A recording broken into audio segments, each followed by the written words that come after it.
We always talk about football gets real in December. I know guys are hungry and can't wait for another opportunity to play football. Let's go, baby. Game time. Tua, end zone, touchdown. He's lit up. Football is loose. In for the touchdown. Is hit from behind. Miami is 1-0 on the clock. It's one time, now, fellas. It's one time. Cut that loose. Every play.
Yo, welcome to a brand new episode of Late Night Exhale. I'm your host, Ali, and this is Late Night Exhale here on the Fins Tailgate. How's everybody doing? Hopefully all is well. It's a brand new week, a brand new game, and we'll be talking about that. I got a special guest tonight. We got DTA in the house. How's it going, DTA? Good. How are you doing, man? Very good, man. Very good. It's been a hot minute.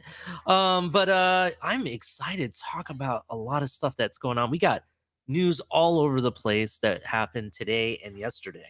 We got some really unfortunate news that I'll be bringing up as well. Which we'll start the show off with that. We'll get the bad stuff Out of the way first. out of the way, and then we'll slowly take that roller coaster ride called the Miami Dolphins. And for the rest of the show. So before we do that, DTA, I want to make sure that we do the rundown. So please hit like and subscribe. Tell your friends, tell your kids, tell your wife. Hit like and subscribe. We really appreciate if you like the content, want more of it, make sure you turn on notifications. Also, if you'd like to donate to the channel, help the channel out so we can continue to provide all of this awesome content to you. We do appreciate and do accept donations. You can make that via Cash App or Venmo, either the money sign Fins Tailgate or the Fins Tailgate for Venmo. Definitely check that out. That also being said, for our lineup, you can always check out Culler Commentary on Tuesdays. Trying to go for Tuesday mornings, sometimes afternoon. Color's all over the place. Sometimes he goes on every other day. We also got Late Night Exhale every Saturday night with me. Sometimes I go on Tuesdays or fill in other spots. But every other day of the week, you also have El Capitan and the Fins Tailgate Show. Definitely check it out. We also got some other shows. We got Dolphins Debrief. We got, the Rabid Dolphin, stuff like that coming soon. So definitely check out that all that info. And check out that content. With that also being said, shout out to our sponsors, Backrooms Collection. Definitely check out. They have some awesome artwork, some awesome pieces that can go into your man cave or home theater room or office or whatever it may be. Definitely check that out. Use hashtag TFTG at checkout to save 10% off your purchase. With that also being said, we also have the Fanatics official partner. Fanatics, use the links below to use Fanatics, helps out the channel. They sell officially licensed gear, everything from their Dolphins hats, jerseys, all your memorabilia. You always want to know where I get my jerseys or hats. I always use Fanatics. So definitely check them out. Also, our links below, you can check out our awesome merch. We have everything from mugs, tumblers, hoodies, hats, t-shirts. The hats and stuff, we got tank tops, flip-flops, yoga pants, all that stuff. We also got these hats. These hats do come in different colors, people. It's not just black and white. You can two-tone them, different colors and stuff. We even have pink for those people that like to wear pink.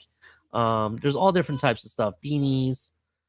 I already mentioned the cups and stuff, and we got the awesome flag. This thing is huge, much bigger and way better material than I expected. Definitely cool. And there's some other stuff. So definitely check out the merch. Use the links below. Make sure you hit like and subscribe and tell your friends. We really appreciate it. All right. Before we really get into it, let's check out the chat. I see a lot of stuff going on. What's up, Carla? John Featherland, how's it going? Jose Valdez, Dolphin JK, how's it going, man? Greg, Jermaine King, what's up? How's everybody doing? Josh Allen sits to pee. I like the name, but yeah, what's up, man? How's it going? Lewis, what's up, Lewis? Lewis, if you want to come up, by the way, I shared the link on Twitter DMs. So check DMs, Lewis. Joseph, what's up? In your head. I think that would be, what's his name? Michael K, right? In my head? Yeah, in my head, bro. Yeah. Only person in my head is that's Michael K. The nice lady who's taking care of my kids, also known as my wife. She's the only one in my head, to be honest. So have fun with that. Aquavision, what's up, Aquavision? Bleezy, how's it going? Kyle, what's up? And Mark is always here. All right. So if I missed your name, I apologize. Dolphineer, what's up? I just saw your name pop up too. So shout out to everybody in the chat. Make sure you hit like and subscribe. We really appreciate it. All right, now with the bad. So shockingly, we got shocking news late last night. The World Cup in Qatar, a very prominent journalist, shocked the journalist world and U.S. soccer and whatnot. Grant Wahl passed away. He collapsed in the media area, and he essentially, we don't know yet exactly what happened, but he collapsed, and they immediately started doing medical assistance and had to take him to a hospital where he was, where he passed away. For people that don't know who Grant Wahl is, Grant Wahl used to be a big prominent person with Sports Illustrated. A lot of the articles that you may have read about soccer or even about basketball. Back when LeBron was actually in high school, Grant Wahl actually did articles about him, right? Even LeBron commented about it recently, actually today, about it. And he moved on from there to a different sport. He eventually took over soccer, and he pretty much covered all of U.S. soccer and CONCACAF, and which is the continental division of where U.S. soccer is a part of when it comes to like the World Cup and stuff. They have to get to the World Cup, they have to basically be one of the finalists in the CONCACAF division. So just to give you an idea for people that don't know, the guy was amazing. The guy had one of those like radio show host voices, DTA. I don't know if you know what I'm talking about. He had like a radio show voice. The guy was fluent in Spanish, where he would show up on Telemundo and be speaking like fluent Spanish, like he lived there. And then when you see him, you're like, he's like the whitest person you ever see. You know what I mean? Yeah, I just looked up a picture of him, so I know what you're saying. Yeah, if for people who don't know what he looks like, God, what was Superman's biggest enemy? Lex Luthor. Lex Luthor. He looks like Lex Luthor, honest to God.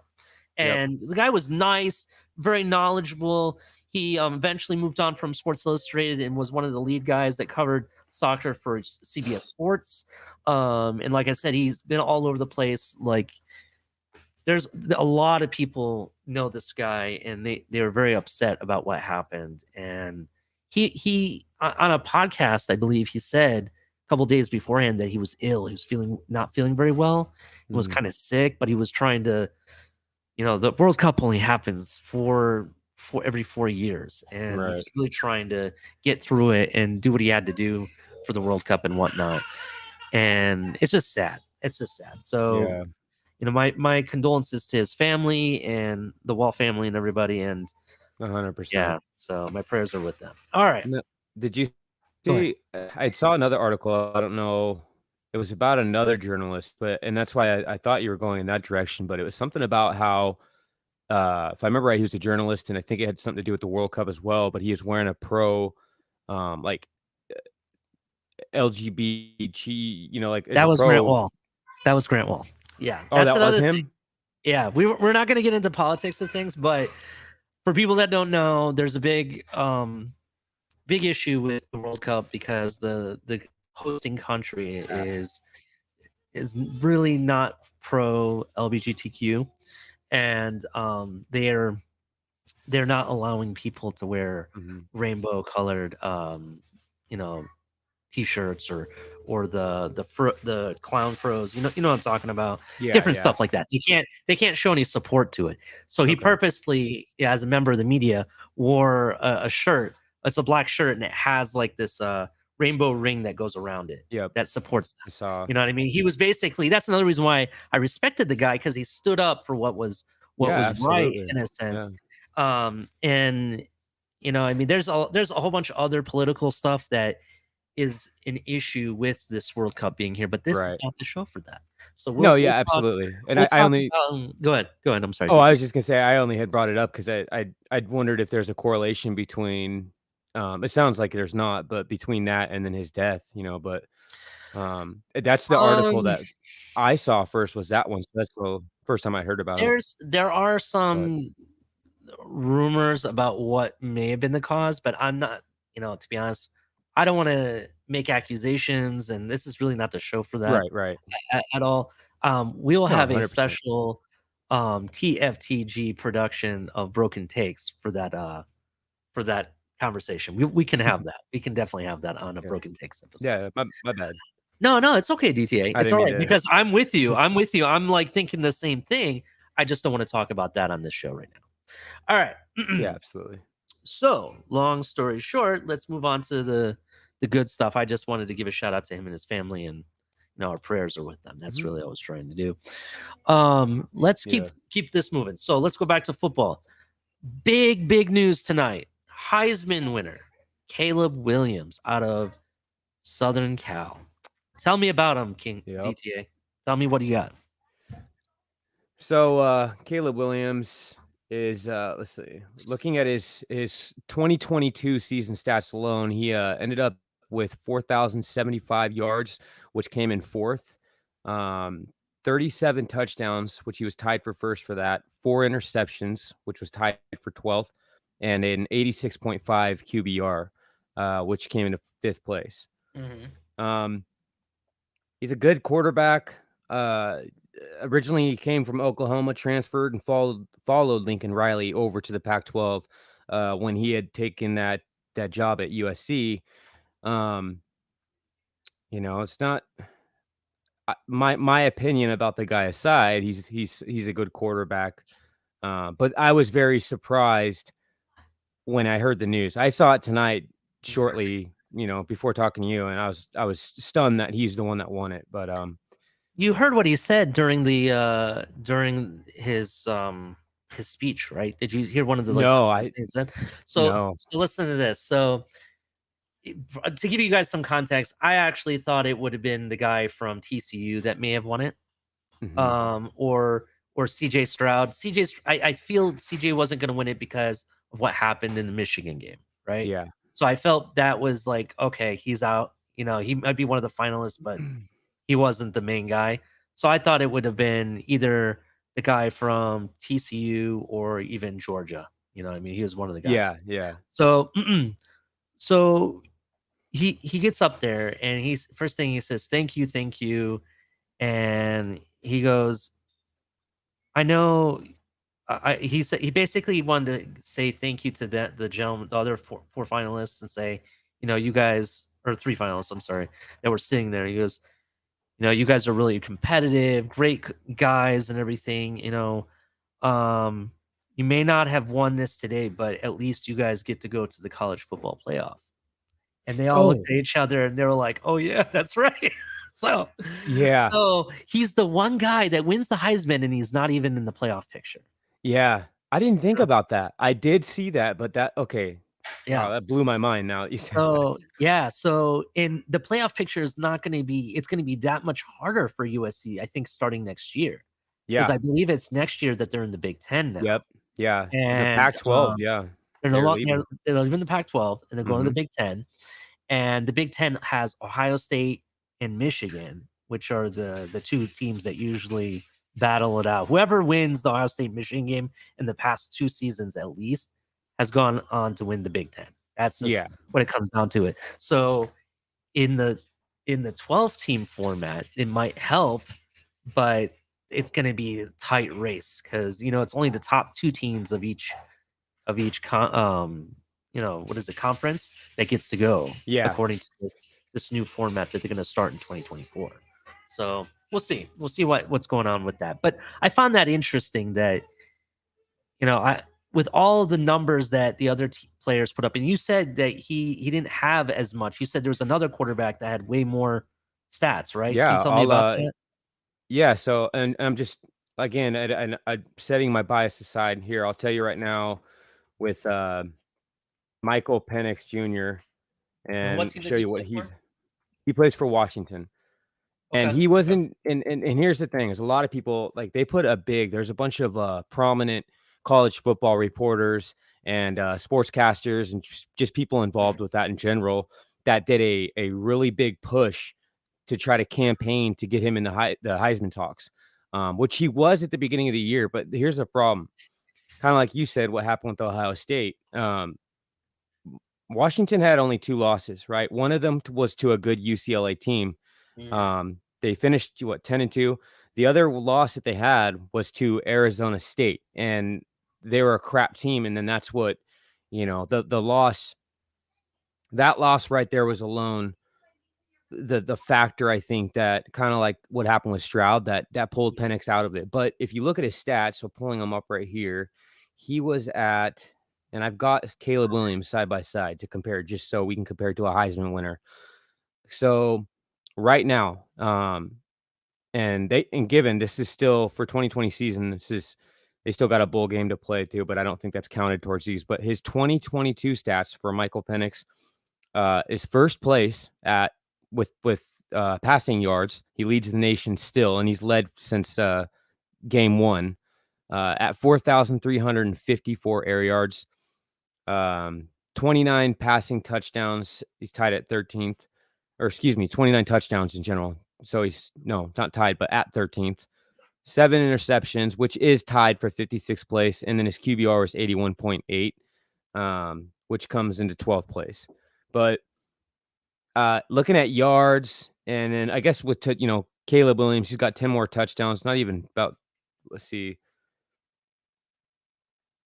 7 or 8 more touchdowns, I think, than Michael Penix does. It's about it. Scroll back up here, a little bit higher QBR. Also, I think, yeah, Caleb Williams will be back next year for sure. And Michael Penix, here's the thing too, and here's the kicker for me. Michael Penix just announced like 4 days ago that he's not gonna go into the draft. Right now, they're projecting him, as well as I can't remember who is your quarterback. So is Stroud? Is he a senior or a junior? Or? I believe he's a junior. I think the speculation is that he's gonna come in this draft, the 2023 draft. Okay, that's the speculation. See, he should stay. I think it would do him good, and the reason I say that is looking at, like, I get it, but if you're hot, you want to use that film and that tape. But and I use Michael Penix Jr. as an example. He just announced 4 days ago he is gonna forego the draft this season and come back for a final year at Washington. Mhm. And the thing with that I think it depends on. I didn't mean to interrupt you. I really apologize, DJ. No, yeah, go ahead. I think that it depends for CJ Stroud. I think it depends on what happens with the playoff. They win and go to the national championship, and let's say, just hypothetically, let's say they win the whole thing, right? He's going. Yeah, to he'll go to the draft. No, Yeah, no 100%. question about it. 100%. If he, Especially if he goes and just smacks him. I mean, if he gets killed in the first game, you know what I mean, and they're out, I could see him maybe, but it's slight chance. I still think he goes. I'll tell you why. Regardless of what happens, like he's not the Heisman winner, right?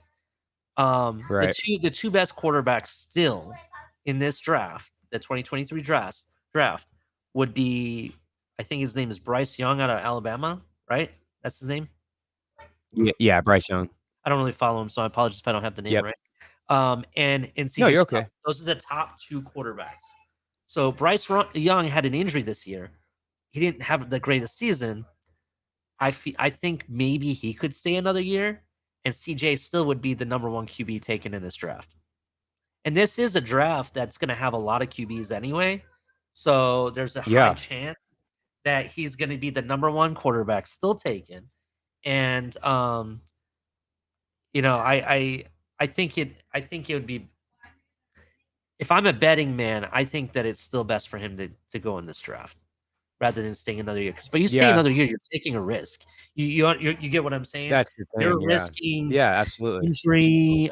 There's a lot of things that you're risking by staying another year. I know if players have stayed thinking, "Oh, I'll get drafted better," and they end up doing worse. You know what I mean? Well, on Ohio State's perspective of it, we don't really need him to stay. I mean, we have a 5-star quarterback that was pretty much one of the top quarterbacks in the country that signed, this year, that we could, or he's committed to us that we could use no problem. You know what I mean? Right. And go Yeah. that route. We're young enough that this team can grow with the young, him being younger. It's not a big deal. Yeah, absolutely. That's and that's why, and with Michael and him returning, that's kind of the risk he takes, right? Because he led the nation, and if you look back, like I said, he won since week 1 all the way through till now. He's led the nation in passing yards, which, that's only one stat. That's half the story. I get it, but he's been high in a lot of the other categories too. And I'll just kind of do a quick summary for you real quick. But like, for instance, looking at his games this year, he had most of his games were like averaging 300 yards per game, all the way up to 500 something yards per game. It just insane the way he went out, beat Oregon. So I think we had, if I remember right, 3 top ranked teams that we beat. But again, that one loss to an unranked crappy team is what I think did it in. Not to mention too, I feel like with the Heisman, I don't know how you feel about it, but I feel like with the Heisman, if you're not, like what they consider a championship team, right? So like the Ohio States, the Alabamas, the Clemsons, you could be, unless you're like off the charts, ridiculously like hard to, I don't know. It's, you know what I'm trying to say? Like those teams that are the Ohio States and the Alabamas and the Clemsons and the Michigans and those teams like that are the ones that they're going to take and pull for the Heisman. So even if a guy like from Washington or let's say Oregon State, is doing really well, I just don't see, kind of like with Michael, he after like the first few weeks, he wasn't even in the running anymore, but yet still led the nation in some of those stats. So let me ask you this, DTA. Caleb Williams, what is he? Sophomore, junior? What is he? He's going to be a junior, if I believe. Let's look. I think he was. Is he draft eligible? He's a sophomore this year. He's a sophomore this year, so he will be a junior next year. Yeah, this year. So he's completed the first 2 years of college football, right? Because I think it's 2 years they have to complete before they can be a draft eligible. If I'm him, I'm going in the draft. I'll tell you why. USC is not going to. There's going to be a transition period moving to the Big Ten. The Big Ten plays different style of football than Pac-12 does. That's what I was about to say. Yeah, the Big Ten style is hard-nosed, run first. It's all about the trenches, the defense and offensive line, both across. That's what it's about. There are teams that is very high passing. Yes, Ohio State's one of them. Michigan, the last 2 seasons has been kind of like that. but Uh-huh. it's been always almost a run first league. Like you see a lot of running between the tackles. Right. There's been a lot over the years. There's been a lot of great running backs, great offensive linemen, and great defensive linemen and ends that came out of the Big Ten, right? Right. So that being said, I don't think USC is just going to come in there and be ready for what the Big Ten provides, that style of football. They're going to have to recruit like crazy to Yeah. get bigger at the line, get bigger at both lines, the offense and defense, Yeah. as well as get bigger at running back. They may have speed, that's awesome, but what I'm trying to say is that when you play Big Ten football, you have, it's kind of like the weather issues that we have. Like when we go to Buffalo, for example, in the snow, or Green Bay, in the tundra and stuff like that. You have to deal with those weather issues, and you have to have the team to be able to handle that and be able to play in that. And I think it's going to be a 1 to 2 year transition for them to actually get to that. So I don't know if it's smart for Caleb Williams to stay. I think he should go to the draft on a high note based on where he's at now. Do you understand what I'm saying? You what I'm No, 100%. I agree. Yeah. And maybe I'm wrong. That's just my opinion. No, But yeah. I was yeah, gonna that's say the my same thing.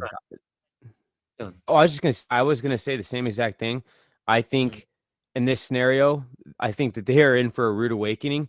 It's no secret, and that's not a knock. And I know you're not doing it either. It's not a knock on the Pac-12. It's just a known fact. When you look at like the Big Ten and the ACC, and you got what's the other one? The SEC teams. They're just built different. They play different. They're built different. They recruit different. Those guys come in, they're usually bigger, stronger, faster. It is what it is. Pac-12 is not, we're still a Power 5 conference, but we're not anything like, it's why predominantly when you get games, whether it's usually in the Pac-12, the ones that are top is either going to be Oregon, Washington, or USC up until they leave next year, right? And then now Utah as well in the last few years. So you throw them out there, you notice anytime that they get in a big situation and they're playing any of those teams from those conferences, you already, you know what I mean? They get made looking a fool. So yeah, I mean, I know this has been several years ago, but the very first college football playoff, Oregon put up like crazy numbers in the semifinal, and then had to play Ohio State in the final, and Ohio State still walked over them. You know what I mean? yeah, It's nothing against Oregon or the style of football that they play or the Pac-12. It's just that they're built differently based on their environment. right. And most of the Big Ten teams are part of like the Midwest area, kind of. Yeah. With the exception of, I think Rutgers is on the East Coast, I think. But it's primarily the Midwest. And that being said, I just feel like they're built differently, and it's going to be a 1 to 2 year cycle for them to get built like that. That's basically where I was going with it. But that being said, people that are asking, the big question is, and it came out about 2 hours ago, did we draft the right guy? What do you think, DTA?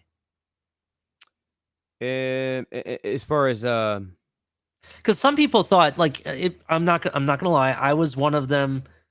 I had hopes, but I felt like if Tua didn't deliver this season, that we would be in this position to look for a quarterback, and I was looking at the draft, right? yeah, Well, it kind of looks like, as of right now, in my opinion, regardless of what happened in the last game, I kind of feel like we kind of have our guy. We have a guy that has the potential to take us there. We know that. And he's leading in a lot of different statistical categories. But do you think that we drafted the right guy? We're looking ahead at the game against the Chargers. They have Justin Herbert. So right. they were taken right after each other, Tua first, then Justin Herbert. Who would you have rather have had, Herbert or Tua? And I know you're a Pac-12 guy because based on where you're at, Yeah. located, geographically. You know a lot more about Herbert than what we may know. So, what are your thoughts based on what you've seen so far?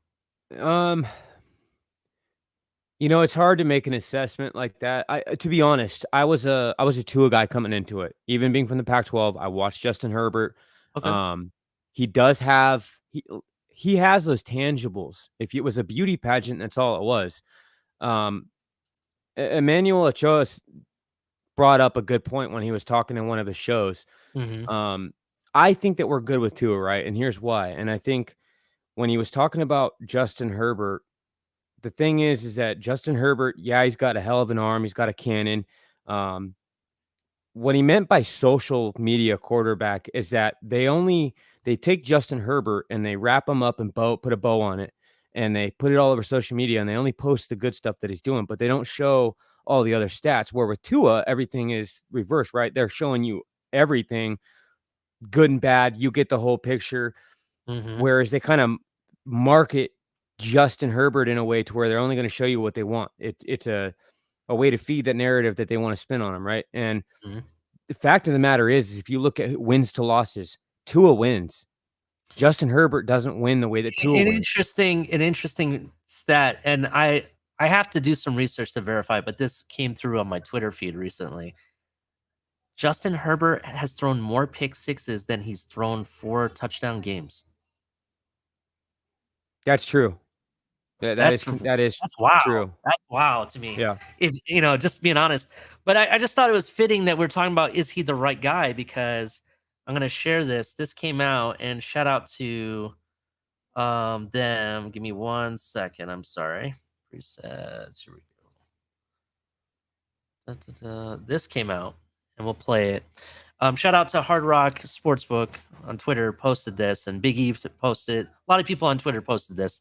I'm gonna go ahead and play it and see. It's kind of interesting. Tua against Herbert, and they're going to be linked forever. Is it possible the Dolphins drafted the wrong guy? You made a mistake because Justin Herbert is a star.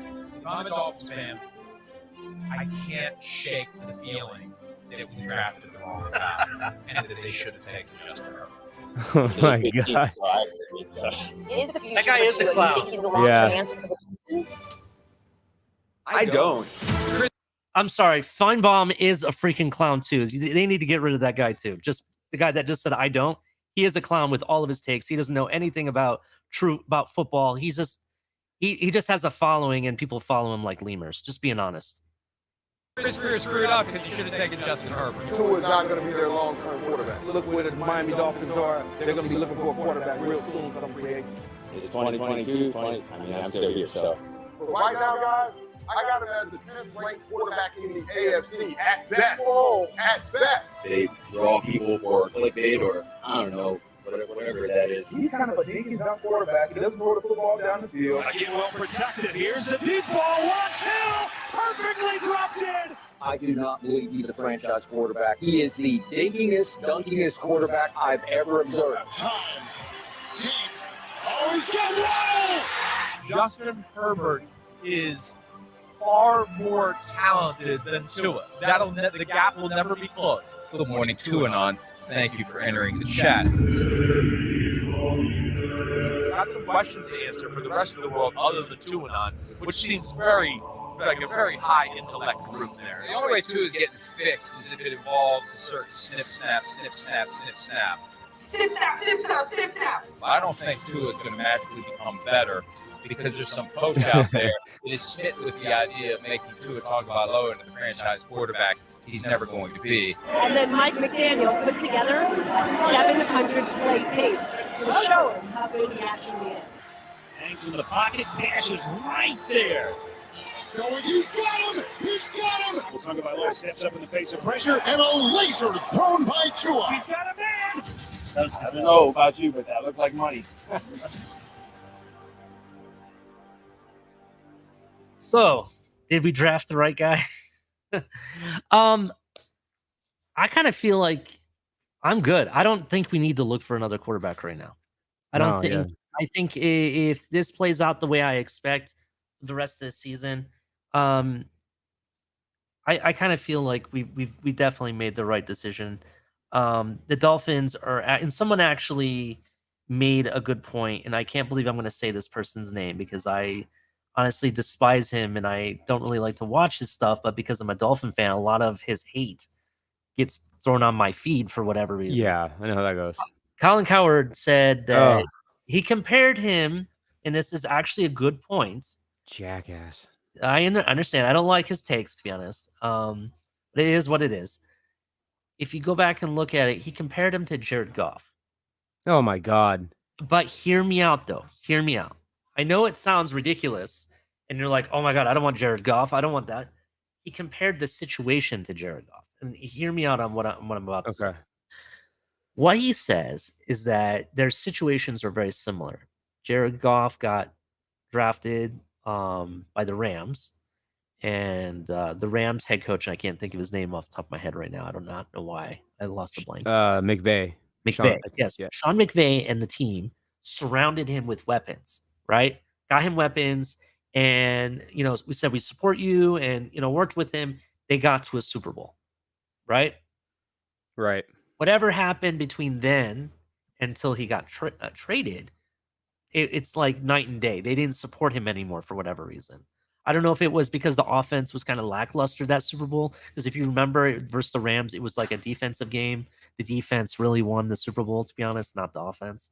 So that's basically what happened. The Patriots took it home, and that's how we ended up getting Flores. Yeah. If you remember that.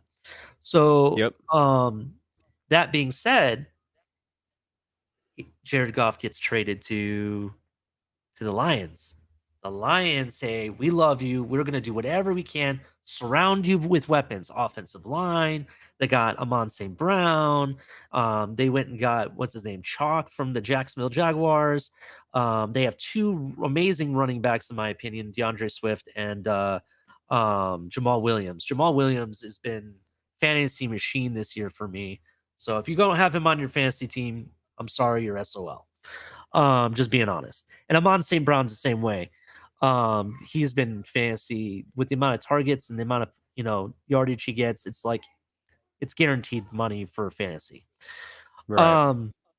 So when you look at that and you look at how well the Detroit Lions have played offensively, right?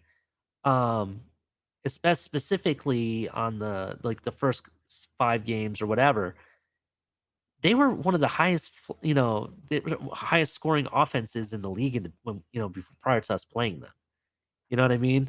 In fact, his numbers were completely flipped. He had I think they said 16 to 19 touchdowns his last year with the Rams, whereas for the whole year. And when he got traded to Detroit, he put up that many touchdowns in the very beginning. You know what I mean? So it's kind of like night and day. This is the same thing with Tua. Now, he hasn't changed teams, but because we've changed the regime and the coaches and everything, they've done basically a flip of a switch. They went from what they did in 2020 and 2021 to we're going to surround you with some of the best weapons. We got Mostert, we have Jeff Wilson Jr. Sherfield has come out of nowhere. He's like a dark sleeper for me he's been amazing. He's been amazing. He's one of those guys that I don't expect him to get targeted a lot, but when he gets targeted, it's almost a sure thing. It's almost a sure thing, yeah. Yeah. And I also saw a stat that Tyreek Hill has only dropped 3 passes this year. Really? Is it really only 3? That's what I'm questioning it, but I saw it pop up from PFF, so I don't know if that's legit or not. So I feel like he dropped 3 in one game, hasn't he? Maybe. No, 2. I think it was 2. I don't know. Maybe it depends on how they critique a drop pass. Right. Does the pass have to be in both hands where he drops it? Or is it like where he's reaching out and it hits his hand and it pops up in the air like what happened last week? Right. So my question is, how are they critiquing it? That's how we have to figure that part out. Yeah. It's still a minimal number. Let's just go with that. He's been targeted I wanted to say they said 137 times, something like that. Gosh. It's ridiculous. But what I'm trying to say is we went and got the offensive line. We went and got the receivers. We went and got the running backs. You know what I mean? And Tua is in first in almost every category. You know what I mean? He's number one when under pressure in the fourth quarter. You know what I mean? Even after the 49ers loss. You know what I'm saying? Yeah, after So, the loss, yeah. so that's where I'm saying is like, do we have the right guy? I kind of feel like we have the right guy for now. I do need to, now I'm at the point, okay, you showed me you can do it. Now I need to see more of it to the end of the season. And then I want to see it followed up into the season after. I don't want a one-hit wonder. I want a every year wonder. Like every year it's like, holy crap, this is good. Just like what Josh Allen has been doing the last 2 seasons. You know what I mean? I want to see more of that. That's basically what I want to come down to. I feel like we gotta not. We also can't be kind of spoiled, I guess. And I hate saying that, but we can't be kind of spoiled now because I feel like Tua is really. I mean, he's gone out there, and it's such an absurd amount of. Like it's a 180 night and day difference, at least in my eyes, when you look at the way he was playing compared to this season and what he's done, and just not only statistically, but with the eye test and what we're watching him do, the way he's performing. We got to remember, just like San Francisco. Yeah, it was top. It was, I think at the time still is the number 1 defense in the NFL. Yeah, what the situation and what that was going up on the line. But he had a bad game. So he can still put out incredible stats and play amazing and just go out there and do 2 of things that he's been doing. But he may have a bad game thrown in here and there. And I feel like at some point it's hard to remember that. So let's say, he takes us in deep into the playoffs this year, and then next year, same thing, just playing extraordinary, but then he has a bad game. Do we get upset at him and question things, or are we just like, hey, it's part of football, is what it is? You know what I mean? Because it's where we're at right now is because of what the situation with him has been the 2 years prior, as why I think we're so critical. Yeah, so critical. Anytime there's a bad game, right? And then when you have such a increase in production, but I think we have the right guy. I really like Tua. I would take him, in my honest opinion, I would take him over Herbert. I don't know. Tangibles, yeah. Herbert's got the size, he's got the arm, but I liked Tua's work ethic. I really like the guy as a person, Tua as a person. I love what he did in college, and for the fact that he came in off the bench for Jalen Hurts at the time and did what he did. I saw, and that's the thing I've been saying is, all this, the whole narrative, people are saying he doesn't have an arm, he can't throw it past 20 yards, blah, blah, blah, blah. We all watched what he did in college. That video just showed like a whole bunch of them. Exactly. And we saw what he did in college. So that, that's an oxymoron. The truth behind it is that, yes, he had a learning curve that we had to get through, right? He had the hip injury.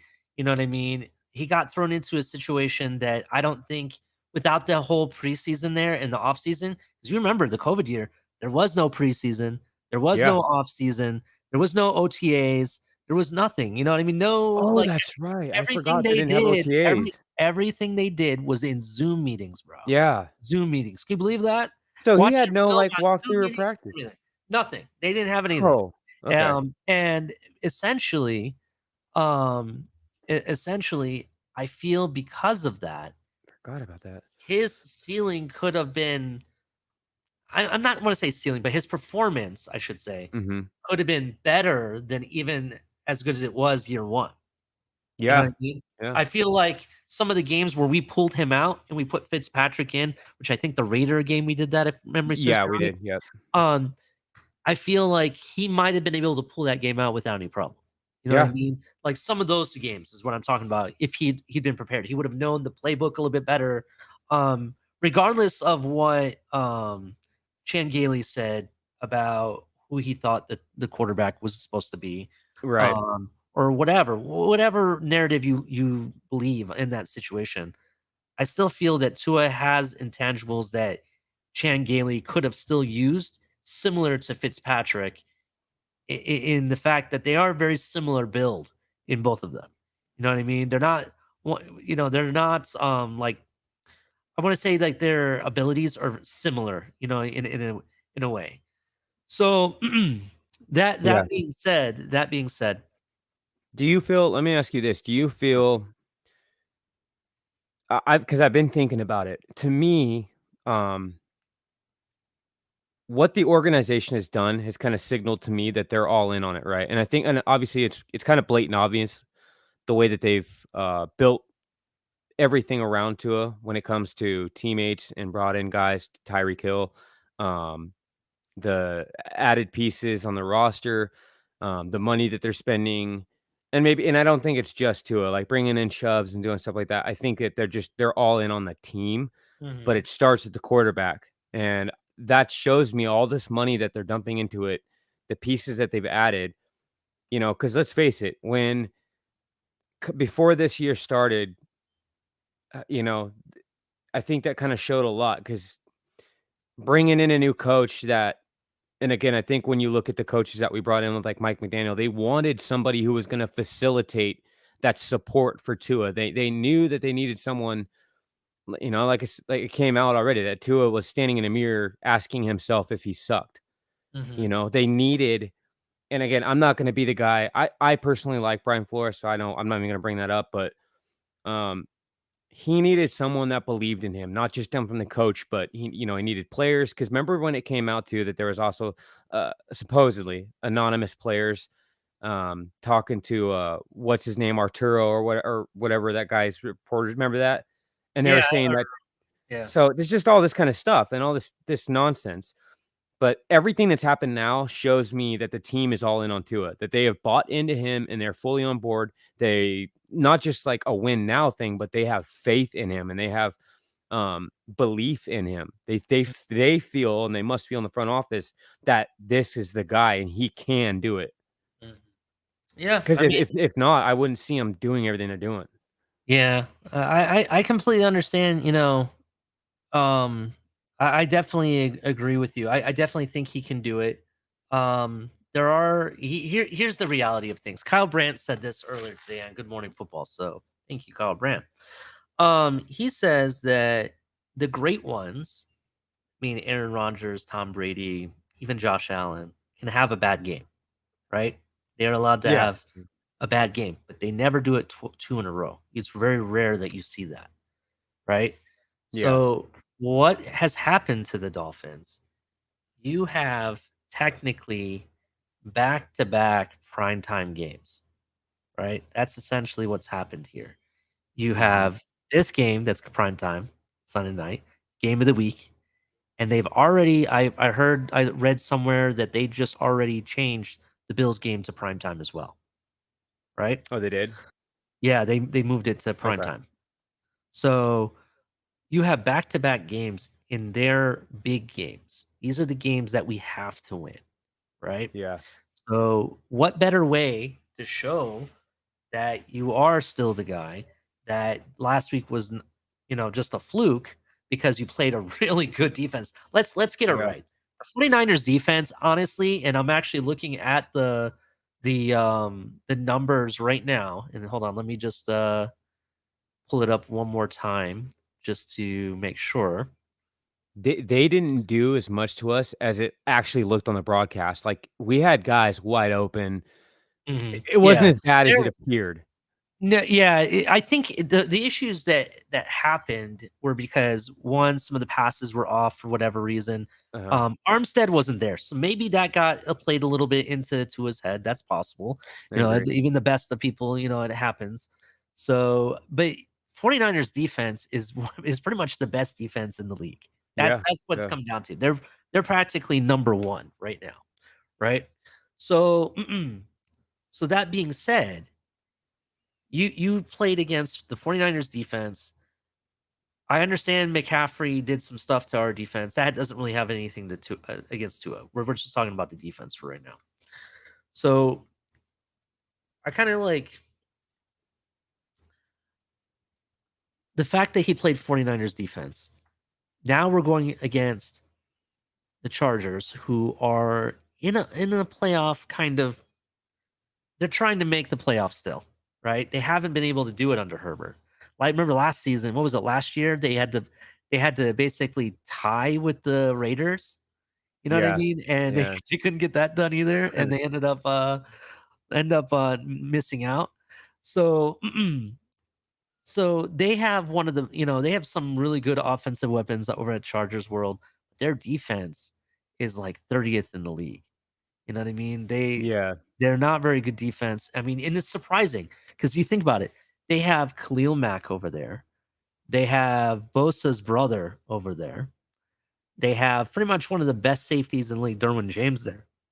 By the way, I have an update on Derwin James. We'll be talking about that when we get to the injury report. But they have some decent pieces, but they've been not really good, at all. They have allowed more than 20, I think it's like 25.8 points per game. So I'm expecting this to be a high scoring game. Tua's going to perform. And number one, and I had to actually do some research.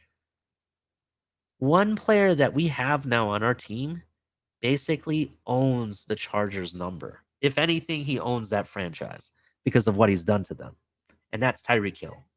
Tyreek Hill has done more to the Chargers since his career began with Mahomes than any other player that we have. And he has lived in their heads like forever. It seems like every game, even the last season, I think they played with Mahomes.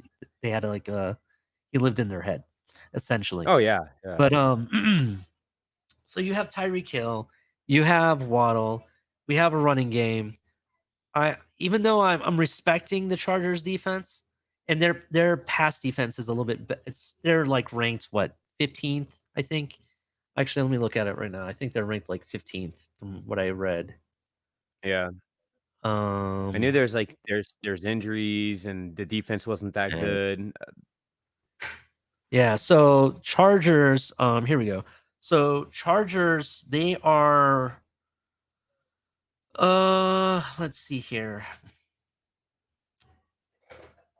So they allow at least 151.8 rushing yards a game.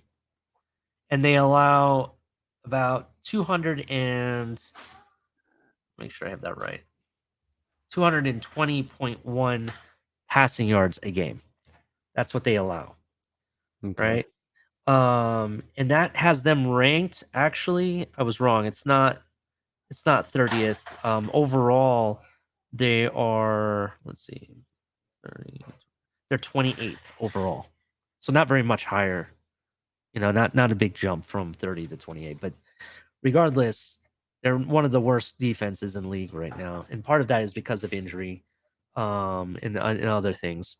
So we'll see. We'll see what happens.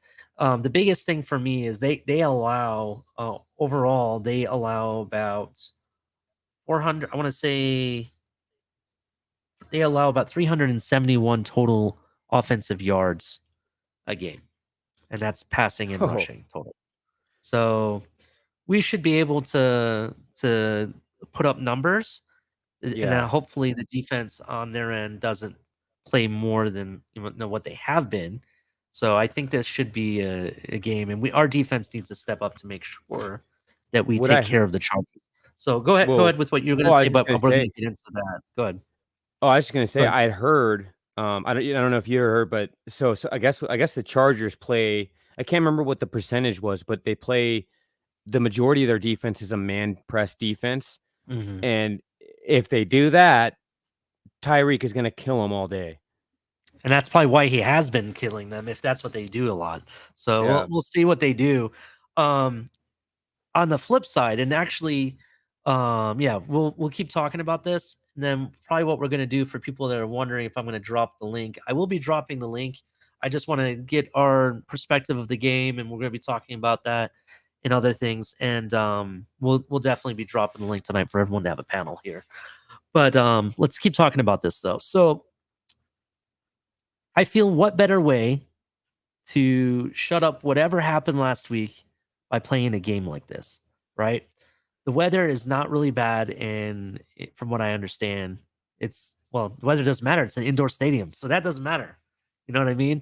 So that doesn't matter. It's an indoor stadium.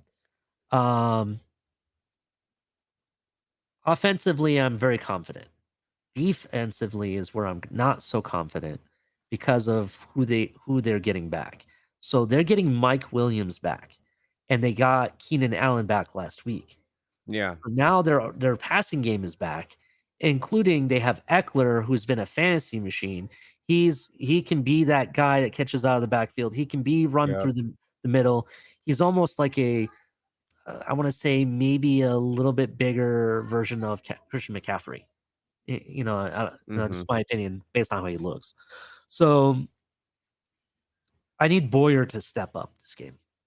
Yeah. I absolutely need Boyer to step up because based on what I've seen, what they do defensively, there should be no reason why the points aren't being made. And then assume that happens while we're scoring points. We just need our defense to slow them down. That's all I need. Yeah. I need them to just slow their running game down. You take the running game away, make it a passing game, and I think the game becomes easier, even with Mike Williams and Keenan Allen. Let's talk about that a little bit more. So they have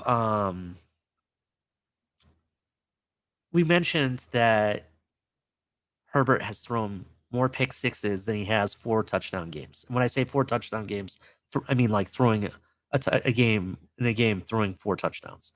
So that's a lot. That's quite a few. I've also read that Herbert hasn't thrown for more than 400 yards in a game, or Tua has. That was interesting. Wow. So you take all those different factors in, and it's like, what do you think? I think this is going to be a close game. I think offensively it's going to be on both sides because of, the offenses that they have. I think it's going to be inflated. You might have Tua throwing for almost 400 yards and 3 or 4 touchdowns. You know what I mean? I expect that to happen. But at the same time, what is our defense doing? Our defense has gotten a little bit better in getting to the quarterback, but one thing I noticed, and this is the key to the game for me, is you got to live in Herbert's head. Herbert tends to throw games away in big moments. When money is on the line, like there was a game, I want to say it was not last year, but it was the year before. The guy's on the 10-yard line, and all he has to do is get it in the end zone, and it's 1st and goal, and he throws an instant pick. You know what I mean? Yeah. So I need our defense to get to him, get in his head, force him to throw the picks. Yeah. You know what I mean? And at the same time, I need my secondary to play tight. I know we're playing zone, and that's fine, but keep the players ahead of you or in front of you. Don't let them get behind you. That's basically how I look at it. And we need to get better at tackling. That last week, that was the biggest downfall. In fact, there were situations we could have slowed down the 49ers, and the outcome could have been different had we tackled better. And I hope to God they ran a circus in tackling after that game, because I would have had a clinic, and it would have been, I would have had their asses out there tackling until they get it right. That's just my opinion. So yeah. So what do you think about that? What do you think the keys of the game are? So for this game, I'm not too worried about. I saw it somewhere in the comments. Not really worried about him running on us the way that like Justin Fields did or any of them. That's the thing with a misconception kind of with Justin Herbert. He's not really a runner. He is totally a dual threat pocket passing quarterback. That's the thing. I think, pressure, constant and consistent pressure is going to be key here. Disrupt him. We need to get back there, get home, get the quarterback. As long as we keep consistent pressure on him, he's going to be making mistakes. He's already prone to in big games. We got to capitalize on those. You got to see some life from the cornerbacks, and the safeties, get picks, get those opportunities. I know we had a few in the 49ers game, but I don't want this to come down, especially kind of like what you said, right? If this is a close contention, like for me, I'll say let's say a 34-30 type of game, right? You got something that's close. We can't have penalties that are going to give them any advantage on us. And I see a lot of times, just like in the 49ers. Now, I will say some of those, in my opinion, were bullshit, but some of them weren't, right? we got to watch those penalties because that's going to give them, especially if you're in a really tight game like that. You're just giving them footing and ground to speed up on you. So, Justin Herbert, I think we got to continually get pressure on him. I think our secondary's got to step up. Defense has got to play well. I don't know.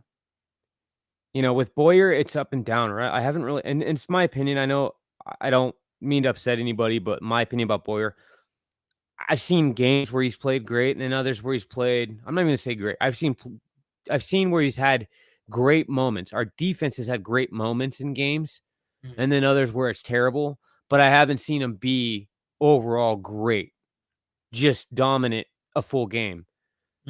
That's just my opinion. I think that it can be better, but I do like Boyer. I just think that when you look at the personnel changing with the injuries we have, which it's his job. He should be able to figure this stuff out, even if you have injuries. You're the one that, it's your scheme. You got to adjust. You got to make the corrections. But regardless, I think he's struggling with that, trying to figure out what's going to work now with the personnel that we have, and what people's strengths are. But again, like I said, the pressure on Herbert, I'd say not getting the penalties.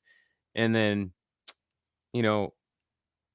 I'm going to be looking for Tua to come out. I again, on one of those sports shows, they're kind of going back and forth on, I think it was Stephen A. and Orlowski, but talking about if they expect, do we expect Tua to come back into this one kind of looking like a deer in the headlights, right? Like coming out looking lost, throwing passes like that. I don't expect that. I think that was a one-time thing. I don't know how you feel about that, but let's actually. What my take on that? With my take on that, it actually goes into this next segue, and I'm gonna share the screen real quick. Yeah. Let's actually look at this together, and let me know if it's big enough. This is the injury report. Can you guys see it okay on the screen? Can you see it okay? I believe everyone should be able to see it on their screen here. So this is the big key right here. Teron Armstead, right? He did not practice Wednesday, but he had limited practice Thursday and Friday. This is a guy that has rarely practiced all season. The fact that he's practicing, I actually think he's going to play. And that's why they have him questionable. I think we're back to that. And I think he was the main reason why it was a deer in the headlight kind of look a little bit last week. You know what I mean? You take him out of the game, you got to make sure you're positioned properly. Even Tua said it himself. There was certain situations that he didn't have himself in the right position, like he should have. Yeah. And that's because he lost sight of his pocket presence that he does very well at times. He does not. He didn't do it very well in that game. Kudos to him too. I really liked his response, by the way. Just side note, with the way he responded, both him and the coach took ownership of it. They said it was their fault. And that's what. Let's be real. That's what real coaches and captains do. They take the heat, right? And Zach Wilson. I hear what you're saying. Well, the other part of it is also, there's some. I could turn around and say that Tyreek caused one of those interceptions. If you go back and look at it, he technically did. Technically, because if the ball hits your hand in a relatively close area, you got to catch that ball, bro. You know what I mean? And it bounced off his hand and go right into the corner's hands. I don't know. That's just my opinion. Just take it as you will. But that's my opinion. So that's a big thing. Teron Armstead's questionable. I expect him to play. This is a big game. Melvin Ingram, not injury. That's all vet rest. I'm good with that. He's a vet, dude. We don't have to worry about that. Teddy Bridgewater's questionable. I'm not really so worried because I don't really expect him to have to come in unless we absolutely need him. Looks like Raekwon Davis is limited, full practice and limited, and I don't have anything designation. He should be good to go. Eric Rowe should be good to go. Darren Smythe. Let's talk about the tight ends. This is something that I've noticed. The last two games, it seems like we've kind of moved away from the tight ends a lot. Yeah, I've noticed that. We threw one pass to Darren Smythe. I think he caught one. And correct me if I'm wrong in chat. I think he caught one last week. I thought they brought him in and he caught one. Yeah, I believe he did. We need to see more out of the tight end room. We haven't seen very much. Gesicki had like some hot moments where he had like 3 games in a row. But since the Houston game, and going into the 49ers game, it didn't even seem like they threw to him at all. There was like nothing. Mhm. I think it was like he wasn't even there, to be honest. They may have thrown to him once. I could be wrong about that, but I didn't see it. That's how. No, you're absolutely right. They feel like they've kind of been non-existent, at Mhm. least this season. We saw a lot of Mike Gesicki. Like, he was very prominent in Yeah. seasons past. So Yeah. So Tua's on the injury report with an ankle injury. I think they're just going to tape him up. He'll be fine. He full practice, so we're good. Yeah. Jalen Waddle, the fibula, that was kind of concerning. that worries me. He did full practice though, 2 full practices in a row, so that's good. So he's not on there anymore. With this stuff, Ali, don't they have to, like, even if it's subtle, right? Even if it's not even like a big deal at all and it's just subtle, they still have to list it, right? Like, Yeah, so it doesn't regardless always of what it necessarily is. mean. No, but I think that's actually a good subject to talk about right now. So I don't know if you saw earlier today, the Saints got hit with a whole bunch of fines. I Oh, guess in what? their game. Yeah, let me talk about this a little bit. Oh, So up. in the game they had last week, they had some fake injuries. They were faking Oh, injuries, God. and they got called out for it. And there's like, I want to say there's like 5 or 6 players and some people, coaches and stuff that got fined. It's something Oh, like wow. ridiculous, something ridiculous. They've already planned on appealing it, but let's talk about faking injuries and is it right or wrong? In the sports world today, there's a lot of faking going on. In basketball, we have flops. They've made rules against flopping now. They actually go back and they have penalties and stuff like that for that. In soccer, we call it grass rolling. And there are situations where if they catch you in the act of flopping or diving or grass rolling, whatever you want to call it, Mhm. there are penalties. You can get a yellow card, even a red card in certain situations that they have now. So there's that. Do you think this is a problem? Because, like, for example, I'll give you an example. Teron Armstead has been on the injury report, I think, all season long. He's played like every game, though he's on the injury report.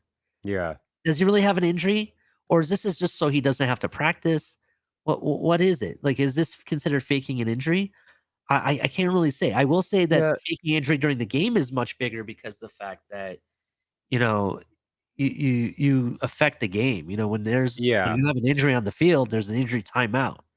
So if you're doing this in a certain situation, you have no timeouts. That's kind of manipulating the game in a way. So I understand why you're getting fined because you affected the game. Yeah. But do you think that this is a better way of this is okay versus that? What's your opinion? That's basically what it is. I mean, I don't know. It's kind of hard to say. And back to the question about, like, specifically with Teron Armstead, like that. That's a good question. I was asking the same thing, and I asked the same thing about, like, Melvin Ingram. Like, I don't think he has he even practiced one time this season? I think he hasn't, right? It's always I don't think said. he has. Like, he did show up to, like, I think an OTA and like one a couple like the last ending of training camp. I think that was pretty much it. All right. But I think if you go back and look at the history, I think it's been did not practice, did not practice, did not practice. And they've been saying it's because that he's dealing with a lingering toe injury, which is on here. But if he's okay to play with the toe, I mean, maybe they just need to have it on here because it is an injury one way or the other. Maybe you're right. Maybe that's what it is. That's what I was thinking is the only way I could see it is, like, in my opinion, like you said, asking me, I think that I don't know, maybe I don't know if it's like some type of agreement that they have with all the teams in the league, maybe because it's like information that they all need to be privy to of who's going to be playing so that they can, because I don't see how I could see how it would give an advantage to know who isn't going to play, right? And I guess by proxy, would give maybe could give someone of an advantage to know who is not going to play, or and is going to play. But because in a way, you could play like real life chess with this. You know what I mean? In a sense, because you put somebody on the injury report, you're like, oh, okay, he's kind of banged up. He's probably not going to be running against us. He's going to be throwing the whole game. You get what I'm saying? Well, dude, if you put So Tyreek on there and you say that he's questionable to play, so that like if you make it appear like he's 98% chance probably not going to play, yeah. team kind of goes laxed on that, and then you show up and the opponent is like, oh shit, there's Tyreek Hill. He looks healthy as an ox, and he's running out to play, and we didn't plan for that, you know? Yeah, absolutely. I mean, we'll go down this list now. The biggest person I think that I'm kind of like questioning what's going on, but River Craycraft is on here and he's doubtful for the game. And they elevated Go what's ahead. his name? Freddie Swain, right? Yes. That's why then. Okay. I didn't know why they My question regarding that is this: why have we not elevated or brought in Eazy-E into a game? That's a big question. Now, I was gonna wait for a broken takes to bring this up, but we'll talk about it right now because it relates to the tight end room, and we've been talking about that. So, River Craycraft, when they utilized him in the beginning of the season, he did very well, and I expected that. Then they went a couple games without using him at all, and now we started using him again. Now he's back on to being doubtful, so I'm not really happy about that. But at the same time, who's this Freddie Swain guy? I haven't never ever heard of this guy. Do you know who he is? Like, can you tell me? he played for the Seahawks for a bit. I can't remember when they got rid of him, but he played for the Seahawks for a bit. He was a starting wide receiver over there. So He was? Yeah, he was a starting wide receiver for Seattle, and he actually did pretty decent. I can pull up his stats real quick. Okay. He didn't make like a lot of noise. He was kind of like a brief, in the grand scheme of it, it was a brief stint over there. But just bringing it up here real quick, Freddie Swain, stats real quick. Pull this up. And I watched him in a couple games. He played all right. So let's see, 21 was with the Seahawks 2021 and 2020. So 2020, he had 13 receptions, 159 yards, average 12.2 yards a game, longest 23, 2 touchdowns. What was his 2021? 2021 was 25 receptions for 343 yards, 13.7 average, and 68 longest, 4 touchdowns. So and then I don't it's not know. nowhere near what our starting wide receivers have. I mean, in comparison to Waddle and Tyreek, nowhere, not like that caliber. Okay, I see what you're saying. Okay, well, here's the it was very brief, and here's the deal. We have a guy that we drafted, and he showed quite a bit in the offseason and also showed, stuff in college on why we drafted him. And I think we need to give this kid a chance, and we haven't seen him, and that's the biggest question. The last we heard is that they were training him for a different wide receiver role, like as in like a different wide receiver position that he's never played before. Okay, that's great. But how long does it take him to learn that? We're already on the last quarter of the season here. You get what I'm saying? We're getting on the verge of like we've played after the next 2 games. We're really getting prepared for the playoffs technically if things go our way. You know what I'm saying? In the right way. So where is this kid? Why hasn't he showed up? At least have the guy dress. You know what I mean? Have the kid dress in case you have to use him. There's been situations that we've had this season that we could have used him. Hint, the 30 the game that we were up 30-0 against Houston, for example. You know what I mean? We could have used of course, yeah. You know what I mean? Yeah. So why haven't we seen it? Now here's a take. Well, this is a hot broken. He's take not on the injury report, right? No, he's not. But he has not been on the injury report before that. That they haven't dressed him. They just said he's not active. I just remember he had something with his eye. I just remember that, but that was like but that was. Let's be real. That was pink eye, probably. I mean, because it came out of nowhere. You know what I mean? Yeah. But probably as a rookie prank, they probably one of the players went and farted on his pillow or something. I mean, that's probably what happened. I'm joking, really. Farted in his cleats or something. Yeah, you know what I'm saying. Yeah, I got So you. long story short of that is the fact that they haven't played him, and there's no there's no explanation of why. You know what I mean? Are Yeah. these wide receivers either that much better? And if that's the case, is he really a bust that you're going to go and get someone off the practice squad? You know Mhm. what I mean? And bring them to the main roster. Now, here's the other part of it. I mentioned the tight end room, and we'll talk about this. So, what happens after this season? Two things. We will only have two tight ends technically on this roster at the beginning of the offseason. Gesicki will be no longer on a franchise tag. I don't see us franchising him again, to be honest. I'm hoping, in a way, I do see the benefit of having him still on this roster, but I don't think that we'll sign him. I think we need a different style tight end, to be honest. And then Durham Smythe, he's only on a 1-year deal. So I expect us to maybe offer him another 1-year deal. Yeah, I like him. I don't know what will happen. You know what I mean? I don't know if he'll take it or not. So we'll see. But then you have Hunter Long that is on and off the injury report all the time. And then you have Connor Tanner, who I really like. And he's on and off the injury report as well. Yeah. So he dropped a main for his first pass. He dropped it when he was perfectly open and should have caught it. So that kind of upset me too. But so it did, here's but what I feel like it's like an aberration. We got to. Yeah, I understand. Even Kareem Hunt, and believe it or not, and this is a true statement. You can go look. It was on primetime TV, Kansas City versus New England. It was the very first game Kareem Hunt played. First handoff to him. What does he do? He fumbles it. Right.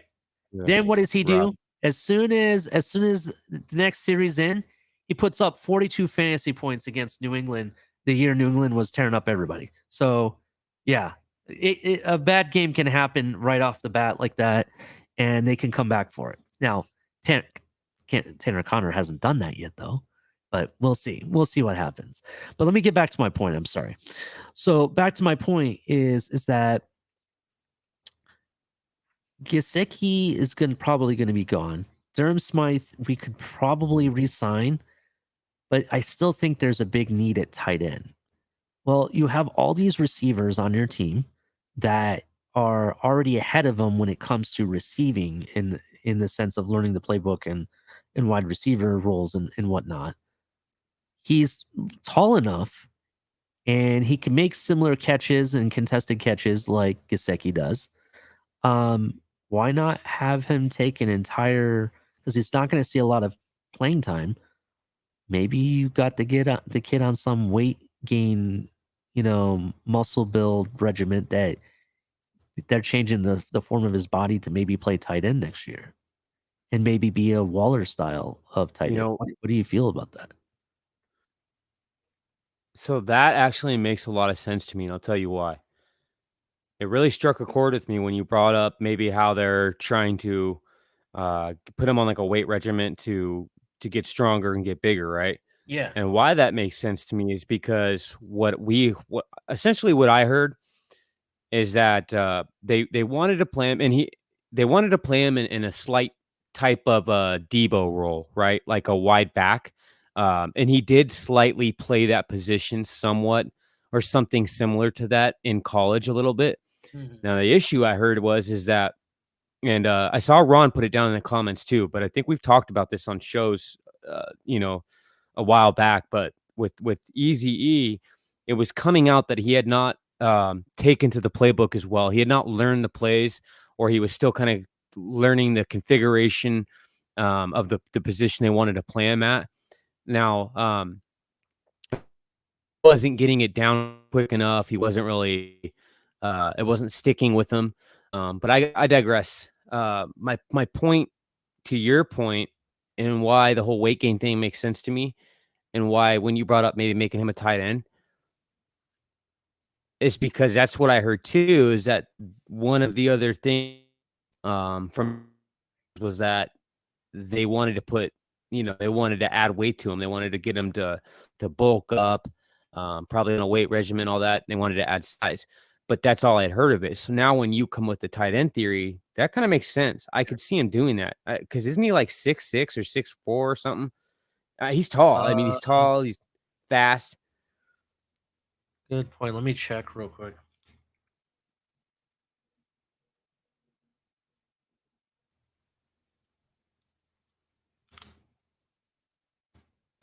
Are you still there?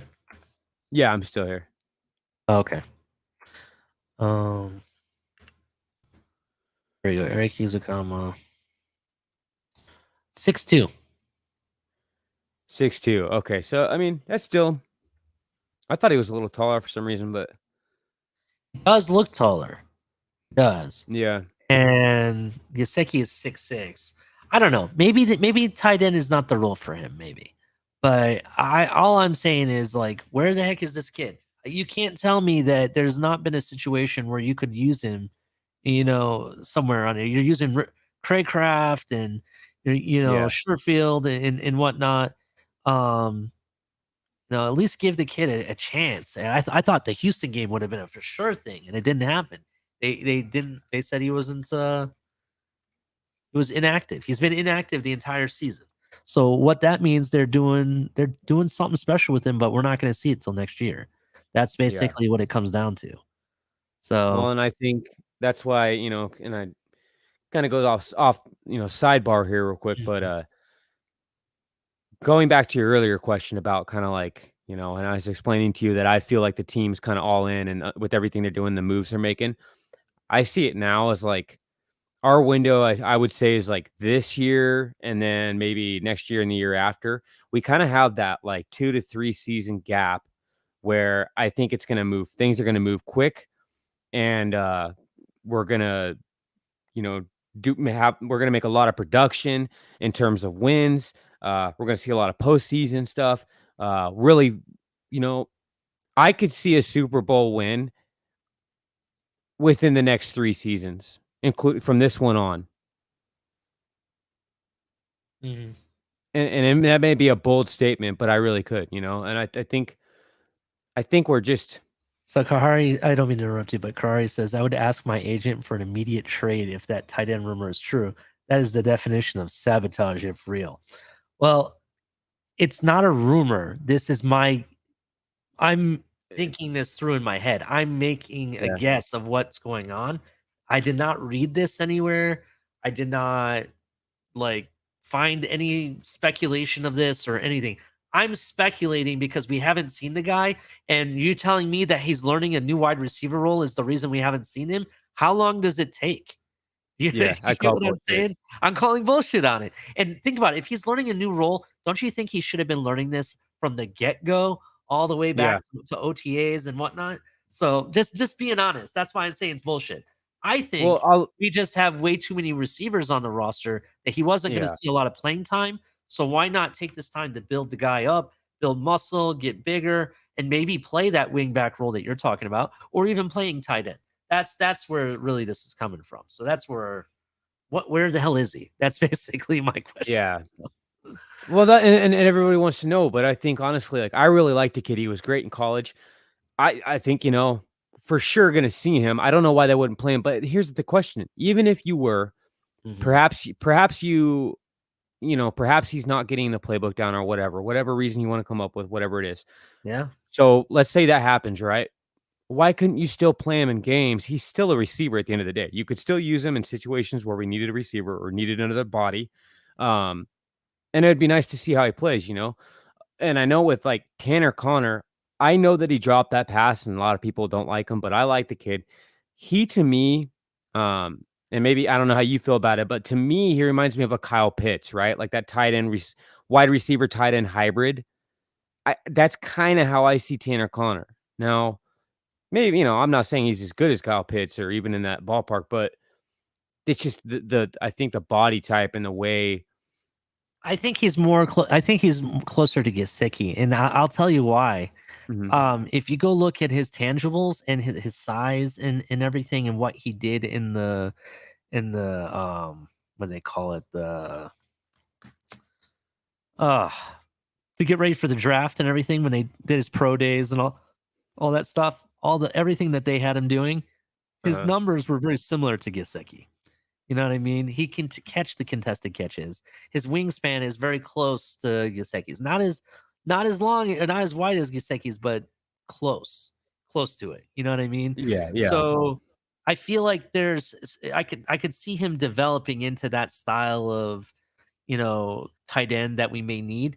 He blocks a little bit better than Gesicki, and that's what sets him apart from Gesicki. But I don't know. I don't know what's going on with Eazy, and that's why I brought up the question, because I feel like, did we really waste a draft pick on a wide receiver that's never going to hit the field? You understand what I'm saying? There has to be a fair big question. reason. There has to be a good reason, and the only thing that makes sense, what position is going to be empty outside of running back in the beginning of the offseason, that's going to be the tight end room is going to be empty, except for you'll have two guys. And Ron, before you said they've already converted Tanner Connor over to tight end. Yes, they have done that, but that leaves us after this, when in the beginning of this offseason, the first day of the NFL New Year, whatever they call it, we're only going to have two tight ends, and we definitely need more than that. Our tight ends have taken injuries almost every other week this season. So that's why we need them still. All right. So let's move on to the Chargers injury report. The Chargers have some major injuries. Pretty much on the tail end of ours, just so you guys know, Justin Zimmer, he has a back injury. He had limited practice. It's questionable. I could see him coming, but I don't know. They might manage, how much playing time he gets, if any. And then the only other one that's on here that is really, I already know is doubtful, is River Craycraft, as we mentioned. Everybody else got full practice, and it looks like Tyreek Hill got full practice. He's no longer ill with an illness that he had. Okay, now to the Chargers. So that's what I was going to ask you too, because I didn't know if you had heard about Tyreek Hill. Yeah, I guess he had some flu symptoms of some kind. I guess I don't know. You think he'll play though for sure? Yeah, full practice, bro. They even took the designation off. There's no questionable or doubtful or anything like that. I honestly, bro, I thought we were gonna have like a Michael Jordan flu game. You know what I mean? If there's anybody to do it, I bet you it would be Tyreek Hill. Yeah. I bet you. I mean, the guy. It surprises me. It doesn't surprise me. It amazes me. That's the right answer. It amazes me how confident Tyreek Hill is that regardless of how crazy it sounds, he'll make it happen. Yeah. You know what I mean? I don't know if you know this, but you know that machine that they have that throws the balls at players, and they the jugs machine or whatever. Yeah, what do they call that? You know what I'm talking about? Most of the players will stand about 10 yards away, maybe a little bit more, and catch it from there, right? No, this guy stands right up to it, the point where the ball is moving the fastest speed, and catching it instantly over and over. And then the guy on video on top of it catches a ball launched from that with one hand behind his back and him turned away from the jugger, whatever they call the machine as well. Jugs machine, yeah. Jugs machine, yeah. So it's crazy. It's like, oh my God, this guy believes himself so much. He turns it into existence. That's what amazes me so much. Did you see what he did in the video with the jugs machine where he put it on and then he took it was on his I believe it was on his YouTube, and he took syrup, put syrup on his hands because they tried to say that something about the media was saying about Tyreek Hill's hands. I don't remember what they're saying, but so what he did to test it, he took a jugs machine, loaded with the balls, and then he put syrup on his hand and then some other crap on his hand in another video, in another round. And was catching balls that way at his face, full speed with, hands covered in syrup and stuff. But crazy. That's crazy. But yeah, that's the kind of stuff that I could see him doing. I believe he'd do it and actually make it happen. And in addition to it, I loved what there's a video going around on Twitter right now that he had on what's his name? Shannon Sharp's podcast or Club Shay Shay. Yeah, Club Shay Shay, where he talks about other receivers that could play his role. Like the question came about, do you think there are other players that could be, do what you do? And he said, no, there's nobody that can do what I do except for one person. and that was Jalen Waddle. And he says, he did say that? Yeah, and he said that Jalen Waddle could be the guy that does what I do, and he could. He said he's teaching him everything that he has learned and knows about being what he does. So he's teaching him everything. You know what I mean? That's awesome. I love to hear that. Yeah. So I saw that video today, that clip, and I was just like, dude, this is why he's a captain on this team. You know what I mean? He's sharing the knowledge and everything he's learned up to this point with someone that is younger than him and could be the next him, and molding him into him. If you go look, the way that they play with the confidence and everything, it started right off the get-go. Even Waddle said that, called Tyreek out and said, we don't even need the race. I already know I'm faster than you. I see you in practice every day. You know what I mean? That's something Tyreek would say to him. You know what I mean? So that's why I love the, like, they're real friends outside. I can tell they're real friends outside of football and everything. So I love their, what's that word I'm looking for? DTA, the chemistry or the chemistry. Yeah, the chemistry that they provide and how they work off each other and everything. So that is pretty impressive. Camaraderie. Camaraderie, yeah, the camaraderie. Let's talk about one other thing real quick. So Tyreek is 11 yards, people. 11 yards away from breaking a single season passing record or receiving record for the Miami Dolphins. 11 yards. That's one catch. He's one catch away, one first down, basically, in terms of what Tyreek does, away from breaking that record, right? So is he going to do it? If there's a bet, if there's a money line on it and it was a good bet, go ahead and take it. You're making money regardless. So that's the truth. So that is big news. So I expect him to play. Tyreek lives for the big games. That's what it comes down to. He shows up even more in big games, and he's actually, if the last time he returned a punt, from what I heard, for a touchdown was against the Chargers too, by the way. Yeah. So he did that. He always made sure that he had the last laugh when it came to the Chargers. So that's why I said, like, he owns the Chargers, like a stake in their ownership. You know what I'm saying? The kind of pun I was absolutely. Yeah. So, but anyway, let's move on to the Chargers. They have some a lot more doubtfuls than we do. So Bryce Callahan, cornerback, he has a groin injury, did not practice for 2 games. He's doubtful. DeAndre Carter, who's been kind of like a sleeper receiver this year for them. He actually had a quadricep. He's been full practice, so I expect him to play. They took the designation off, so it looks like he's going to play. Let's see. Yeah, Will Clapp, Michael Davis, they had full practices, so we're good. This is the big one for them. And this is actually a benefit to Tyreek Hill and technically our receivers. Derwin James, one of the best safeties, strong safeties in this league, did not practice all week. He's doubtful with a quadricep injury. So I don't think he plays. When you don't practice and it's doubtful, I mean, it's possible. I mean, it is definitely possible he could play, but from everything I've read, what CBS Sports has told me, it's doubtful that he's going to play. Yeah, I thought maybe it was him that was not going to play, and then I saw earlier someone said too that Bosa wasn't playing, but he's not on here. Yeah, that's what I was saying, because I haven't seen him on the injury report, but I keep hearing that Bosa's not playing, so it's weird. I don't know. Wait. Is he coming off of the PUP or IR or something like that? Yeah.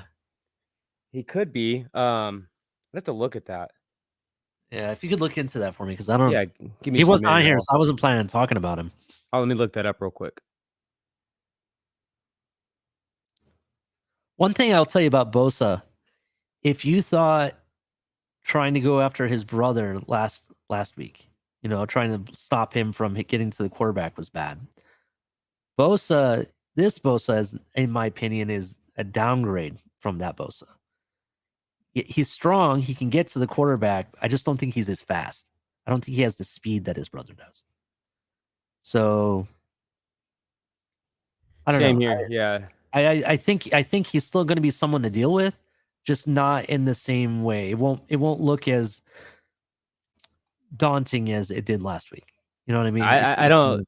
Yeah, he's not his brother. I mean, night and day difference, it's not, in my opinion. Yeah, night and day. You have to understand, I'm a Ohio State fan, so I got to see both brothers back to back, and it is night and day difference. Like, I don't think anybody, like the last season that his brother played for Ohio State, he got an injury. He didn't really get to play all season. He basically decided that he was going to go to the draft, and he decided to sit the season out.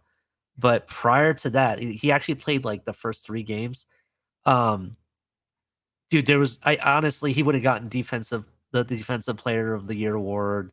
Any defensive awards that they would be giving out, he would have gotten all of them. There was nobody that was going to be able to stop him. The guy was like a machine out there. And he kind of showed glimpses of it, in last week's game.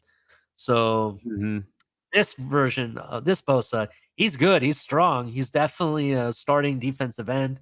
But he's not that Bosa. You know what I mean? Yeah.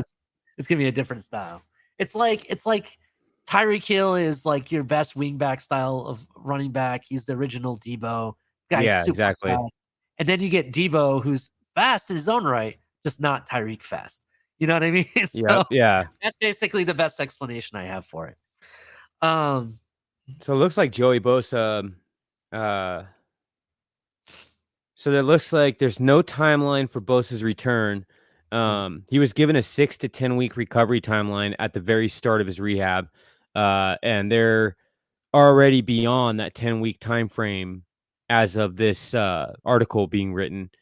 And this article is written about the Miami Dolphins versus Chargers game, so it had to been sometime recently. But they're beyond that point already of which they already stated would be the timeline, and there still is no word.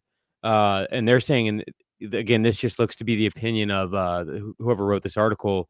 I think it's SB Nation.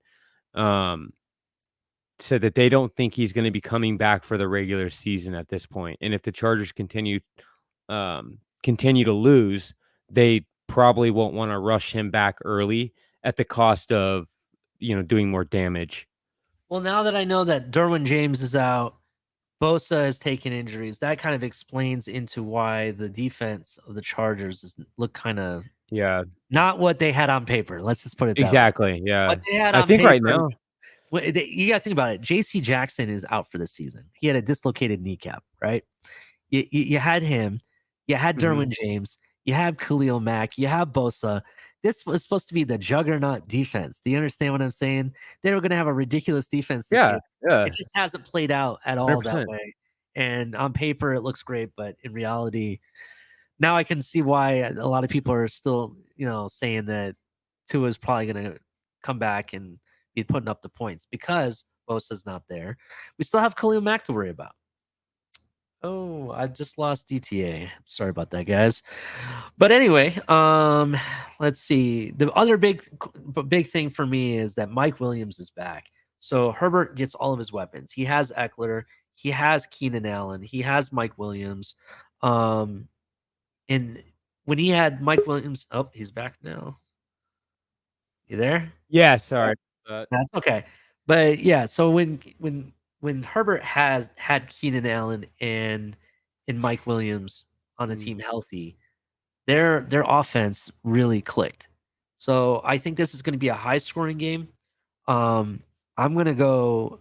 I think I gave this out to somebody in the back room somewhere, in the backstage. I want to say it's like 27-24. That's what I'm going to go with. It's going to be a 3-point game. If 27-24. Yeah, that's my prediction. I do expect Herbert to blow it in the end. So I think I'm gonna give you a bold prediction that we're gonna intercept the ball twice tomorrow. So that's kind of good. I am kind of worried about what Eckler can do to our defense, though. I understand that they have the two wide receivers, and that's going to be an issue. But if you shut them down, Eckler can play that McCaffrey role, and that kind of concerns me because I don't have the one thing I don't have faith about right now, and I've talked to people within the community of this. I don't have faith in our defensive coordinator right now. And the reason being is I've seen situations that I would have done something differently that I think could be more effective. Now, I'm not an NFL head coach. The guy obviously knows a lot more than I do, obviously. There are certain things that we're doing defensively that doesn't correlate to what the offensive side is doing. So why are you doing this on defense? You understand what I'm saying? Like, why are you sending, like in the beginning of the season, we were sending people like Jalen Phillips out into coverage. Why the fuck are you doing that? Put fucking Jalen Phillips' hand in the ground and fucking take it to the house and kill the quarterback. That's what it should be his role. They should have been doing that from the very beginning, right? That's exactly what I said. I think you need to play him at his natural position. I don't like that they use Jalen Phillips in coverage. I think it's a waste of his talent. And personally, I don't know. I think that it's almost like they're trying to experiment or something. You know what I mean? And yeah, and then on top of it, you're doing things like I understand we're playing zone primarily, and I get why, but at the same time, there are some situations that you need to at least play not like a full man-to-man, but play like a hybrid man-zone combination. You get what I'm saying? And they don't do certain things. Things I would just do differently. And I don't know. We'll see how it plays out. They didn't handle McCaffrey very well. You said it yourself, DTA, that he was going to be an issue. I don't think they handled him very well. And Eckler has been a fantasy machine for this year for me. And I'm kind of concerned. Like, year to date, the guy already has 7 touchdowns rushing and 5 touchdowns receiving. That's 12 touchdowns in the year to date. For Eckler? For Eckler, right? Yeah. He has 589 yards rushing and 564 yards receiving.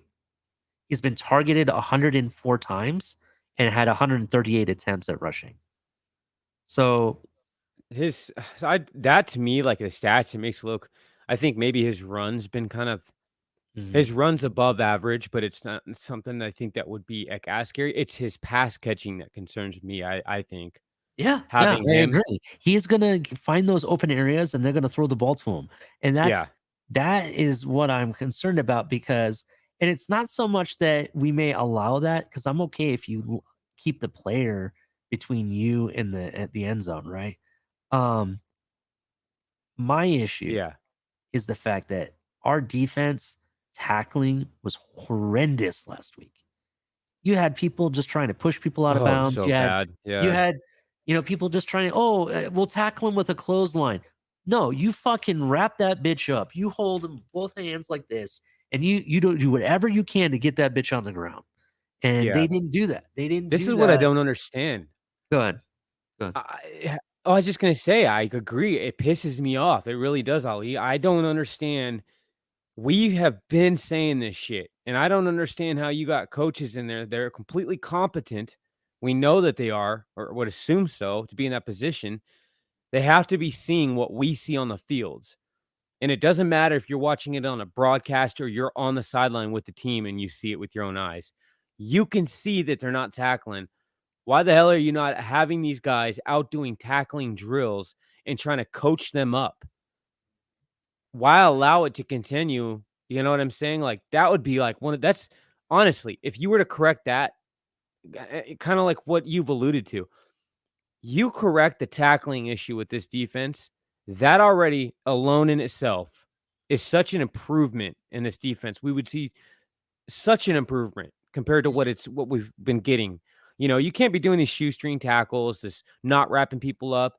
Like when dude, wasn't it 3 or 4 Dolphins players ran in and they had Debo in the backfield dead to rights. And oh my because God. they couldn't tackle him. Oh my God. That he like ducked underneath of them. It was ridiculous. I know exactly which player you're talking about. In fact, it was more than 3 players. It was like 4 or 5 players, I believe. that had him dead to rights, and Chubbs was on top, and he dove on, took the high ground, and freaking Debo just ducked and ran and still got some yards out of it. It was ridiculous. It was that was absolutely ridiculous. So, granted, you know, I do have an issue with the tackling. I do not know what's going on. I don't like something that concerned me a little bit, but it kind of made sense during the training camp was the fact that they mentioned that when they see issues or there's issues that populate, they wait to the end of practice to discuss them and fix them, right? Right. Maybe that doesn't work. Maybe you need to start fixing them in between practice. I'm just saying. I don't know. Maybe maybe that's not the issue at all. But tackling has been horrendous this entire season, not just with last week's game. That was just the game that I just had enough of it. Yeah, it seems to be the common denominator. I mean, even look at the Bills game. Granted, we won the Bills game, right? We won that game. Mm-hmm. Josh Allen, you know, he has the ability. Still started running on us, and every time I thought we had him, he was like a wet noodle and got away. You know what I mean? That's the truth behind it. You know what I mean? It's like ridiculous. It's I think they need to fix that. And if it was me because of how bad it looked in the last game, and that kind of affected the game a little bit, because if had we made those tackles, that game may have turned out a lot differently. I would be sitting there like everyone has to do tackling drills, the whole defense. You know what I mean? Work on everything else you want to work on, but at the end, you're working on tackling techniques every day. I would have done that every practice until the game. You know, it's ridiculous. That's the thing, because if you look at the defense, like, what do you see any other, like, I don't see any other weaknesses outside. And when we're talking in terms of our defense, like, one of the key factors is tackling, right? That's what we see, but I don't see anything prominent in terms of, like, hey, we really need to work on coverage, or we really need to work on this. Like, the one thing is tackling. That's why I say, like, it not being such a big deal, but it would still make such a big difference, because that's you want to like manage penalties for me. I think you got to make smarter decisions. That's it true. seems That's like true. when we get some of these penalties, they're in big moments, and it don't make sense. And it extends the offensive drive, which is not good for the defense. Yeah. Now, Would you granted, call that discipline thing? yeah, they got to be a little bit more disciplined. The other part of it is that this is out of your control. The refs this year, not just in the Miami Dolphins game, but overall have been horrendous this year compared to other years. I think this is probably one of the worst years when it comes to officiating. Now, I understand that the NFL may have asked them to focus on, you know, verifying that pass interference was made, you know, more so than they have previous years. But if you go back and look at it, they're calling Cater Kahoo for things that Xavier Howard does all the time, and they never called him for it. You know what I mean? Yeah. Like, there was a play, I can't remember what game it was that we played recently, and I want to say it was maybe it was the Houston game. I can't remember. But I think it was Cater who was, you know, covering somebody. Pretty good coverage, no problem. And he kind of like had his hand on his back, not like holding him, but just on his back, kind of like sitting there. And the player went to spin and turn around, but for whatever reason, it looked like, from the eyes of the referee, it looked like he was being held, and they called holding. You know what I mean? Yeah, yeah. Because the way the player jerked to move around with with what his quarterback was doing to help him out to get open. So I'm like sitting there like, really? You're going to call that? That's ridiculous. So that being said, you know, there are some unfair penalties. I do agree. But it's happening all over. You know, those are out of your control. So manage the ones you can control. Exactly. Be more disciplined for that. So that's basically where I'm going with that. Let's do the rundown. I want to drop the link. I want to get people talking. I want to talk about some of this stuff. I honestly do think we're going to win this game. I'm not going to say we're going to do a 40 burger. I saw someone predict like 41-17. No, I do give, you know, Herbert's getting his wide receivers back. Their offense is going to look good. I kind of want to say it's going to look like the Detroit game. I think that's kind of what it's going to come down to, is how well Ooh. does our defense play? You know what I mean? Like Yeah. I think it'll be like 27 to maybe 21 or 24. I Yeah. like your 27-24 thing. So originally I had us at 27-20, right? Miami. On this Finn show. But and then on here though, I'm thinking more like a 34-30 type of deal. I Yeah. think the only reason I say that is because I see Justin Herbert making some plays, like I said, between Eckler and now having back both receivers, getting past our defense.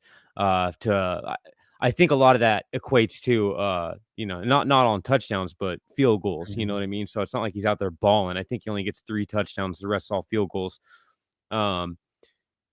I see us somewhere in that region, like a tight game, but it could go in the direction where Tua goes out there and just picks apart their defense, especially if they like to play press man coverage, which again, this is what I saw. This article was talking about how that's like what they mostly run.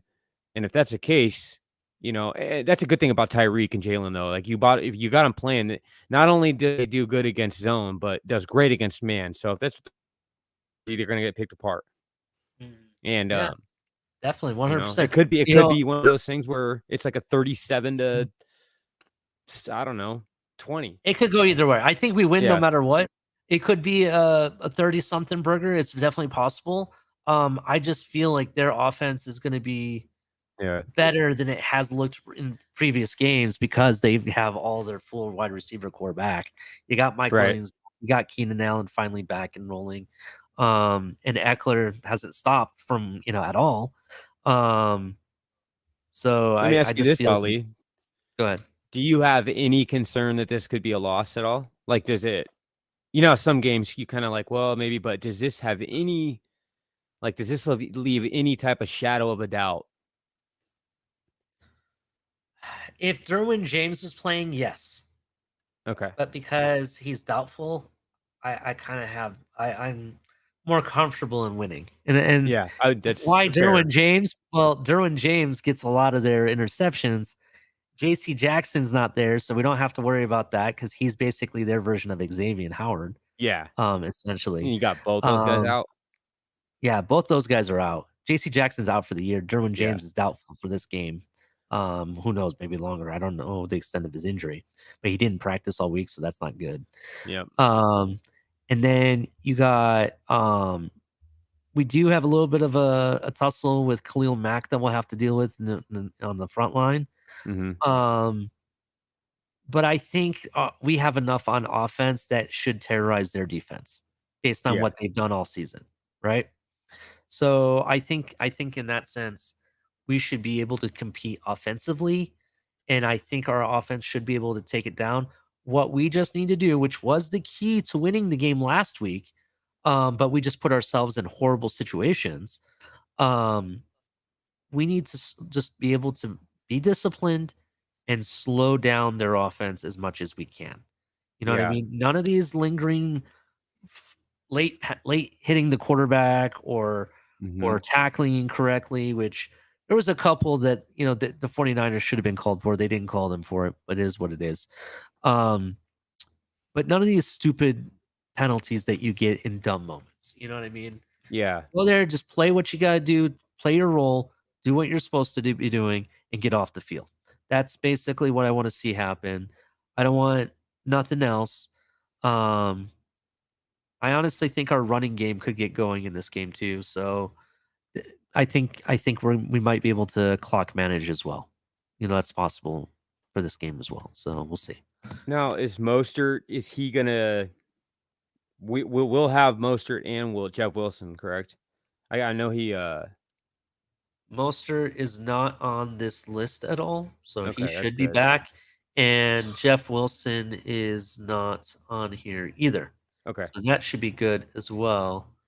He was in a knee brace on Wednesday, I believe it was, but he said on Twitter, from I can't remember, I think it was Joe Shad or something, one of them, but what he said there is he was quoted saying that it's just a precautionary thing. It's not that he actually needs the knee brace to play. It's more of just a precautionary type of thing. Was this Mostert or Jeff Wilson Jr.? Mostert. Yeah, Mostert. When I was at training camp, they had him in a knee brace too. Oh I wow. think if So I what- it- remember correctly, I wouldn't Maybe be a surprised. lingering thing. Well, I don't know. I don't know. Huh. I want to say he had a knee brace. Well, maybe he didn't. I don't know. I can't remember. I'm trying to remember going back that far. But I wouldn't be surprised. A lot of these players wear knee braces, to practice in. It's just to be safe on the safe side or whatever. I get it. So Yeah. he's not on this list. That's like the biggest key for me. He's not on the list. of Yeah, I rookies. know. So you know what I mean. But I'm with that. yeah, let's do the rundown. I'm gonna drop the link so we can start talking and start getting this party going. Sounds good. Did you have anything before we go do the rundown? Like, is there anything else that you want to talk about or anything? No, man. Just I really appreciate you having me up, man. Thank you. And yeah, I really enjoyed the topic today and enjoyed talking about that too. So I think we're about to get into some good conversation. So really Definitely. appreciate that, Ali. And all you guys, please continue to support. If you're coming over from different platforms, give this guy a like. Ali does great work. The whole Fins tailgate, they do a lot of hard work for everybody. So come out, show support, show the love. Yeah. Make sure you hit like and subscribe. We Mhm. definitely appreciate it, DTA. But yeah, we definitely appreciate you guys. We wouldn't be here without you guys. And definitely share, with your friends, family, any friends, fans, or other team fans. We accept all. We have Mark here every week, or every day. It seems like he's living at the Fins tailgate. He's having such a great time. So just messing with you, Mark. But yeah, so definitely we really appreciate it. If you'd like to donate to the channel, let's say you like the content, you want more of it, we definitely appreciate Cash App and Venmo. We appreciate the donations. So definitely check that out. But you can check me out every Saturday, Late Night Exhale. I'll be here. We also have color commentary every Tuesdays. And you never know when Color's going to go on. He goes on every other day sometimes. So it just depends what's going on. And every other day of the week, you got the Fins Tailgate with El Capitan. Definitely check out his stuff. He's got some interviews lined up. He has a returning interview lined up soon. Definitely check out for him. He was going to go on Friday, but he wasn't feeling so well. So that's why there was no Friday show, just so you guys are aware. That also being said, we got some other shows lined up and some other upcoming shows. We'll definitely be announcing those soon. But while you're at it, if you look in the descriptions below, we have some sponsors. We have Backroom Collections. Definitely check them out. They got some really awesome artwork and other canvases and stuff, not just for the Miami Dolphins, but other teams as well. They also have some cool accessories for those mini helmets that people get to sign and stuff like that. Definitely check them out. And also you use the code hashtag TFTG at checkout to save 10% off of your Backroom Collections. That also being said, check out Fanatics, official partner of the Fins Tailgate. They sell officially licensed gear, everything from jerseys, hats, t-shirts, all different types of memorabilia stuff. This is where I get all my hats and all the t-shirts. Every time there's a new era drop, I usually go to Fanatics to get my new era hats. So definitely check them out. They also have those mini helmets and stuff like that people collect. You can buy them there. You can also buy the ones that are signed as well, even the bigger helmets. But they have all that kind of stuff. Definitely use the link below. Helps out the channel. We really appreciate it. That also being said, while you're looking at the links, you can check out our merch store. We have tons and tons of different types of merch. Everything from mugs, tumblers, hats, t-shirts, sweatpants, activewear for the ladies, stuff for the kids. We have all different types of stuff. Definitely check it out. We got tank tops, flip-flops, yoga pants, t-shirts that come in different colors, even the hats. I know we have a picture of the white hat and the black hat, but they do come in different two tones and different colors and stuff, even a hot pink if you're looking for something for the ladies. Hey, let's be real. It's Christmas time. It's the holiday season. You're trying to find that last minute gift, and maybe you have someone that that watches the show and you want to think of a gift idea. Check out the merch store. Definitely. They got stuff there. They got beanie hats. We got this awesome flag. I bring my flag to every tailgate. Definitely check it out. I'll be getting a huge flagpole soon to be posting this flag up, so you'll be able to see it even depending on how tall I get it, maybe you can see it from across the street or in the orange parking lot as well. So definitely check that out. That flag actually is much bigger in person than it looks even on the screen. The material is really good, so you know it was made to last. So definitely check out that flag. It's pretty dope. But yeah, if you're on Facebook or Twitch, whatever, come over to YouTube, join the chat, join the panel. I'm going to be dropping the link. Hit like and subscribe. Share with your friends. We really appreciate it. We're welcoming to everybody. But yeah, let's go ahead and drop this link, DTA, and get the conversation going. So links in the chat. Expect everyone to come up here.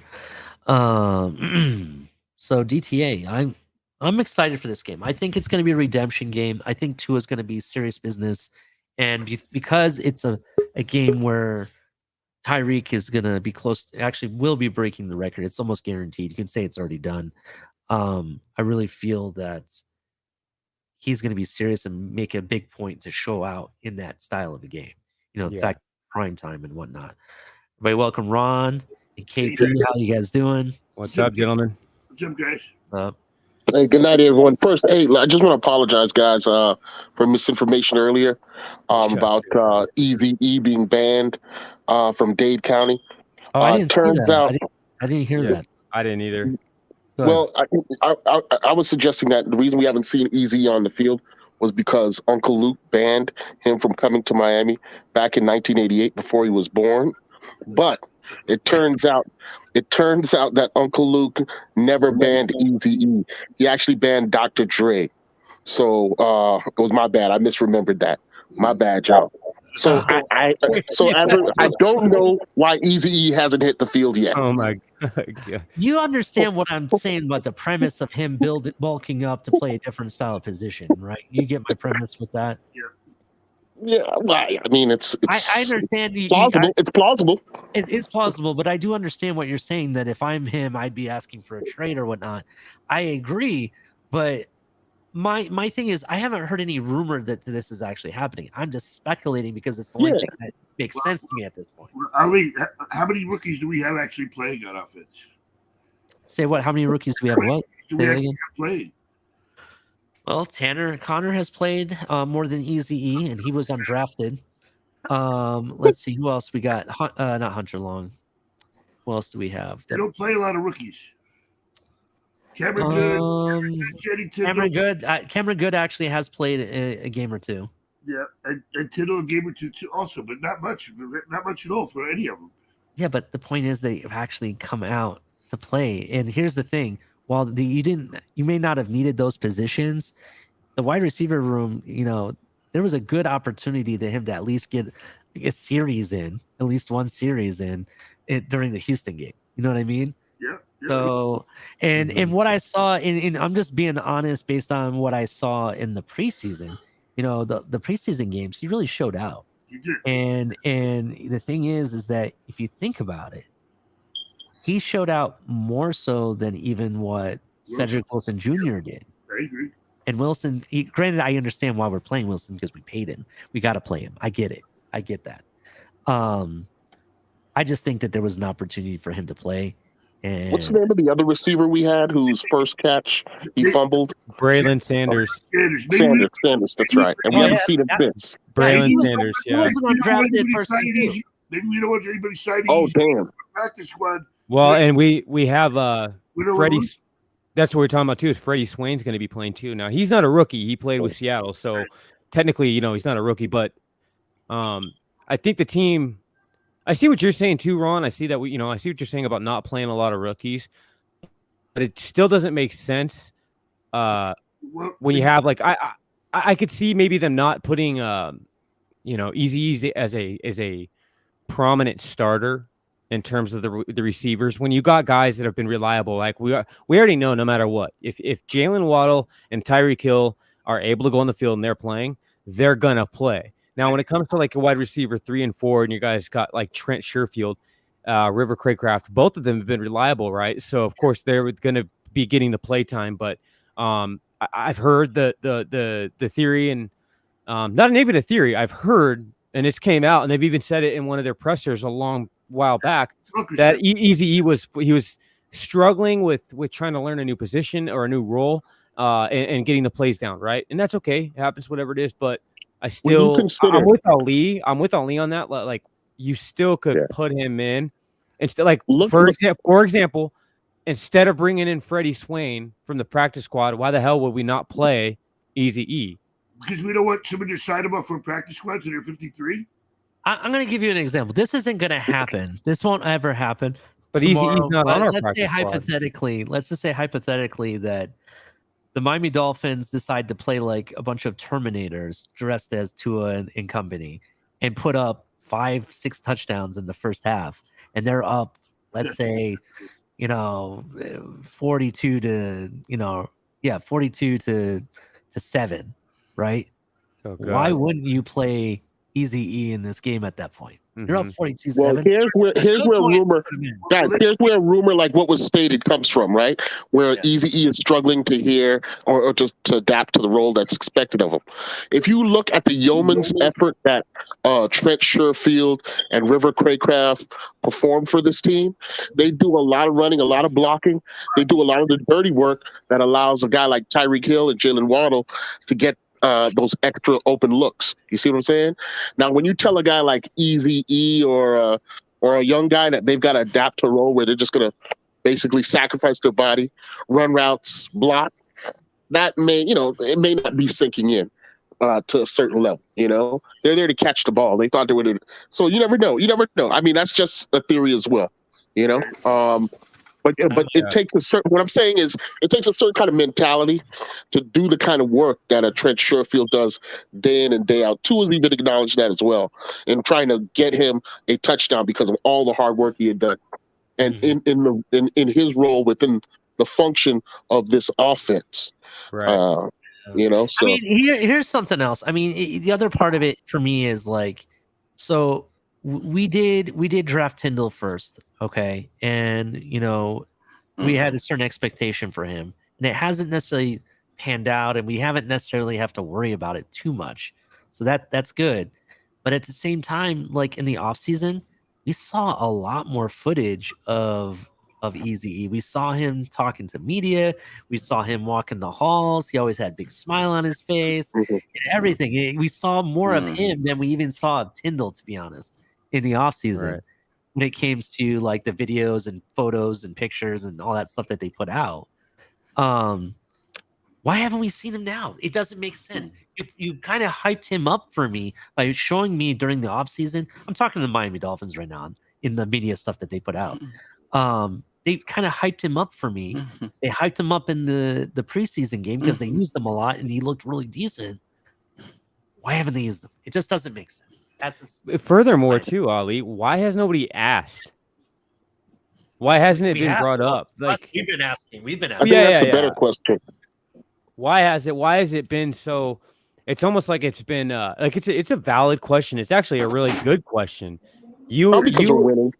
I get that we're winning. I'm just saying when you it has been asked earlier on. I want to say it was about 4 weeks ago, maybe 5 weeks ago. It was asked why he hasn't played yet, and they said he was learning a new wide receiver role. Yeah, I remember that the Dolphins officially said, and I'm like, okay. At the time, it made sense. I was like, okay, so they have they want to do something different with him. Okay, a magnificent plan. Maybe this is some secret weapon that we've been waiting for that McDaniel has. That is ingenious. You know what I mean? Yeah. Like, oh my god, it's gonna be amazing. The new role is sitting on the bench. Learn how to do that. Oh, there's that. But they don't even dress him. I don't think he's. If you go back and look, he hasn't dressed a single game. He's been inactive. That was my next question. Is if he was dressed on the sideline. I don't know to showcase him so somebody signs him off the practice squad. He's not on the practice squad. All right. So I'm gonna bring this person on. Hey, I want to make sure everyone's talking. I know you're on. We got Justin Crybaby Herbert up here and Tony Pepperoni and Crypto. So welcome them. But I want to welcome one other person. Guys. So on 3, everyone just say boo. 1, 2, 3. Boo. I've been trying to tune out. Oh God, I really appreciate that warm welcome. And talk like his Bills are this dominant team. You've never won anything. You've never won anything. Holy shit. Nothing. Just because you're starting to get a little success, stop coming here puffing your fucking chest out. You've never won anything. You've never won God damn. Nothing What I happened to nothing I that like guy? more than a fanatical Dolphin fan. That's Greg. It's Greg. Oh Right. my god. Oh man, Greg. Wow. It's always good to know. It's always good to know what not having self-control is all about. Oh man, that's so funny. See, That was I'm funny. not disappointed. I thought you were a little bit more intelligent than most of your fan base. God damn. He lives in Man. Buffalo. How intelligent could he I'm be? sorry. No, No, Mark. actually, I live in I live in San Diego. Oh, you Yeah. live in San Diego? Oh, okay. Yeah, Mark, are you by going the to way, this Mark, game? are you going to the game? I am 15-yard line visitor side. Oh yeah. wow, wow. Okay, he's rooting for You the gave me a Dolphins. great San Diego idea roots for tonight as I'm Buffalo. wearing Go my figure. Merino jersey for tomorrow. Are He you gave me a really? sign. Yeah, I am. Hold on, and Mark. He, and he said You to got to pull up take like a a picture of TFTV that. sign. You got to take a picture of you in a And you have Merino to share jersey. it with us. You have Yeah. to share it with us. Please. Yes. Yeah. Are you wearing that in the stands, Yeah. Mark? Pardon? Are you going to wear that in the stands? Yeah, I was planning on it. That's awesome. I like it. Awesome. That's awesome. Are you going to pass? Yeah. So Mark, who do you? I know You we're got to talking- promise to wear it the following week in Buffalo. Not a chance in Yeah. hell. Hey, you do that, man. So who do you guys have this week, Mark? We play the Jets on Sunday in Buffalo. Oh, so this is a redemption game for you guys. Well, it's a couple things. You know, they talked to Josh Allen, and he had said that of the 3 games that they lost during the season, he admittedly blew the Minnesota game along with the horrible coaching that they had in that game that didn't allow them to kick a field goal on 4th and 2, and then Allen throws a pick, and then Allen throws a pick at the end of the game, which ended that, and plus they fumbled on the 1 foot line, and it just they didn't try the field goal up 27-17 with 1:36 to go in the Vikings only having 1 timeout. But he did say, and the consensus in the Bills locker room is that of the 3 games they lost this season, the Jets was the game that they were outplayed and deserved to lose. Wow. You don't think you were outplayed? They play good defense in that game, versus the Jets. Minnesota. Pardon? You don't think you were outplayed versus Minnesota at all? It was if you Down the look stretch at the they were. stats in that, if you look in the stats in that game, they were 1 yard apart. They were 1 play apart. They had equal numbers of first downs. The game was completely dead even. And I will not blame injuries as an excuse to lose. You man up and you play with who you're with. For the chat, though, that's what I was saying. Well, I believe he No, deserved to lose the rest of the games. The Jets this took year. over in the second half. Buffalo jumped out 14-3, and then the Jets just really stepped up, played a really good second half with Zach Wilson of all people. Yeah. And, We'll see what happens. They're going to have a better quarterback this time around. What about 93 plays and only scored 17 points? Yeah, they have a better quarterback. I'm not talking about the Dolphin game because that's a scoreboard win for the Dolphins. That it is what it is. Scoreboard win? What is a win? What do you mean scoreboard win? That means you won. You got more points on a scoreboard. Doesn't mean you dominate. I listen to all these Dolphins. I listen to a large amount of Dolphin fans, and I read their chats and everything. And When the it's like Dallas we've had Cowboys beat you guys in the fucking Super Bowl, in that blowout, We're not score talking mean something there? Doesn't the score mean something there when they fucking blew you guys out? Mark? That wasn't even a game. Never fucking, Ronnie, that wasn't even a game. Shut the fuck up, goof. I was answering a question. You could certainly wait until I finish the answer to my question. No, I don't wanna. Well, According to one that's your standard Dolphin content creator. Oh, see what he just said? I love it. I love what he just said. Hear him? That's your standard Dolphins fan. That's his true colors. I love it. So Ron, so get the fuck off. So Ron, then. you were saying, were you saying that Eric? Kick me off you if said don't that like that it. Easy was on the practice squad. No, I was I wrong. just looked. He's not. Yeah, no, I was wrong. Okay, I was gonna. Yeah. I thought Easy had an eye injury. Someone That was the in thing the that they were caught saying. Someone in Well, the eye injury he was did. several weeks ago, He but did, he but that came was off of early it, on. Yeah, though. that they took him off of the Yeah, injury. that was early That on. doesn't make sense. Yeah, I don't get it. And he's on the active roster at the 53. He's never been on the practice squad. So I mean, Ali's made some good points. I just agree. Like it's kind of. It's just kind of weird how he hasn't hit the field yet. I understand there is probably a play drop when it comes to what the receivers we have on this team versus him because he's the rookie or whatever. But at the same time, there's situations when you're up 30-0 against the team. Don't you think you should give the guy a shot at least? Was he dressed for that game, Ali? No, he wasn't. They wasn't in the mood for experimenting. That was my point. They haven't dressed him a single game this entire season. He hasn't got it. He hasn't even popped his dressed cherry, if you want to call it that. Well, like right now, the they couldn't afford to draft experiment. has not been faring out very well. I mean, you've got Tyndall who's not playing. You've got Uzakama who's not playing. But how can you You have say Good they're that's not not playing, and Thompson's just But how do you Thompson say looked that good that's not preseason, fair? hasn't done anything else wise. They're learning. How can you say they're not playing well? If they're not playing, you can't say they're not playing well because they're not playing. Period. Well, they haven't been prepared to play. First of all, Right. Well, They're what I'm saying is that this year's draft has been. Like good teams do. They teach their rookies how to play the system, so when they get in, they're not chasing. It's seamless. It's seamless. All I'm saying is their 2022 we don't know if they're contributions have been building zero. Nothing, nada, 0.0. There's no contributions out of the 2022 draft class. How about Kader Kodu? What are you talking about? They provided something. Was he drafted? They Ron? provided teams. No. He's a rookie. I drafted rookie. I didn't say. I said your draft class. Listen to what I say exactly.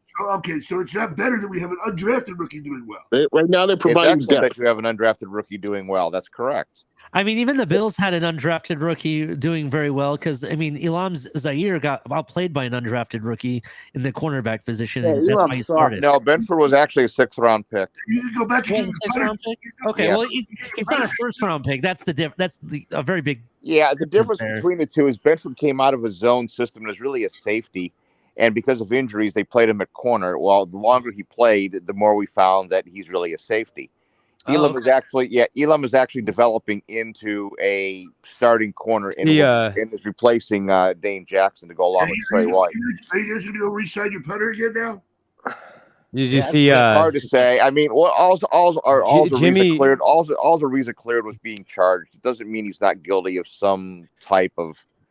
I mean, in the eyes of the world, he's not being charged, but at the same time, he's when you're there and there's a situation that occurs, there's something that's happened, and Buffalo's made no move to re-sign him, nor has any team. Go ahead, DTA. What do you got?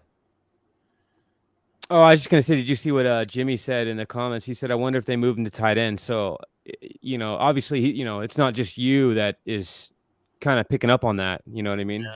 Well, he's what 6'2", 224. He's more of an I think he's more of an H back or a wing back. Hey, Mark, are you guys gonna re-sign Ariza? He was cleared of all charges. I just answered that question. Did you open up your ears? Crypto. He just answered that question. Crypto.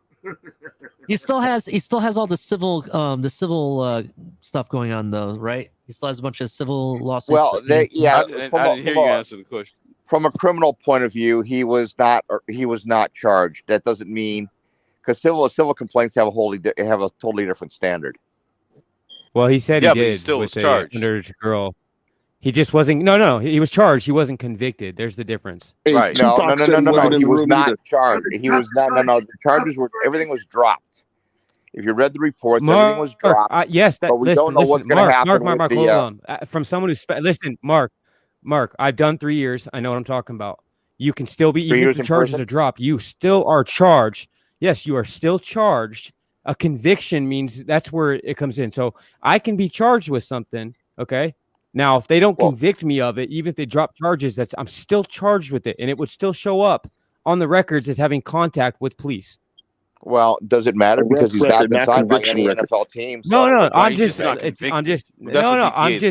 telling you. That's all I'm saying is that he wasn't convicted. He's just making a point that it's still on his record. There's still an arrest record. Well, his career in the NFL is done unless there's a lot of things that change, and he's not being signed by anyone. So. Nah, he can survive with just an arrest record. Season, if he's talented enough, he'll play. He'll play for somebody. Yeah, he'll probably end up on somebody's practice squad. My question is this. Let me ask you guys this, since we're on this topic. So Ariza, they decided not to charge him criminally, right? Correct. Yeah. And he has the civil lawsuits. it's almost like the same thing, except minus the 2 years that Deshaun Watson had to go through it. But it's a similar situation. They decided they weren't going to charge him criminally, but he has a civil lawsuit.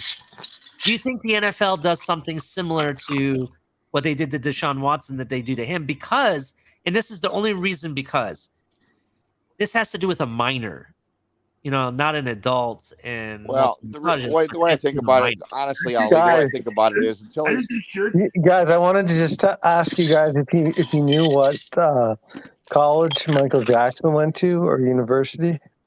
I don't know off the top of my head. Brigham Michael Young. Jackson, the quarterback. Michael Jackson, the singer, he went to Brigham Young. That has a lot to do with football. I thought it was a joke, but you can't joke, Mark. Obviously, I don't have much of a sense of humor, so I guess that's what it is. Oh, whatever, Mark. Whatever, goof. Okay, guys. So you guys understand my question, though, to the panel, Some right? people did say he was looking for more men, and more men. Oh my God. Well, Matt Ariza is in that. I guess going down that road. Yeah, unless Matt Ariza signs with an NFL team, this thing is over with. I don't think the Bills will try to re-sign him personally. I think he'll go to a different team. Well, yeah, he's going to another team. Buffalo's not a team that historically would do something like that, and I don't know a lot of. He'll teams end up the in league that would Kansas City actually or do that. Cincinnati. He'll play for Team Balenciaga. Cleveland. You heard about the Balenciaga scandal going on in Europe. Yeah, maybe you can go to the Browns and he can commiserate with Watson while they're they're fingering his butthole. Who the hell knows? No, he's going to represent Balenciaga, the Italian. Well, those women with Watson, they was of age, not underage. Yeah, that's why I said in some cases this is worse. That's I think more of the question is why he has a propensity to have his butthole played with, but that's, I guess, whatever it is. You're a little focused on that, Mark. I'm getting a little nervous. Maybe he has already, man, and that's just they was of his consenting life. age. Exactly. Well, at least I can say the Bills didn't go after him. They signed him. What are you talking about? They drafted him. They didn't draft Watson. We're talking Watson now. No, I'm talking about Ariza. We've been talking two different people, Ariza and Watson. So let's get back to the Dolphins. Okay, this is Dolphins. Good idea. Let's go back to the Dolphins. So the Miami Dolphins are playing the Chargers. I already mentioned that overall, the Chargers defense is ranked 28th in the league. Their run defense is 30th in the league. Well, speaking of hookers, I just drove past a bunch of hookers here in DC, so that's right on topic. Hold on to that Bitcoin crypto. They're hooking on Pennsylvania Avenue. So in addition to it, the Miami Dolphins, the Chargers, pass defense is ranked 15th or 17th in the league, somewhere around there. They average points allowed is around 25.2 or 25.8, somewhere around there, points per game. So I expect this to be a high scoring game. This is actually, I don't. I don't either. You don't think so? I don't care. No, and it's smart football, but it's really. We need to establish a running game. We need to establish. I agree with Ron. This game. Because of all. You're supposed to establish an effective running game, not just a running game for the sake of running game. Well, you don't run up against a brick wall. You need to be efficient. The running game has not been ineffective. They're averaging 5 yards a carry. Crypto, there's three reasons, and Moran, there's three reasons, in my opinion. First of all, that the Chargers need to be efficient is absolutely horrific.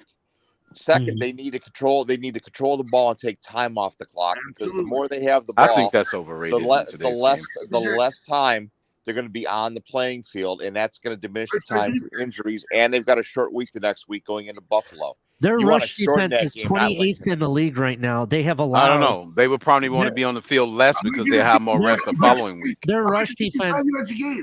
They don't want to be on the field a lot because they tire themselves out. That would be counterproductive. I would say you try to be on the field less. You want to have the game from an offensive standpoint. You want to have the team on the field the least as possible, because you're not going to get out of Los Angeles until what's going to be over, you're barely going to get off the field by midnight your time. Then you've got another 2 to 3 hours in the locker room. Then you have to make the transportation over to the plane. And even though it's a team plane, it's still going to be more time coming back. You're going to be at the terminal.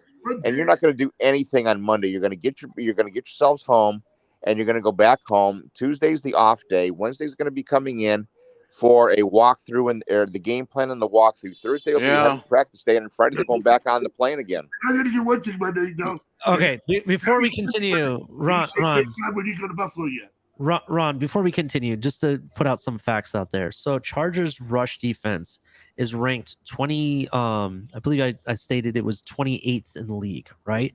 They've allowed about 151 rushing yards a game. And they have allowed approximately 1,819 rushing yards for the season. That's how much they've allowed.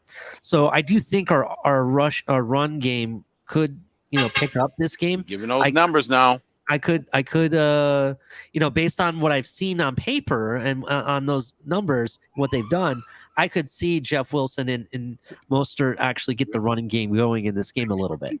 Now, I think time of possession is really important in this game. Response, yeah, definitely. I think time management is going to be huge. That's why I think that McDaniel, we might see a different game, and that's why I said it would be. The concern that I have, two questions. Are they now, I don't want to hear come Monday if we lose this game that the Chargers are the best thing reinforcements back on defense? I don't want to hear that analysis. No, they're not. What I said on the injury report in here. Let me put it back on the screen again for you guys because there's some big people missing here. Okay. And have they played Oakland twice already? Yes, they split. They split. And Jacobs, Jacobs must have put up a lot of yards on both times. Not really so much the first on game. The second one, Can you guys see this okay? You guys can see this okay, right? So we're going to go to their injury report. This is their injury report. The biggest one for me is that they had trouble Derwin with James tall receivers. is probably not going to play. He didn't practice all week. He has a quadricep issue, and he's doubtful. Yeah, I don't think he's playing either. I don't think he's playing at all. That's my opinion. The other big thing that me and DTA found out, and someone Murray's out. Bosa is not playing either. Yeah, Bosa's still on IR. He's not going to be back probably until. So those two right there, and JC Jackson's out for the year. So he was awful anyway when he played. Oh no, Kenneth Murray got full practice. I'm just saying that they're big people that they brought in. They're not there. All their main guys, all the guys that they drafted, they brought in the offseason. He's a big run stopper. Sebastian Joseph Day's not playing either. Yeah, all those guys they brought in off season's not pretty much. Yeah, there. Sebastian. Right. So the way you attack the Chargers is you run the football and you control the clock. You don't play them by. Well, the Raiders didn't do that. You do not want to get into a shootout. They use a big perimeter guys with your defense. The only trouble I really saw them with is big, tall receivers on the outside of the boundary with Matt Collins and Adams killing them with their size. And I saw David Carr picking them apart on the boundaries that they had difficulty with. Dolphins don't have that. They wasn't really having trouble. We're going to have to make some. No, it's not if we want to take advantage of their true weakness in the pass defense. And for me, I don't want to. Short receivers don't do it. Mark has a point, though. Mark has a really good point. I do think time management is going to be the biggest key to winning because you don't want to get in a shootout with a healthy Chargers team. No, where they have Keenan Allen and Mike Williams and Eckler and Everett. And Palmer. Oh my God, I almost forgot about Everett. Yes. Well, if our defense don't stop them, they're going to force them to a shootout anyways. The main key is go ahead. If they getting 4 plays, 80-yard drives, it is irrelevant how much time we hold the ball. Ali, yes. I want to bring up a valid point. Go ahead. I think everyone will agree with me, even Mark. The refs, they're going to be against us. They want the Chargers, the big market team, to make it to the playoffs. That's compelling. Okay, they want the big market. They want the big market. They want the big market. They want the big market team in there. They make more money off it. Can I play? They want the Vegas one. They want Las Vegas. They would have been doing that with Las Vegas along the way if they wanted a big Let me play devil's advocate with this. I understand what Tony's trying to say. It's primetime game, and everything. But let's play the flip side of this. You want to sell tickets. You want the big storyline, right? Well, the storyline is this: the Dolphins have to play back-to-back primetime games. And what happened in the first Buffalo meeting with the Dolphins? The Buffalo Bills, had darling of the NFL, lost. Yes, we fucked them over in their season that they were supposed to go undefeated. I had people telling me, so that is a bigger storyline. You let the Dolphins win this game, and then you go into Buffalo, and you have a team that has aspirations to make the playoffs versus the team that that lost against them. I'm just saying that's a bigger payout in the end for me. That's just my opinion. I don't know. There is a lot more value in a long 9-4 season. Miami team going to a 10-3 Buffalo team to play for. We didn't mess up no undefeated season. They wouldn't. It was early in the season. I know, but I'm just saying there's people who are upset. Like, I can't tell you how many media outlets and people, on Twitter that were, thinking Buffalo was going to go the whole way. They ought to know better than that. Them. They were crying. Yeah, nobody's going undefeated anymore. Hey, that's a tough task you guys nowadays. Know the rule for me. A division team gonna get you, or somebody else gonna get you. Please, you betcha. Please respect the people that's on the panel. I'm bringing somebody up, and I want you guys to be gentlemen and respectful. How's it going, Miss Liz Meyer? How you doing today? Hi, Liz. Hey, doing good. Hey, everybody. I just have a quick question. Wouldn't it be better if, let's just say, for the first half, do a combo of run, throw, so on and so forth until, for not the first half, but let's just say first down, do a run, then second down, do a pass, and then do a run on third down. How about you get what I'm saying? Have a combination. The defense that you're playing. Switch between. No, switching between you play down and distance and matchups is the way you play it, Liz. You gotta do both. But it's important for the Dolphins to get time of possession, take the clock down, get off the field as soon as they can, and stay healthy to go to Buffalo. That's the way that they can win the game by 10 points or more. If they get into a shootout, it's a big problem. You do not want to do a shootout with that team when they're healthy. You may win, but it's going to turn into almost a 4-hour game. I think it's damn if we do, damn if we don't. Brandon stated the way he coached, he gonna force a shootout anyways. You're totally right, Crypto. I mean, he'll. The way he coaches. Shootout. The Dolphins' way to win the game successfully is to control the ball, in my opinion. Yeah. But the point is, we got to win this game, guys. So either way, this needs to be a dub. Yeah, it's got to be under no circumstances. Win in all circumstances. The Bills do as If expected. you don't, then you're burying yourself. You don't want to go into Buffalo 2 games behind on a short week. Right. You'll be full 2 games behind. So all that stuff about triaging players and all that stuff is out the window, man. First priority, get the dub, whatever it takes. Right. Shootout, control, whatever. You never want to go on a 3 game. I just think if you watch the game tomorrow, I think you're going to see the Dolphins trying to run the football and dominate the clock. Because if you run the damn ball. Yeah, I agree with you attempt because that. if we drop one and we lose the following week, you don't want to put us in a situation where Aaron Rodgers is the knockout blow for us. Well, let's just be honest. If the Bills beat the Jets tomorrow, we'll see how it plays out. And the Dolphins happen to get beat by the Chargers, and they go into Buffalo on a short week and lose as is expected. Then it's irrelevant anyway. The season, your AFC East Division title chances are done because Buffalo's going to wipe out. That's what I'm saying. That will be the what you call it on Christmas Eve, and it's going to be over. Yeah, the division hopes are done. We got to hope for a wild card. We ain't hoping for that. We're going to beat the shit out of the fucking Bills, and we're going to win the division. Okay, though we'll see what happens. We'll talk again on December 17th. Ron, I appreciate the enthusiasm. I appreciate the enthusiasm. Ron. So we need that pep rally. We need that pep rally, Ron. Greg, KP, Tony Pepperoni for sure. All you folks. As soon as the game is over, when that whistle blows tomorrow at the end of the game, start unloading on the Buffalo Bills fans for me. Go ahead. Then you got free reign. Bills suck. You bunch of losers. Actually, we can't really load on them after a loss. We have to load on them after a win. That's why I said if the Chargers beat you guys tomorrow, Buffalo wins. There's not a whole lot. I don't feel like there's going to be a whole lot said from the Dolphin side. I said if we lose, I will be disgusted with the football team. Yeah, we it'd be hard for us to go at him at that Don't let the point. Jets beat you guys tomorrow. Don't let the Jets beat you tomorrow. I don't Oh, control well, then that. what's his name's going to get a tattoo on his right ass guys in cheek? the field that control that. The man. Bills guy from AFC East, he's going to have to get that tattoo.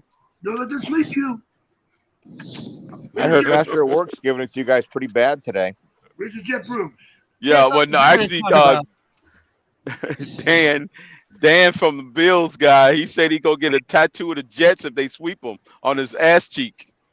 Yeah, well, the Jets played a very good football game. They have a very good defensive team, and like I said, we'll see what happens tomorrow. The Jets remember the Jets have a disadvantage of playing 2 consecutive teams coming off of 10 days at rest on the road. 10 days rest. Yeah. I think Mike White's gonna get destroyed tomorrow. Well, the last time Mike White played against the Bills, the Bills won 45-17 and had 4 picks off of White. Revenge game, baby. Revenge. And with a team that wasn't as good as this one. So we'll see. There's no denying that McDermott is a good defensive mind. Okay, he'll confuse White. Yeah, I think the line is too wide. I think the line should be 6.5, not 9.5. Lindsay, I think we can hear your feedback. I think somebody got feedback. Lindsay, that's not me. Oh, Lindsay. Somebody got some feedback. Now, I guess the question being is, let's just assume, we take the outcome of the Bills game, which is unknown at this time, but the Dolphins will obviously have the outcome by the time they start lining up on the field. What are they going to do with Armstead? If the Jets happen to beat the Bills, do they play Armstead tomorrow? I would rest him personally. I don't think they're going to. I think he's going to play.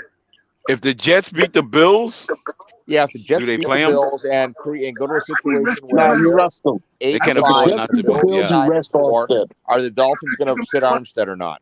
No, because if they lose, the Jets puts us in 7th spot.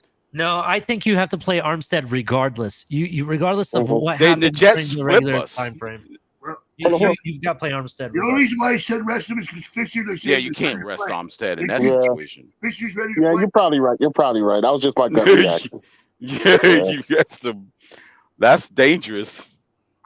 Yeah, well, we'll put ourselves on the brink at that point. Yeah, if we rest them.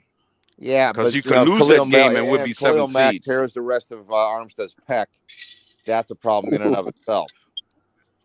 Yeah, because like I said, I thought Bosa was going to do that. He's going to punch him in the chest if he was going to play that game. Stay off Armstead's pecker. Now, Khalil Mack is definitely going to go on that left side, though, for sure. It's the NFL. It's the way it From goes. my understanding, the partial tear takes about 2 to 3 weeks to heal up and everything. It's been about 2 weeks. So you think it's still that dangerous? That is possible. The reports are positive about his recovery. So, well, I have a hypothetical. Let's say the Dolphins are up 27-7 and Armstead plays the first half. Do you pull him the second half? Yes, absolutely. If we're up by that margin, then you might want to do that. They said Eric Fisher's ready. But I say if we up or down by that margin, you pull him. You put Eric Fisher in your left tackle, you're good. Because either way, you got nothing to lose, Well, if we're up or down by that margin. If they're down 27-7 at the half and if Buffalo wins their game, you definitely pull them because the AFC you have to East pull is pretty much over. And Ron, we don't know what Eric Fisher we're getting yet. Got to see it first. I agree, but I just go by what Frank Yeah, Smith. no, Frank I Smith get you. Great. Yeah. So, did anybody have any thoughts about his comments when he got signed? No, what were the comments? What did he do? He made a point. He made a point of highlighting the fact that he's a Midwestern guy and that this coming to Miami is going to be something new. I don't know. I read into that previously he might have been asked to come to Miami or considered coming to Miami and turned it down because I don't think Miami is a big time destination for big guys. They tend not to want to come down here because of the heat. So I'm thinking that may have been something in the past. Like he would have never even considered coming down here before. But he's at a stage in his career where he has to consider it. I think he's all along, just like Odell Beckham. I think you have to look at a scenario that says a team that was promising to go to the playoffs. In a league that's dearth of tackles, big guys. Nobody signed him. So that tells me an awful lot about what his skill set may have. That's what I'm worried about. That's what I'm worried about too. So I'm anxious to see what he has left in the tank, if anything. Yeah. They said he's damaged goods.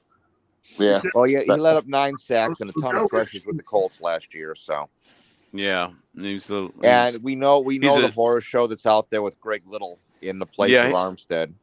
Yeah, he's a shell of his former self. He's a shell of his former self. Who is? Everybody, welcome Good Winsy to the show. What's up, Winsy? What you got for us? Hey, what's up? Yeah. Not much, man. How you been? Yeah, good. Winsy, man. Yeah, Winsy, that was no shot at you earlier, bro. I was just acting that's so stupid, good. man. Listen, I've had a respiratory thing going on all week, and I'm just now getting over it. So I'm feeling really good. So Glad you that's feel where better. I hope you're okay, thanks, man. Have you feeling It's good? been a bug been going around. I don't know if you guys know about this, but there's like it's pretty much everywhere. There's like a mini pandemic going on with the triple pandemic, with you guys respiratory infections. how are you guys going to do for the weather? Because I see there's a big storm front heading down south and across the Midwest. Are you guys going to be okay? I'm okay. I'm in Maryland, DC. I'm from. So far, we're good. You know, if you're talking about the snow, like the cold weather. Well, yeah, they were talking it's about an Arctic possibly, blast. tornado weather in Florida. It doesn't worry us too much in South Florida, though. Honestly, Even if it actually snows down here for once, I'd be okay because I'm from Northwest Ohio, man, where we have level 3 snowstorms like every year. It's like no problem. Oh yeah. Yeah. If it gets the Midwest is brutal. On Come in the chat late earlier, December. Because they were talking about how the Bills mandated that they go down to Detroit to play that game against the Lions. I just want to let everybody know that the league said they're going to go play because Cleveland, even if they could get into Buffalo, they couldn't get to the stadium. Right. So that was a league transportation mandate. issues. It wasn't It was logistical. Buffalo saying we want to move this game to Detroit. It was mostly logistics. The reason, thus they wouldn't have canceled it. It was convenient for them. It takes a lot to cancel an NFL game. Well, they couldn't cancel it because both teams had their one team had their bye and one didn't. They had no place to put Buffalo. Yeah. Browns had their bye open and they could have moved the game, but Buffalo couldn't. And they were playing in Detroit anyway. So the problem wasn't that day. The problem wasn't getting into or out of the airport. It was the logistics problems. And I don't know if any of you folks read the things they had to do to get players to the buses in Buffalo. Right. Yeah. Ellie, can I ask you a question? Yeah, please go ahead, sir. Definitely. Did you see the West tour hater? I don't want to keep talking about tour all the time, but did you see his analyst of the Miami Dolphins maybe a day ago? Like who was it? Who's analyst? Chris Sims. Chris Sims. No, I didn't get to see it. What did you say? Oh, he was basically giving us credit for the things we miss more than what we didn't, Oh, he's talking on Twitter. He said we exposed the guy. No. He was actually on Fox on one of his parts of his segments. Yeah, part of his segment. Like he wouldn't want to give Miami or tour any time on any segment, but he actually gave us a segment and showed why we exposed the 49ers, which was crazy to me, seeing how flip-floppy he's just gone all of a sudden. Well, I mean, I don't think Chris Sims is flip-floppy. I think he kind of sees the quarterbacks as they are. Because and as I said earlier throughout the season, any quarterback can win in the NFL. It's just you put the right coach and the right personnel around him. Some quarterbacks have the ability to rise above the level of the talent. If you're watching Chris Sims for the last 2.5 years, he's pretty much saying was got to be replaced by Teddy Bridgewater by a certain point of the year, and it's he flip flop for sure. He's based it on the way Tua was performing in those 2 years. Yeah. But like I said, if you put the right coach and the right players around around a quarterback, that quarterback can perform.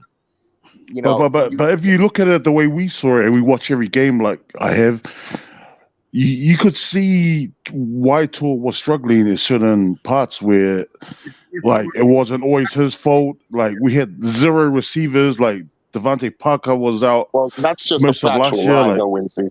We did not have Well, zero he, receivers. I mean, yeah, we well, had some. what did we Waddle have was last still year? there. Like, He was drafted with the intentions of well, that making was I his know what you first mean. season. I know what you Like, mean, but it is an It's exaggeration. just they wasn't performing, Point is, but if you they allow had yourself receivers. to look at context, I mean, Waddle is a receiver. but we got Waddle on mostly With Devontae 10 Parker? pass slants. Like, we never get him the way we get him now on like long, deep crosses up the field. Like, Well, it I was, mean, a lot it of was that way was like different. Flores never trusting if you Tua, allowed the yourself to offensive look line at being pure dog poop.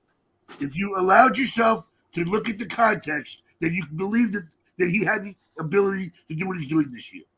Yeah, that's what I was trying to say. But what I was actually getting on the point of was Chris Sims was just like, he can't throw it deep. He can't do this. He can't. And now the tune has changed, which is amazing. But I don't want to like hold it run up with my boring point of view. Well, But let me just say. anyway, It's not Mark, I wanted to talk to you as well, Mark. Receiver running deep, and you have a 4-6 receiver running deep. Tua becomes a much better quarterback because of the speed element. Because Going to the break gravity. A open, lot of and people available. underestimate Tyreek's gravity and how he that's can that's combine. 100%. Sorry, All I wasn't 32. here to. Hold on, Winzy. All 32 teams in every season have to play with what they got. At some point, every quarterback on every team has to play with whatever they got on the roster. What Tua had in the last 2 seasons is not the worst thing of all time a quarterback has faced. I mean, things could have been better, but the case that's being made that things must be perfect around Tua in order to make him better actually is a discredit to him. You know, are you saying he can only be good if we have a Tyreek Hill, a like receiver on the roster? No, but how about combined with Waddle? How about the fact But I wasn't They here forget to. the fact it's a double whammy. Two speed guys. I wasn't here to gas up. I wasn't really here to gas up Tua. I was here more of the point. Like, I've been watching everything Dolphins on, and just the narrative is just like now everyone's making the same excuses for Herbert, but at the same time, like Tua got none of these passes that he's getting right now. Like he got. Hey, I'd like to everyone to give a nice warm welcome to my man Culler. What's up, Culler? Hey, Mr. Culler, how you There's doing? a color sighting. There's been a color sighting. Being all late, shit, man. Say what? Get a cold Oh, what's up, welcome for Culler? being late. It's all good. Y'all good?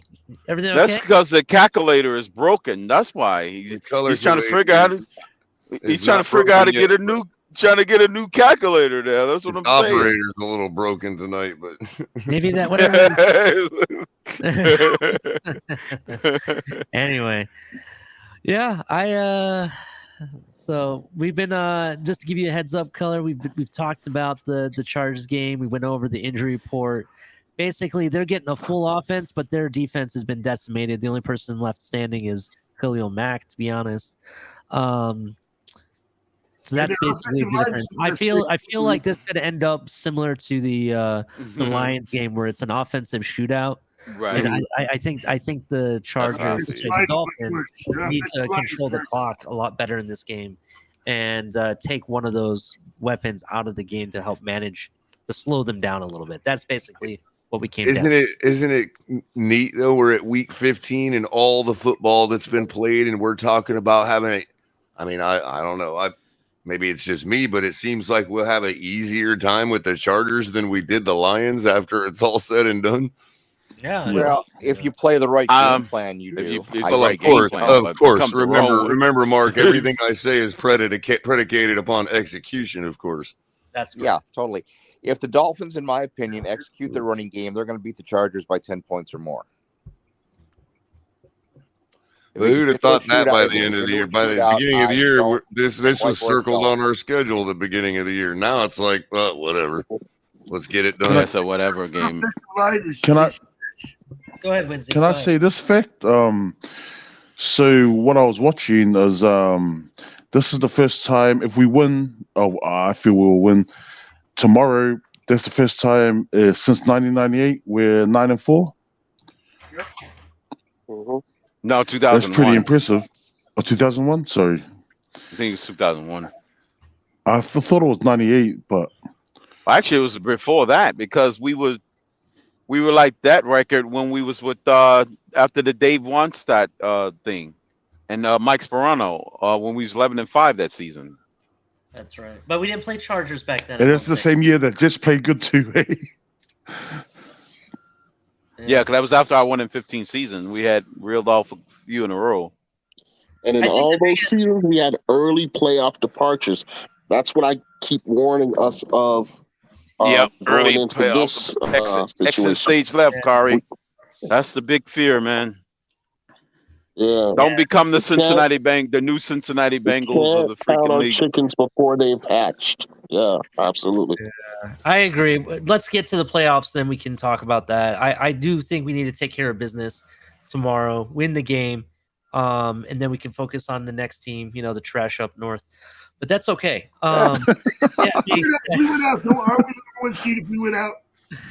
That being said, I kind of feel like I think this is a game that a lot of big things can happen. We already mentioned it's almost guaranteed that Tyreek's going to get his first down catch and break the single season record for the most passing yards in a single season with the Miami Dolphins. Single season, huh? So yeah, he's gonna break that record. He's 11 yards away. They're gonna get him that. The first play is gonna be designed specifically. Just like when they did with Wahl. Because they're doing that, though, I think that everyone's gonna want to play to a bigger game, and that's why I think that this could be, not saying it will be, but it could be a game where Tua really shows out. You're right. But at the same time, I don't want to hope for that. I just want to take care of business. I just want to win the game, whatever it takes. Every phase of the game, whatever you have to do, just come back with the W. That's all that matters to me. So, establish that run game.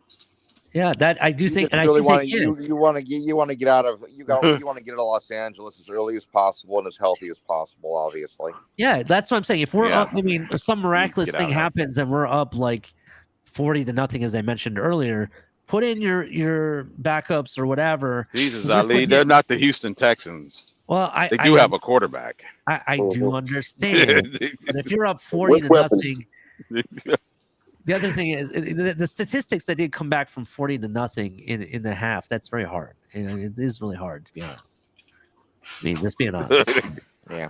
But like I said, my fear is that this thing degenerates into a shootout, and a shootout against the Chargers' weapons against that defense is not what I consider to be a very good scenario. They have no offensive line. Right.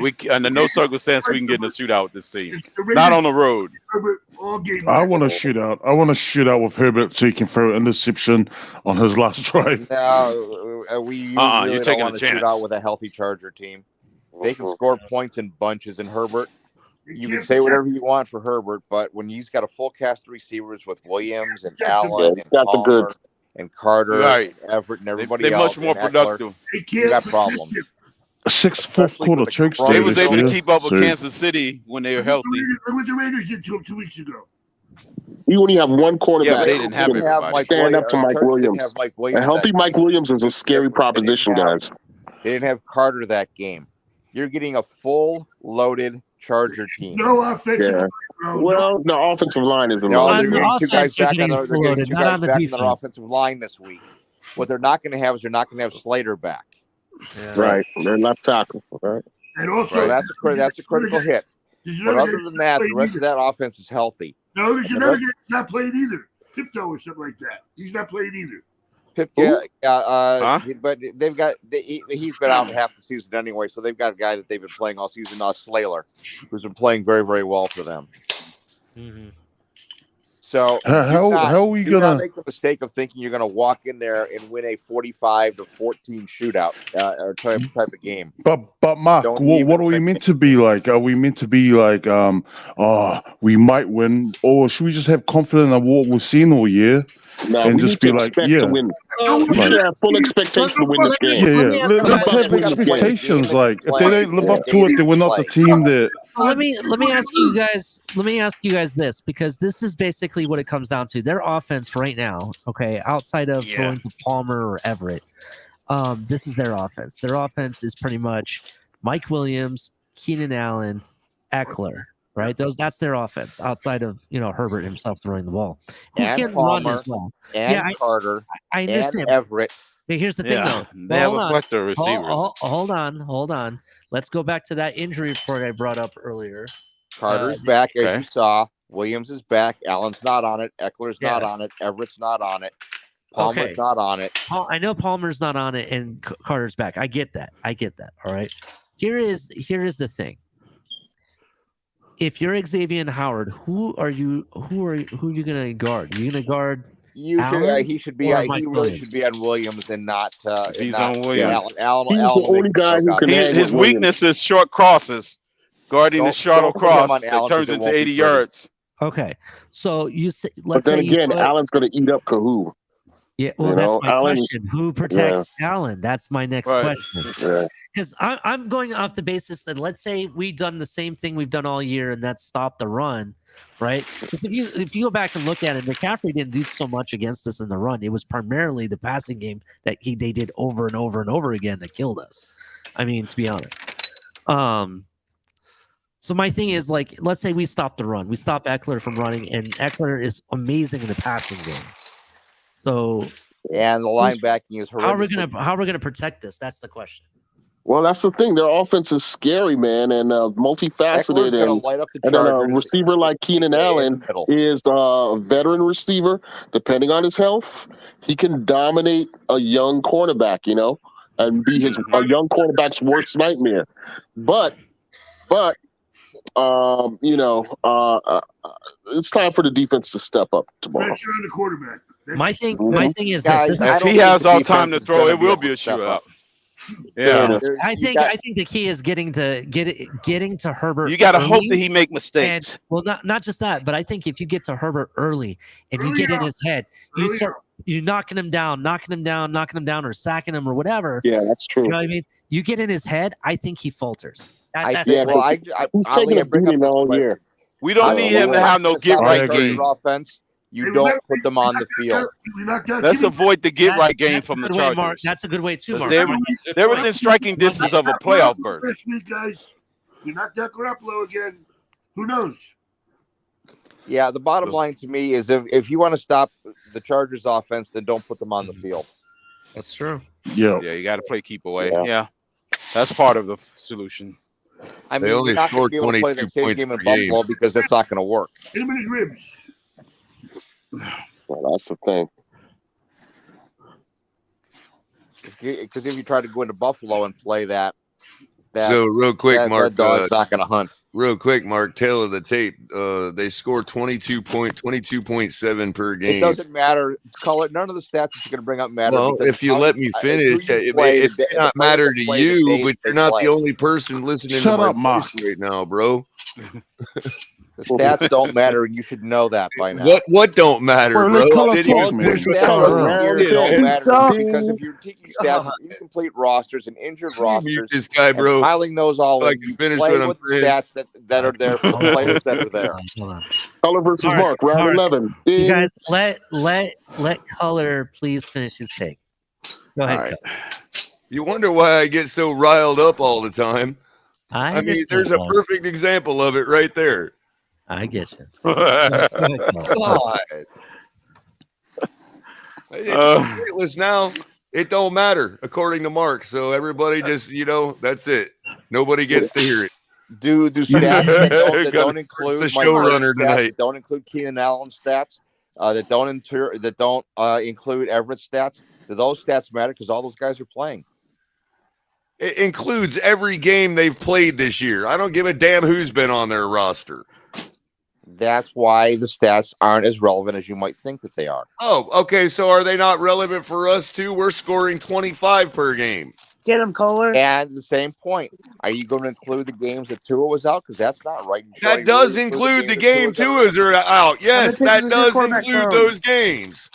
Why are they relevant? Because Tua's playing. Why are those stats relevant? Oh my God, dude. Do you know the Miami Dolphins have this feeling which a team that scores 25 points per game is 7-4, and the team that scores 22 points per game is 6-6. I don't know. You tell me how it's relevant. To me, the stats that occurred, except for It's the not a players that are stat, playing for bro. the game It's tomorrow, their points per game. That's not a stat. That's production. it is a stat. It's a stat because it's not. It's not. Yeah, like just complete like rosters. It doesn't matter what you think. everything's a stat. Hey, Mark, can you agree with this? We didn't last week, but for the last. What was your question? I tried to answer it. He went away. Did I say something? Winsy, you cut out. You asked the question and then it cut out. Okay, can I say, are we that team? There's always one team each year that just has that rolling offense that no one can stop. They can only stop themselves. Are we that team this year? No. No. Are you actually believing we're not? Have you not, from everything we've seen so far, we're not that team that just moves down the field every single position, every single drive, and we're on our way down, and it's only our own mistakes that hold us back. No, we haven't showed In that terms now. of yardage, Not We consistently. haven't showed that. yardage, Oh, we are. fuck. Yeah, okay, my bad. We're just not always the most efficient, but we do move the ball. But that's up and what down I'm the saying. field a Like, lot. we're the ones that stop ourselves. But Yeah, I there's would agree always with that that. one team, like, there's always that one team each year that just has that rolling offense. And we're just, to me, from watching around the league, it seems like it's us. But Nobody wants to play us. Nobody wants to play us. By the way, the most inflated I think stat you're this in your entire own lens, season. You guys Ron. want to hear the most inflated stat this entire season?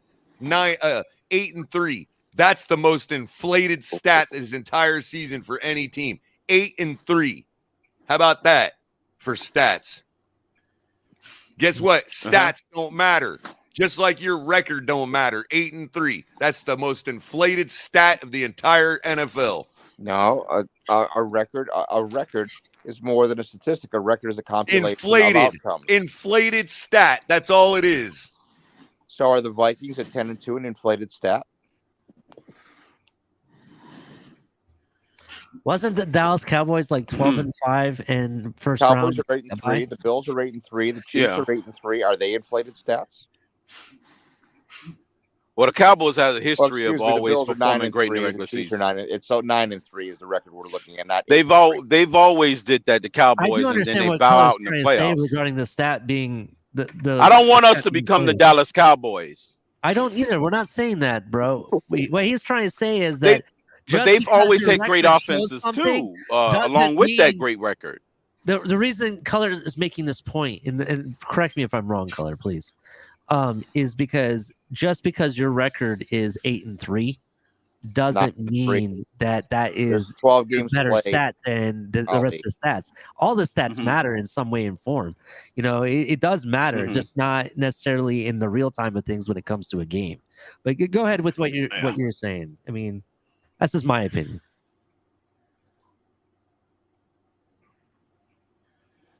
No, nobody wants us to become the Dallas Cowboys because Points per game. They times always number of led the games league played in numbers, equals total points scored. wins, and then they But bow out in the Crypto, playoffs. Crypto, if it means beating the Bills every year and winning a Super Bowl 2 years in a row, I'm okay with it. You know, the irony But of that's it the is difference. Is Cowboys the irony never of won it Super is Bowls in a he row said since the that 90s. that does those games.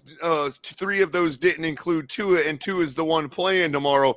Well, trust me, Mark, you don't want me to take it out with just Tua. It's like 35 Yeah, I points really per do game. want you. I So really give do it up, want you to bro. take it out because that is what's relevant. It's like 35 points per game if you just factor the Tua games, bro. Yeah. I Okay? don't think it's 35 So give points it a up. game, but I'm saying you should It's only just factor in the Tua hurting games. your argument. It's not hurting my argument at all. My argument is very consistent. It's With Tua what on the players- field, no, we will. Caller, if I- okay, you with finish Tua first, please. on the field, we score far more points per game than we do without. I would certainly hope so. Yeah. Well, Oh, what's you your certainly point hope in so bringing all him of a up? sudden. So what was Fuck. your point of bringing him up? It only makes my case better. Caller, here's my case, and then you can go ahead and please attack it afterwards. All I'm saying is the compilation of 12 games worth of stats is not as relevant, in my opinion, as to the statistics that reflect the performance factors of the players on the field because it's about execution. And if you're executing without Tua and you're playing Skyler, or you're executing with Bridgewater and you're not playing Tua, etc., you're affected. If you're not playing, if you take, for example, Waddle out of X number of games, or if you take Hill out of X number of games, the stats will be impacted. So to me, what's more relevant is what's the profile of the players that are going to be on the field tomorrow performing and executing. Please take it from there. Well, we don't know because they haven't been on the field performing and executing. Then why do the statistics from games that they didn't play in matter when they're not when the only thing that's really relevant is the player's performance on the field tomorrow? The Chargers without Keenan Allen, and the Chargers without Mike Williams, and the Chargers without Everett, and the Chargers Right. Palmer. But see, you let me get one. You let me get one score out. You didn't even wait to finish where I was going with that. Maybe I would have added an extra touchdown or two for those guys, but you never let me get that far. Okay, I apologize to you for that. Please, I'm very interested in hearing what you have to say. Mark, you better go to that stadium with a different attitude on Sunday. No, Ron, he's gonna be in the Dolphins jersey on the Saturday night game. You better have not for next week's Tyler, game. you may not know this. You weren't on the show yet, but Mark is actually going to the game tomorrow. He is actually going to be wearing a Dolphins jersey. I'm wearing a Marino jersey. Now you're going to piss Culler off. Color's coming to that game to fight you again now, dude. Because actually, I want the Dolphins to win tomorrow. I want the Bills to win tomorrow. I want it to be 10-3 against 9-4 playing for the division. I think that's the way it should play out. I knew you were a Dolphins fan. So you want that game to settle. You don't want tomorrow's game to settle. You know what? No, I want the Dolphins to play the game they need to play to win tomorrow, and the way to win to me is to control the football. I want them 9-4 going into Buffalo, with Buffalo being 10-3 on a Saturday night, and play this thing off to see who truly is the best team, because we're not going to know until next Saturday night, the conclusion of game. But by the way, if their defense is so terrible, what makes you think that Mike Williams and Keenan Allen have any time to make a difference anyway if we're holding the ball the whole game? Because I think when they're a full healthy team, they have the ability to but they have to be on the field to use that healthiness, Mark. And if we're holding time of possession tomorrow night, what are they going to matter? Caller, you missed the earlier part of the show when I said the Dolphins' key to winning tomorrow is dominating time of possession, using the running game. Okay, so how are they going to be a factor if we're doing that? I said run the damn ball. That was me. I said that, and again, because you missed it because you weren't on. I hate to be the bearer of bad news. We're not that kind of running or team. More, as long as they control. Larry Zonko's not in the backfield. Let me ask you guys this. Let me ask you. Actually, let's ask Mark this, because this is a good question. Mark, you're playing the Jets tomorrow, right? Right. You know you're playing a better quarterback than Zach Wilson, right? I think we are. Yeah, much better. Yeah, Zach Wilson, better quarterback. Who's playing? Who's starting tomorrow? Mike White starting tomorrow for the Jets. Mike White. I happen to like them as running back, and I happen to like their. Yeah, they playing him. I thought it was going to be the Marlboro man, Wilson. Flacco. Yeah, Wilson is there. Wilson's inactive tomorrow. Wilson's going to win it in the No, I'm talking about Garrett Wilson's going to be Mike White's Garrett Wilson is an outstanding player. Mike White's grabbing 25 fantasy points per game. Yeah, Mike White is a much better quarterback. Points against the Bears and the Vikings, who are both. You're also playing a Jets team that's playing very good defense right now. The Jets are playing outstanding. Okay, the great news is we're going to know. We're going to know whether this game matters for us tomorrow. Of course it matters, because we have a chance to get one back on Buffalo. Yeah. But if Buffalo loses, we're going to know it before the game tomorrow night. Yeah, you're going to have everything in front of you before the game. And in addition, I might even try to watch the Buffalo game only because and if I want to know Buffalo if wins and we is going to crap have bed, a we better not crap the bed tomorrow, like he did against the Dolphins. Well, you guys are actually the national game across the country, and I think you guys are going to get it. Is going to be the Bills-Jets game. Oh, okay. All right. Well, if not, Ali, I got you covered. We'll just fire up a backstage and I'll just share my screen. We need the Jets to win so Dan can get that infamous tattoo. Hey, how are you guys? Hey, what's up, Batman? What's up, Batman? Sorry, I missed the beginning of the show, man. I ain't heard from DTA, man. How you doing, DTA? You still around, man? My goodness, these He put in the private chat that he had to step away. police for a officers moment. in DC is everywhere. He is here. He is here. He helped me while you were absent. He helped me out. Good. I just 'Cause we've finished been meaning to rewatching get with him on that. I just finished rewatching one of the greatest action movies again, Commando. That movie's hilarious, man. Commando? With Arnold. Yeah. With Arnold Schwarzenegger? Yes. Oh, that was one of my favorites growing up, bro. Wasn't that the one where he breaks into like the gun store and nicks all these guns and stuff to go get his daughter back? Yeah, It's one of the yeah. funniest movies. And you remember who played his daughter, right? No, who played his daughter? Familiar. That's Alyssa Milano, bro. Are you Oh, I serious? knew it. I hardly remember that stupid movie. That was back when she was still doing Who's the Boss, when she was a kid star, man. That's I right. knew she looked familiar. You know, Christy Alley passed away yesterday. 2 days ago, Crypto. It was a couple days ago. I have a dumb question for you guys. What is with this golf thing that they're doing right now? Well, with we this knew 12-hole that, thing? Mark, but go ahead. Hold on. What golf thing? What golf thing? They've got this like competition with Tiger and Rory McIlroy in a 12-hole competition against Justin Spieth and Justin Thomas, but they're just like putting right now, and I have no idea what the hell they're doing. I have no idea. I don't watch It's on, if you're on DirecTV, it's on TNT if you're interested. They're night putting at night. Well, I'm wondering what's the competition of? I mean, have they started to play? Are they going to play 12 They're playing miniature golf or something. Like in the middle of the dark. I have no idea. We need football. We need football. That's what it is.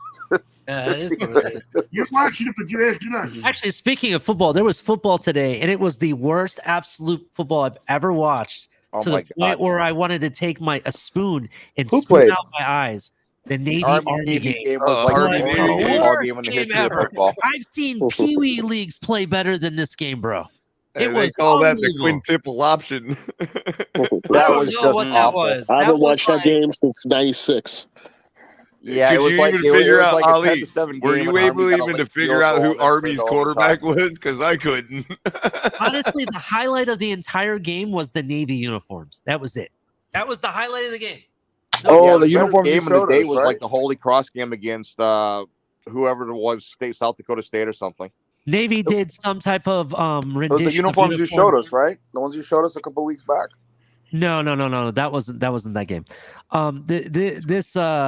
These uniforms were predicated to like the first man in space, so they had like NASA and stuff like that on it. Yeah, they There's were cool. I don't know what the Army uniforms were all about. They were just like they looked like The Army uniforms were a World War II reference. The Iron Fist or something iron. It was some division that they had during. It looked World awful. War II. Yeah. So now we got the Army Navy game, and fast forward 10, 20 years, we're gonna have the air space game between the Air Force and the Space Force. Played on Mars. See, that's what I'm saying. I was like, the Navy has nothing to do with Space Force. Why are they giving something to NASA? Well, they kind of do because they run NOAA and all that, you know. Well, I mean, you figure yeah, if but the the Air uniforms Force look has really, really connections hot, to then Space nobody knows how bad the play is on the field. Remember, Yeah, it's the National Oceanic and Atmospheric Administration, so That is that's why true. the Navy Good rolls with point. it. Good point.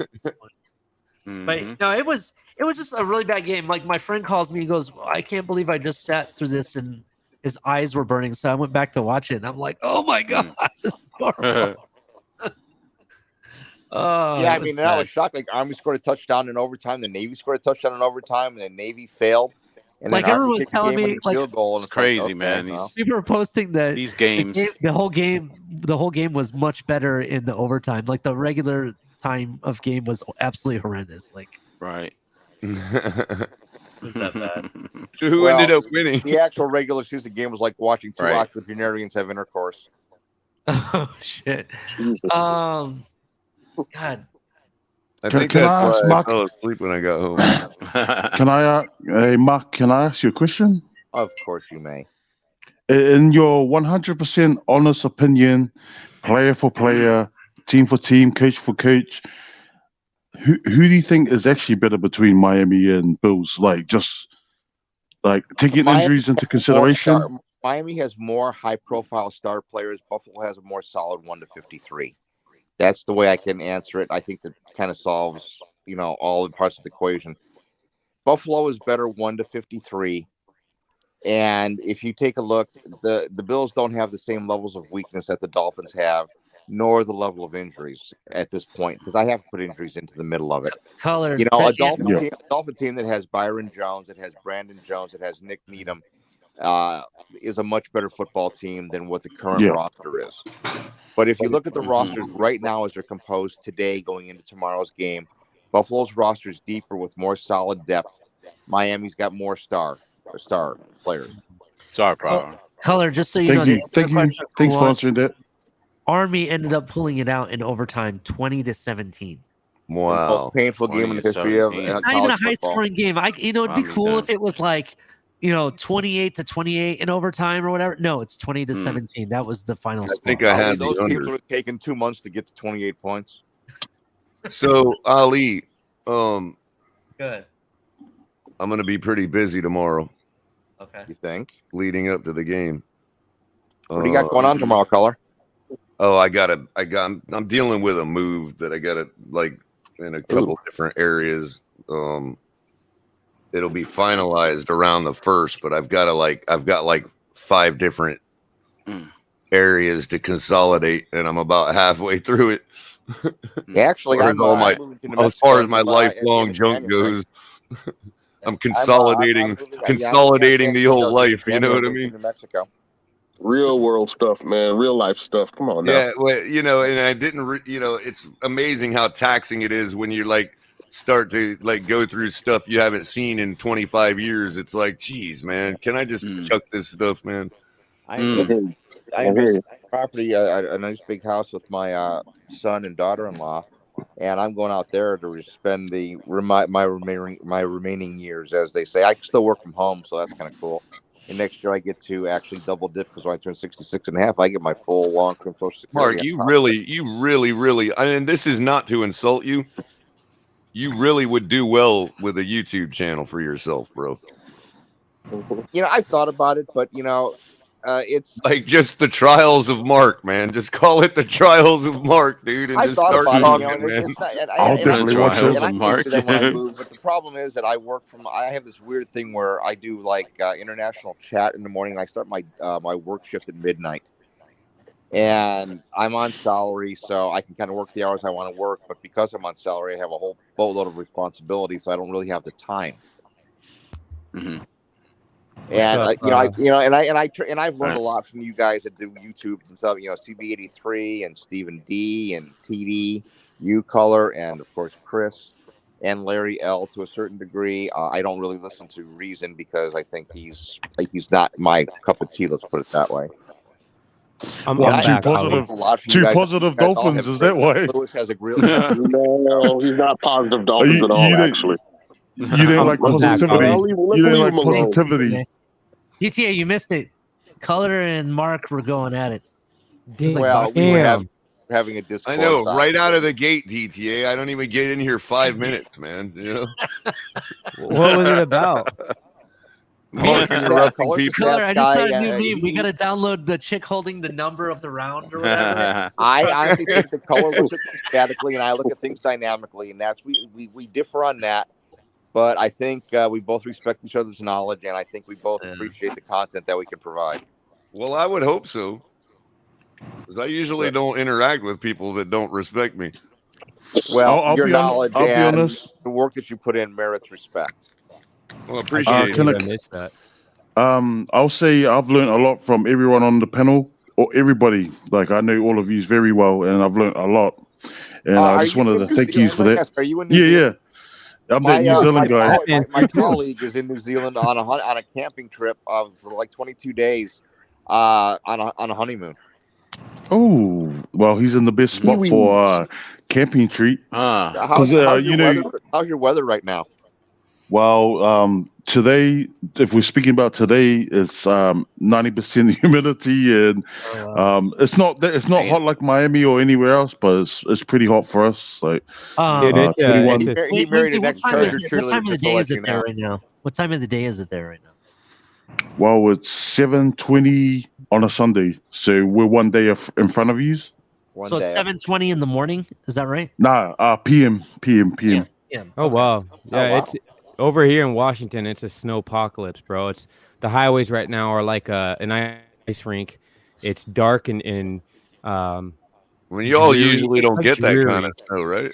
Yeah, it's like Yeah, 50 we really get snow in the South We're going to Island. get a boatload of rain tomorrow. Yeah, we got we some do get. rain. Here's the thing: is the winters here have been progressively bad. In some areas of Washington, we do get that. Like we don't have a happy median. It's either like in the winters, it's really bad. Summer's super hot. It's over 100 degrees out.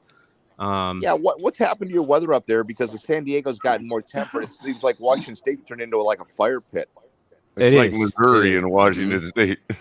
Yeah, Washington State's on the West Coast. Is the very top near Oregon and that.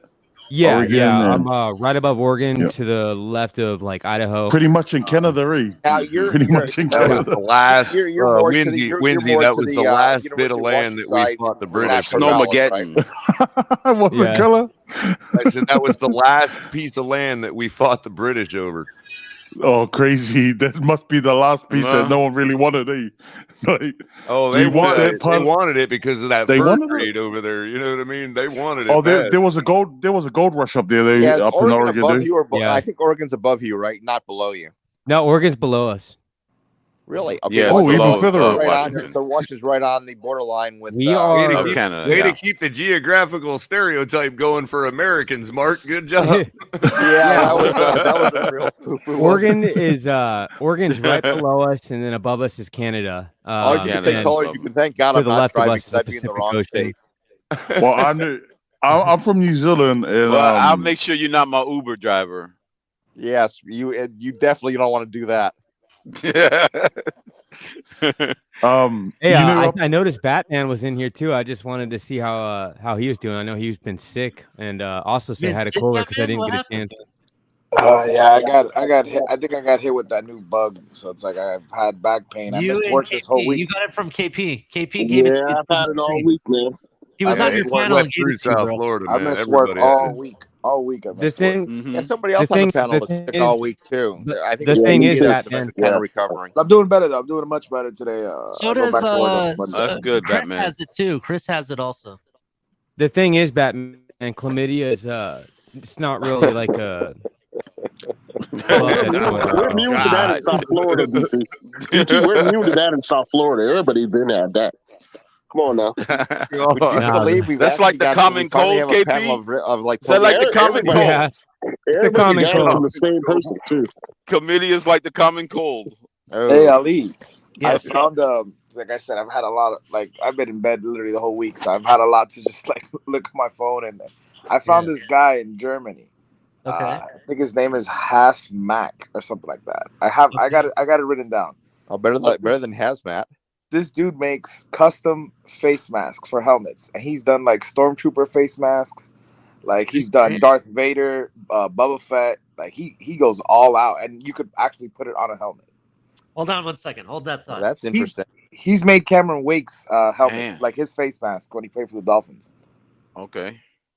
Oh, did anybody notice that little lady on the AT&T commercial cut her hair? Just to let you know. Which commercial is this? Yeah, she did. The girl Lily on the AT&T commercials. She cut her hair. She was getting harassed for so AT&T, many years. okay. So the reason he's bringing it up, Mark, I don't know if you know, Adorable. I'm a big Star Wars fan, so I collect Star Wars helmets. Totally. And What I is that? also started collecting. What is that thing in the front? What is that thing in the front of your helmet? Is that a camera? No, it's just okay. Yeah. It was just the angle I So- saw it. And So- I also have like an X-wing fighter helmet and stuff. So, So the girl from basically- AT&T, did she just have a kid? Was she pregnant for a minute? I think she I was. don't remember I her think being she did. pregnant, but who knows? What you can do. I know that She she got mad about the people commenting about her body. So AT&T turned off like all the comments and stuff when it comes to like Instagram and things like that because people were like harassing her and Well, they started hiding her behind the table too. I Yep, noticed, you know, exactly. like- Yeah, I mean, what's I don't care. I'd marry the girl. Yeah, man, I share would that stuff with literally me. marry that. That woman would have all my kids, man. I'll text it to you. I'll Yeah. text it to you. I might drop out. I might drop out if I text it. And so what if she got a little chunky? You know what? Ain't no skinny girl gonna keep you fed. That's all I know. Yes. I don't know, Color. They'll make a big one. They make some big So I mean, noise. when she got upset because they were commenting that she's attractive, or People don't were they realize, man, making like other comments that were not the, so as complimentary. all the historical women, right? All these great historical women. What's the chick from Theodora, right? And Eleanor of Aquitaine, and all these great women. They weren't skinny little toothpicks. Nobody wanted skinny little toothpicks back then. They wanted a woman that was going to keep you Culler, fed. I think you'll appreciate this. You're a man. You're a man of my mindset. I watch a lot of stuff on like one of these channels that are with older shows, and I keep running across like 1960s vintage Bewitched and that girls with Marlo Thomas. Marlo Thomas, yeah. Those are the girls her, that had in old Dick Van Dyke reruns and the Mary Tyler Moore Street reruns. Those were bodies. So Marlo Thomas go way back. Hold on, I'm gonna put up a poll question on that, Mike. See, that's a good one. Hold on, let me get that going on. It's the only type you only get these types of polls on the Finn's Tailgate, people. And Elizabeth Montgomery. Let's see here.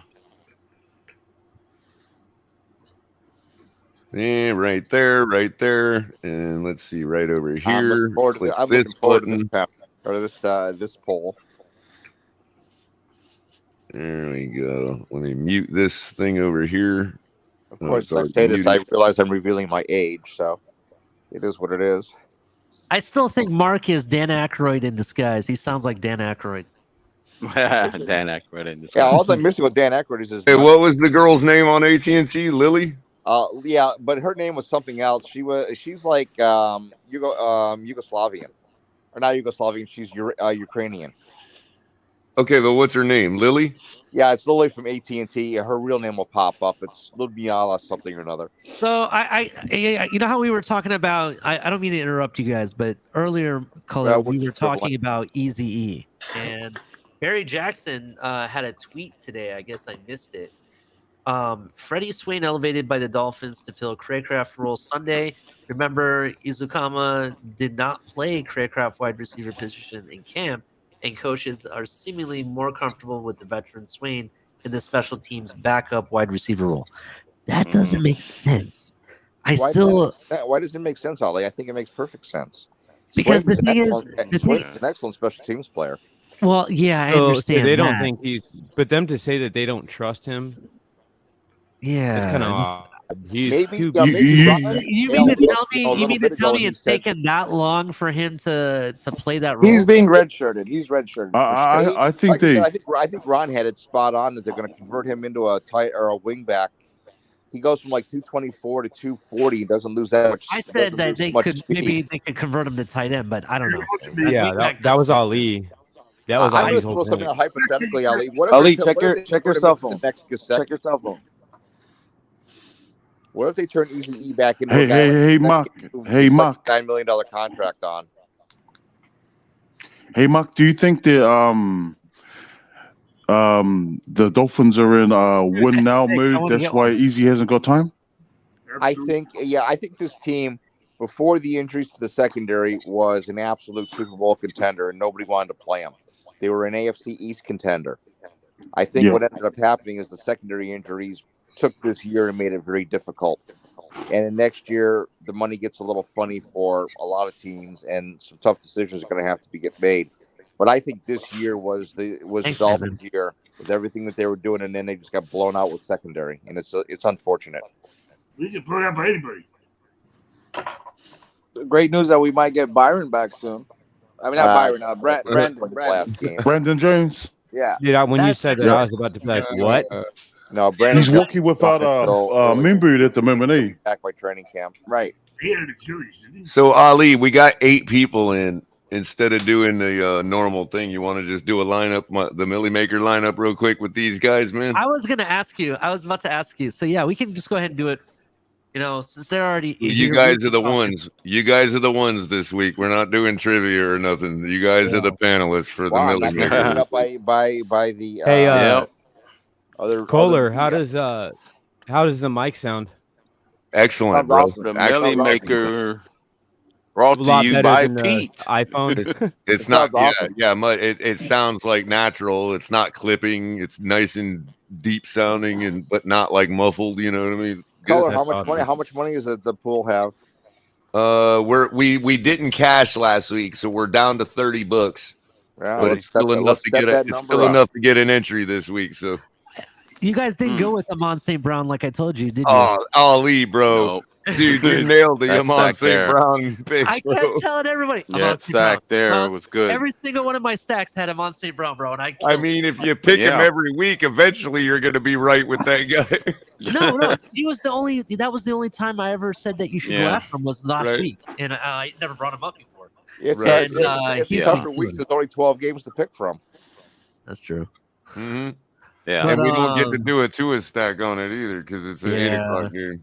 Yeah, I got all my lineups already set, Color, but I'm gonna check with what you're doing. The only one I don't have is the Sunday night game. I gotta look that one up. Oh, I did one for the Sunday night game already. Did you? Yeah, I'll pull it up real quick just to show. I don't know. This might be curious. How these guys are driving in the dark, but actually landing balls in the sun. I'm totally lost. What are you lost about, Mark?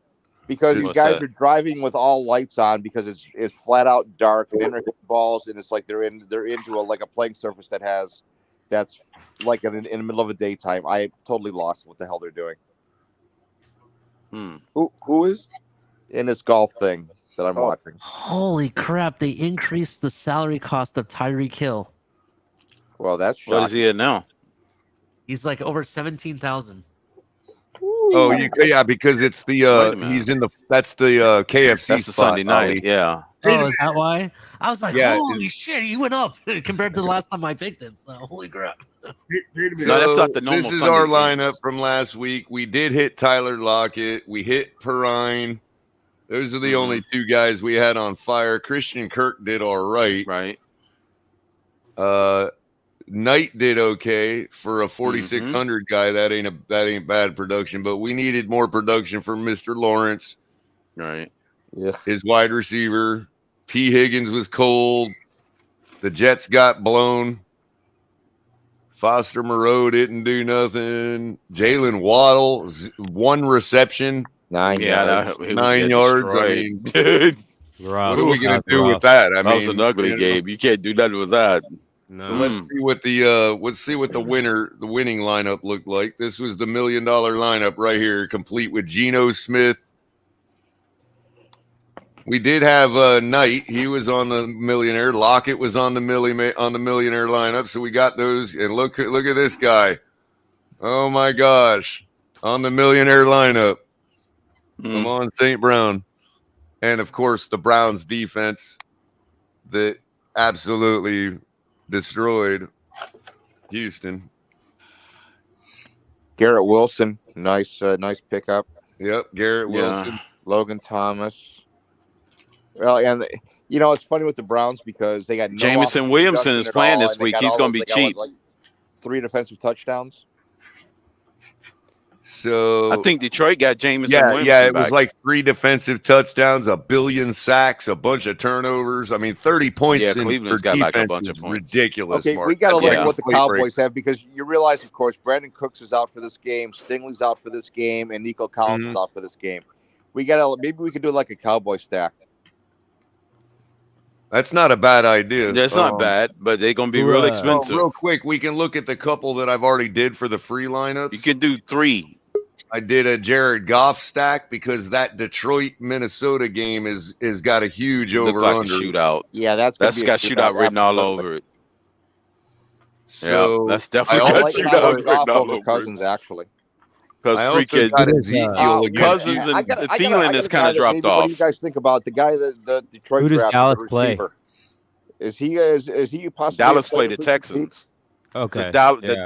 It's the Battle of Texas. Yeah. Well, it's the battle of. So I it's look. like the battle of the Usually I'll Alamo. go with Pollard over Elliott, but in this case, being that Houston has a terrible run defense, I look for Elliott to be force fed because he is supposed to be their premier back, and he doesn't look like it week in and week out against Pollard. So I suspect Elliott's going to have a breakout this week. Well, Dallas Uh, tends to run when they can, and they limited Zach Spass even when they scored 54 last week. But you see what I'm saying, It though, was a Mark. running game. Like, Yeah, I you totally see how do. Pollard is constantly upstaging him. He's going to want to get that stage back against a team like the Texans. So if you're trying to decide between Pollard and Elliott this week, I probably would go Elliott myself. But normally I'd pick Pollard. But Ezekiel's gonna cost you extra $900, Color. That's That's gonna be true. like an extra $900, Color. That's true, but if Elliott breaks out, he could have a potentially way better game than Pollard could. Pollard is just more consistently good games. You know what I mean? Yeah. Mm-hmm. Yeah. But in one spot performance, Elliott could have like 3 touchdowns. You know what I mean? Right. That's the thing. Yeah. For the Sunday night showdown, which is us this Let's week, see that one.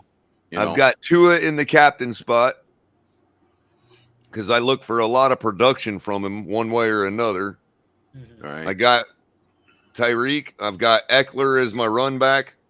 And I'm going 5-man against 1 in this one. I'm going 5 Dolphin players versus 1 Chargers player. That's the Damn. way the salaries worked out. But I got both our running backs because both of them should eat.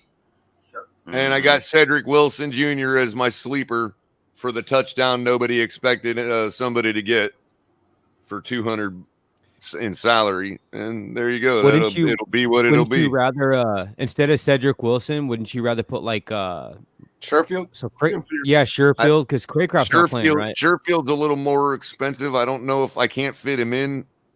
That's kind of why I went with Cedric, but I thought about Sherfield. He's the obvious sleeper play. Right. You know what I mean? Right. For sure. Like Ingle. I tried to fit him in. Color, what's the price of Palmer in for the Chargers? Because Palmer is Ingold a would be good too. sleeper. Yeah. What, 6,800? Palmer is 6,800. That's a little pricey. I could change out Mostert for him and do 2 guys from the Chargers. He does have more points. Who would you rather per game. take, Sherfield or Gesicki? Sherfield. Gesicki's not going to play because he can't block. Okay. What if you put Keenan Allen? I'm trying to figure out where Gesicki gets this 6.2 fantasy points per game from. I'm like, where did you get it from? He had a 2 touchdown I know. game, didn't he? I mean, Sanders has more fantasy points per game than he does. Maybe they're giving him points per target. Could just be. kidding. Just kidding. Just kidding. Right. Honestly, I like either Gerald Everett or like Batman said, Alec Ingold. Either of them. That's a surprise. Yeah, Alec But Ingold that's would be going to be good. too much, right? Yeah, for salary. You want a surprise? Go with Well, Carter. who could I switch out for those? Like, should I switch out Mostert for one of them That's guys? true. I'll switch up. You can't have 2 Dolphin backs. I don't think that's going to work. I think you're going to go. Well, normally I wouldn't Not do that, 2. Mark. But one of them, they could both get 1 touchdown, and one of them's going to get 1 billion yards. You know You what were I going to mean? go with Ingold if it's short yardage. But you're kind of right. I generally don't like to go 2 running backs like that, Mark. You know, good point. Ingold is Wilson. Yeah, I would do. Okay, I'm going to throw a question out. Which running back do you think is going to be able to potentially score on a wheel route that the Chargers linebackers aren't going to be able to cover? See, that would be Tyreek Hill. Tight end though. They use. Yeah. Well, I'm saying a wheel route. They like Did they try? Because they might decide to double up Gerald Waddle Everett, and take they a like chance their on tight Hill. end. So Let me try Mostert. they like their tight end Gerald Everett. So I don't know, and but if he costs, he is a safety valve for Herbert too. He makes a lot of 3rd down catches. Yes, he does. So does That gives Palmer, me a though. little more, Palmer's but I good don't at think that. 800 will get me to the next level for Eckler's his biggest safety valve. wide receiver. Yeah, it won't. Like if I take out Cedric, it won't give me enough. It'll only get me to this guy. Or and then these Alex guys. Ingold's right. So he's 1,400. Oh, I know, close, right? But I can't see unless I switch, who's in my captain spot. But anybody else is going to be more than Tua in the captain spot. Tua's gonna ball and leave him. Mm-hmm. Like, see?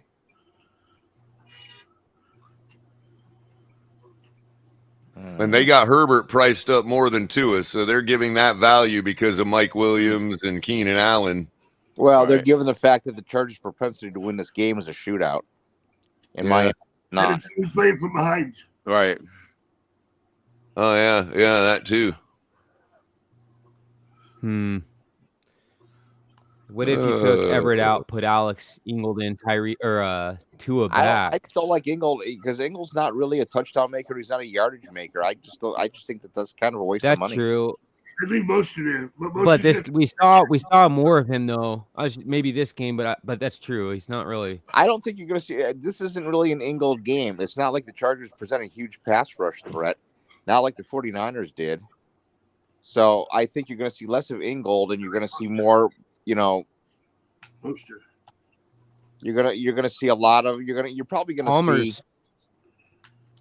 My Palmer's opinion, right there too. At least 15 carries each for Wilson and Mostert. Maybe Ingold gets two carries. Maybe he gets something towards the goal line. But I don't see a big one. Surprise touchdown. I think it's going to come from him. I got a bold prediction. We're finally going to run a jet sweep this week. But did you put Skylar Thompson in? You've been doing that for a while, Ron.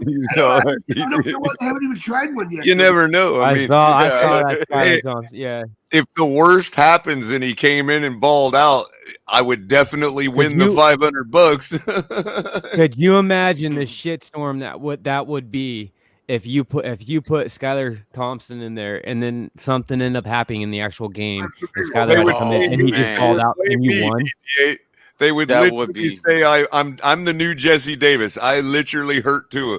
You know? Yeah, it would be your fault. It'd be your fault. You put him in your lineup. You put him in your lineup. How can you put him in your lineup, Culler? Over so Tua? Tyreek Hill is the most expensive person in the captain spot. With good reason. Over so Tua? what is the captain's thing? Over dude? Herbert Is that too, yeah. something you do you add the captain's thing, or is it like who is actual a captain?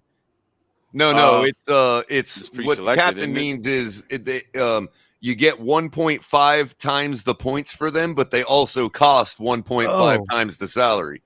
Oh shit. So if you notice, watch the salaries drop when I hit flex. See that? Okay. Yeah. So there's where the strategy comes in. Who do you put in the captain spot? You know what I mean? Sometimes a quarterback is better for that spot. Sometimes his playmaker is the better option. Depends on how much their playmaker gets the lion's share of the work. You know what I mean? Yeah. All right. But that also means if I put Tyreek here, that means I'm going to have to find like 2 sleepers instead of 1. You know what I mean? Mm-hmm. Which is possible, I guess. We could go Sherfield and like, let's see, Gesicki. We could go kicker. We could go Dolphins defense. Don't like Miles Gaskin. This is my real play right here, but he's doubtful. Who's that? Did he get? I don't remember him. Like, did he get injured last game? Because I don't remember Craycraft getting injured. Was that practice? During Thursday's practice, calf injury. What the hell are they doing that these guys get hurt in practice so much this year? It says in his absence. In his absence, Cedric Wilson and Eric Ezukanma are candidates for increased snaps behind Tyreek Hill. But they brought up Swain from the practice squad. Who'd they bring up? Fred Sweeney or Swain. Fred Swain? Oh, you're kidding me. Yeah. Oh, he's definitely the sleeper. Are you kidding me? He's good, and that's what I was saying. He had a very short stint, but he was a starter at one point in Seattle for the Seahawks. Can he return kicks? Can he return kicks? Because look what that allows me to do now. Boom. Oh, shit, yeah. So you got... Liking that. I'm liking that a lot, man. Yeah. Yeah. And we got Gerald Everett in there and Eckler, so you're getting it from both ends. Right. Yeah, this is looking good. I think that's smart. And Everett is the guy that'll get your touchdown from the 5-yard line if it's a pass. You know what I mean? Right. Mm-hmm. I'm liking that. In garbage time, we hope. Freddie Swain. Wow. No kidding. There you go. He was all right for Seattle. Why isn't it up Yeah. there? There you go. Yeah, exactly. He's that guy that would like comes in with the touchdown here and there that you're like, man, whoever He's thought like, about that guy? He's like the Taylor Heineke of the wide receiver world. Right. I got a The hypothetical Taylor question for Heineke. you guys because I respect your opinion. Do you think the Dolphins' preponderance on passing this year has led to a softer practice where you're not doing as much tackling, and that's part of the problem on defense? That's a really good point. Maybe, Mark. yeah, could be. It's possible. Making them I real only soft bring- in I bring practice. this up from the Buffalo context because Buffalo was a predominant passing team in 20 and 21, and they were soft. They were super, super soft defensively. I don't care about what the rating was last year. They were soft. And Kansas, when they played a real team in the playoffs, Kansas City proved it to them. One of the things that they've done this year is they've decreased their percentage of their pass to throw, or excuse me, pass to run concept from like 64% down to like 60.5%. So they've added to the running game and diminished the amount of passes and the types of passes that they're throwing. They're not going down the field. They're going more ball control. And they're a tougher defense because of it. And I'm just concerned that from what I'm seeing on the Dolphin defense and a ton of missed tackles, there's been a ton of missed tackles. And I'm just wondering if maybe, the way they practice is the way they play. Well, and that's something that we brought up That's earlier. I know it's possible. something that's been talked about a lot on the Finch tailgate. It's been discussed a lot, and obviously a lot of people, we've all noticed it. And that, I don't know, that's the kind of what we were talking about in the theory.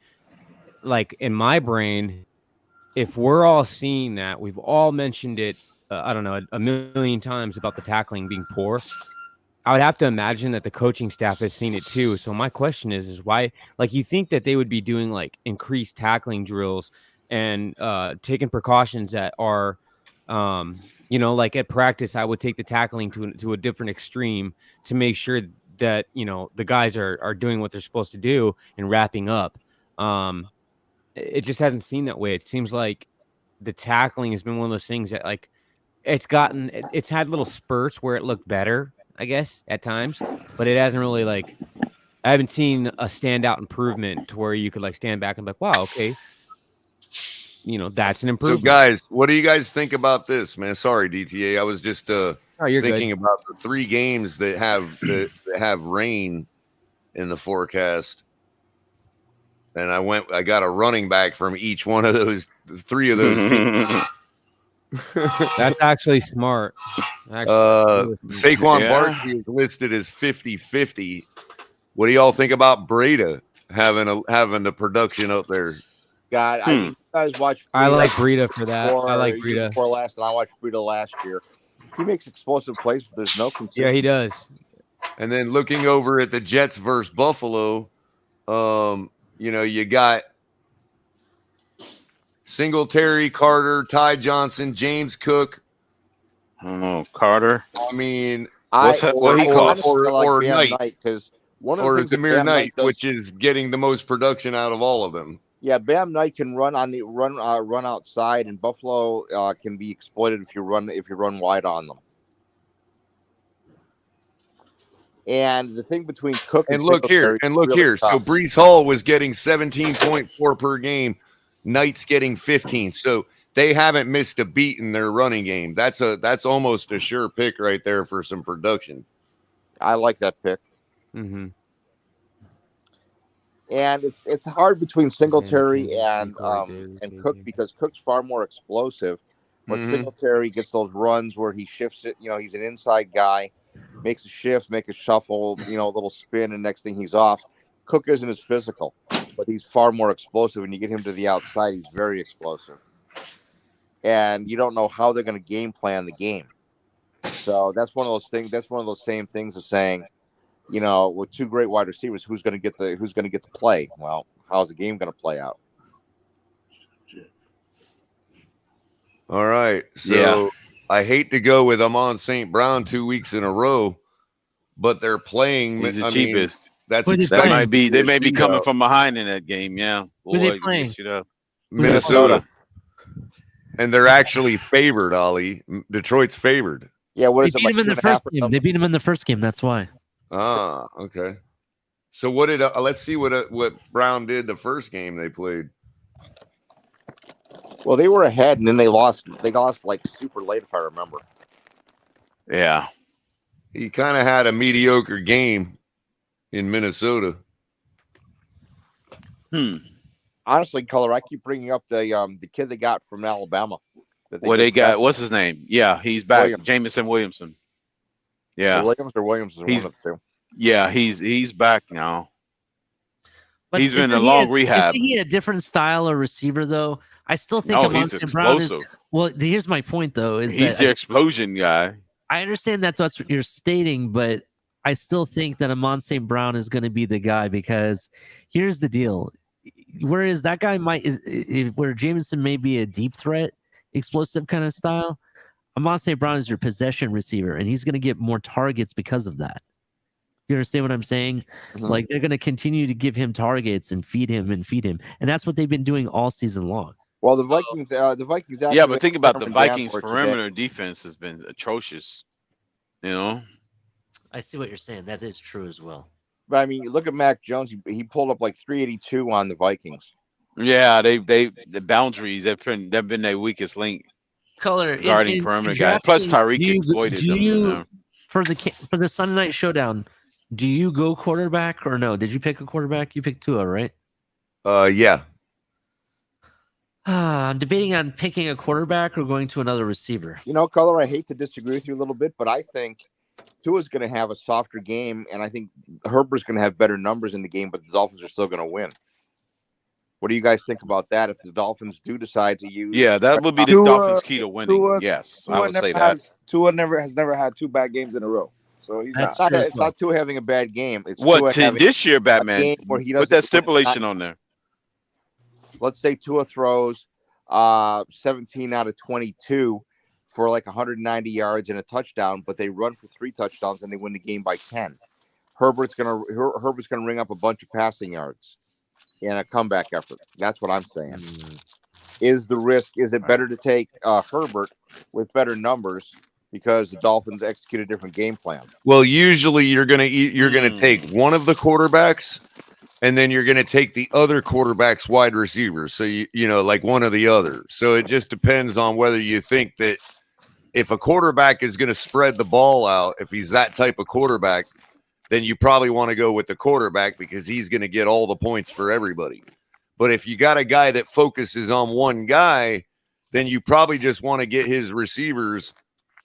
You know what I mean? And I like Herbert and Tyreek. I like that combination. Yeah, Herbert would end up getting the total numbers, and Tyreek could get because they'll try to take Waddle out and isolate him and do what the Niners tried to do. Yeah, you got to play the Belichick thing. You got to take out the best player. We don't quite have enough. I don't think you. We'd have to do some shifting around. Yeah, I think. You know what I mean? Yeah, I think that Waddle. They'll focus on him, and Tyreek is going to have another explosion game. And I mean, if you take away the games that Tua had to play against a top 5 defense, this 25.5 points per game is probably a lot larger than Herbert's 19. Not to say that's an excuse, but to say that the Chargers don't have a top 5 defense. You know what I mean? They're 26. Close. You know, that's why I think the Chargers try to play fast and they try to right because they can get a lot of numbers. It really could go either way, Mark. It really could go either way on that. Yeah. Yeah, it's 50, or both of them could just have a good game. I mean, there's neither defense play good. I could replace Tyreek with Waddle and get Herbert if we wanted to do that. Or we could remove Eckler. Right.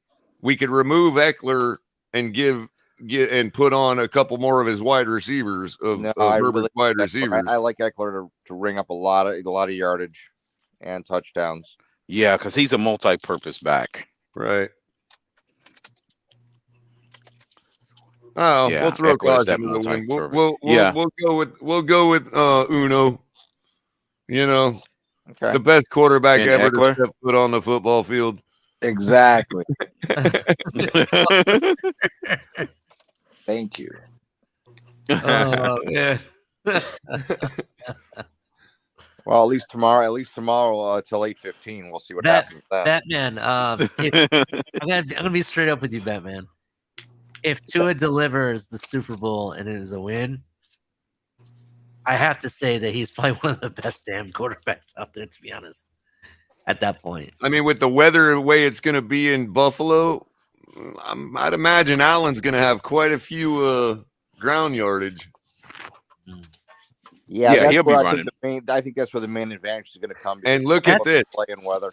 Josh Allen and Jalen dual Hurts. threat of the quarterback. But like Josh Allen and Jalen Hurts, both dual threats and both forecast for rain. Yeah. Yeah, Like it's flip a interesting, coin. Allen has not been historically good in the rain, by the way. and in addition, Culler, don't forget the Bills are playing the number 4 defense in the league right now. I know. You know, if they weren't calling for rain, I'd probably Allen's do the probably Mike gonna White do a lot tag of again. run You know what I mean? tomorrow. I would bet that Allen will have a lot of dual purpose yards. Who are they playing? Just because of the Jets defense. Allen tomorrow, The guys. Jets. Allen's going to throw short. You're going to see a Josh Allen that's going to take what the Jets are going to give him, and he's going to throw. He's going to throw short. He's going to throw dump offs. He's going to be checked out. It's going to be a check down game for him tomorrow. Now, what about They got to make him play patient. what about getting a piece of this game, whether it be Burrow or the way cheaper Deshaun Watson? Boy, they've been saying a lot of things about Watson. They'll stop Really money trying to step about up his him. game this week. I mean, it's a division Well, he's got his rivalry. bad jinx out of him. Game out of him now. Cincinnati got destroyed by the Browns without Deshaun Watson last time they played. Right. Yeah, Nick Chubb And they beat him scooped 4 up. times in a row. That makes the 4th time they literally own the Bengals. But I'll tell you what I like in that game. Cleveland's run defense is absolutely putrid. So I like the Bengal running backs, and Joe Mixon's Mixon? supposedly back for this game, and Chubb has torn up the Bengals in the past. Oh, the Bengals have a bad run defense. No, the Browns have a horrible run defense. Oh, so should we? go They've come Joe Mixon? around. They've come around. They've shut down. When? Miami ran through them. Buffalo ran through them. What do they do? Shut down the Somebody- Texans? Who the hell cares? Well, yeah, but they got a good run offense. But I'm saying their run defense is terrible. Pierce. Yeah. So is Mixon and Perrine in play, or and the because I like the Bengals running game against the Cleveland defense a lot more than I like Chubb against the Bengals defense. Especially if I don't know, Watson's Chubb throwing ground ran him balls over. around and into the sky and into the. Oh, that was an anomaly. That's after 700 days of taking a break.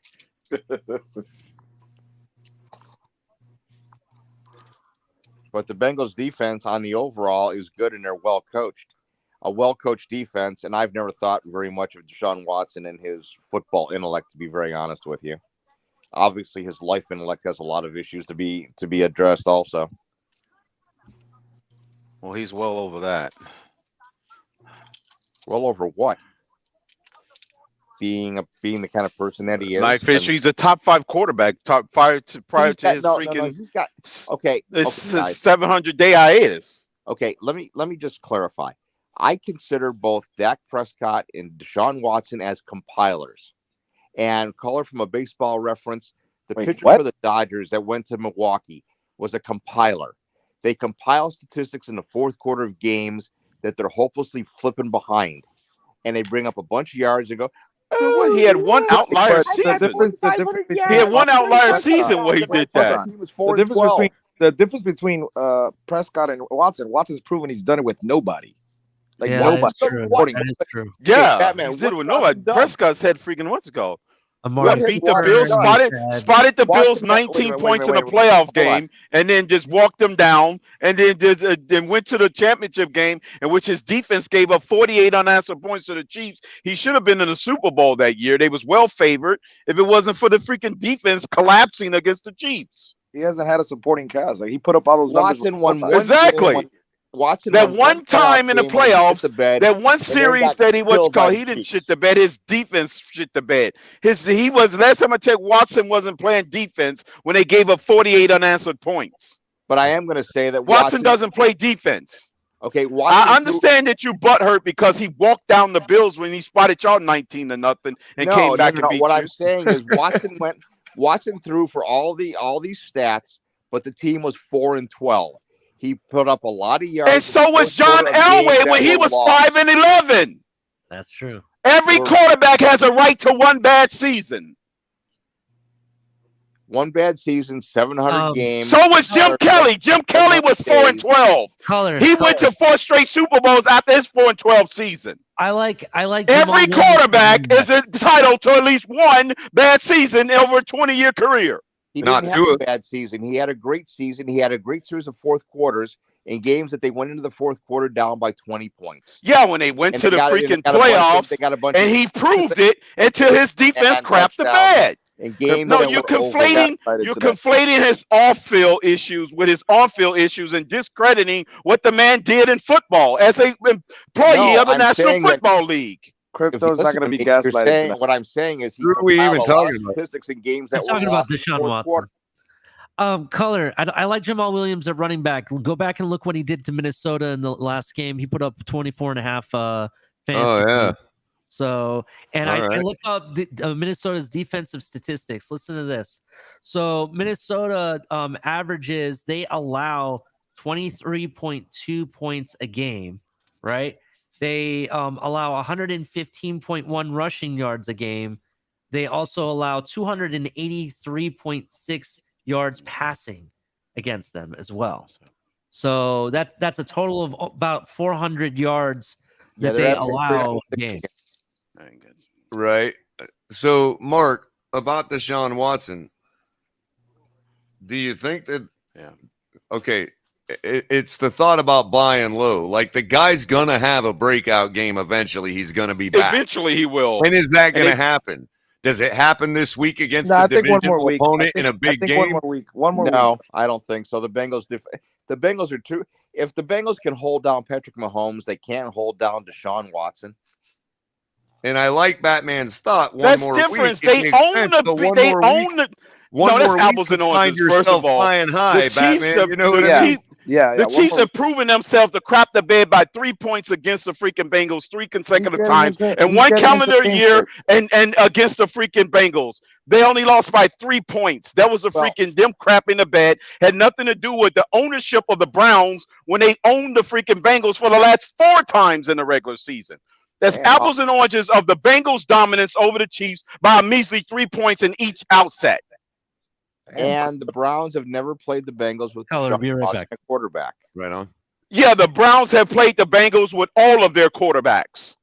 I think Burrow played in the last outing, and they got walked down 33-6. Mayfield once, and let's see, maybe 3 times with Mayfield and once with Brissett. Culler, and all those quarterbacks can't even touch the water of Deshaun Watson. None of those quarterbacks you just named. And you guys, and they beat them in every single outing. The Browns owned the Bengals in every single outing. Every single outing. Crypto's not going to be. Well, let's go back on the other side. Who's playing receiver for Cleveland tomorrow? Donovan Peoples-Jones. Donald Peoples-Jones. Njoku. Amari Cooper. Anthony Schwartz, who was the fastest guy in the league. You just made me think. Crypto. Let's see where the salary puts us if we go with Watson and Amari Cooper. He's questionable. Let's see what his status is. Slated to play barring a pregame setback. Okay, so he's good to go. And Anthony Schwartz is a sleeper. That puts us in really good position with the rest of We our all know how starters. Deshaun Watson is real good in using deep receivers once they get acquainted with him. And we could run it back with either Jamar Chase, because we all know Will Fuller's outbreak when he was in Houston because of that. Or Tyler Boyd. Geno Smith this week where's versus Carolina? Will Fuller today? Excuse me. What's that, Ali? What about Geno Well, that's on Smith Will this Fuller. year That's versus- his this personal week versus issues. Carolina I was thinking that too. at Seattle. It's at Seattle, so they have the home field advantage too. I'm just concerned because he was on last week's, and generally you don't make it to the millionaire lineup twice in a row, but that doesn't mean you can't. You know what I mean? Hey guys, I gotta jump out of here because I gotta grab a call. Good luck to you. Okay. All right, Mark. Right. So we're all in agreement that we used none of Mark's suggestions, right? Yeah. No, man. He's a bum. No, I'm just kidding. No, he's letting his personal feelings about a man's off-field issue cloud his judgment on his professional football career. Oh, I've already got a run back with Joe Mixon. I don't just need don't Tyler think Boyd there. I don't think you should put McCaffrey though. I mean, well, I guess you could, bro. I mean, for me, The only reason I If did, he was going to Ali, do that, that the means you only wouldn't be reason I picking did- Tyreek Hill in none of these lineups. The only reason Well, I you did can't is pick because they're Tyreek Hill in calling. this lineup, The unfortunately. only reason I put No, I'm talking about McCaffrey if you're in going to is, let off the field issues be. Ali, the only cloud reason your I put judgment. McCaffrey in is because Oh, I they're see. calling for rain in that game. You know, It's at Tampa. it's in San Francisco. Oh, I see why I went with McCaffrey. And Tampa Bay, I mean, has Cleveland played Cincinnati already? once, yes, and since Cleveland beat What them, did Joe Mixon do? let's see.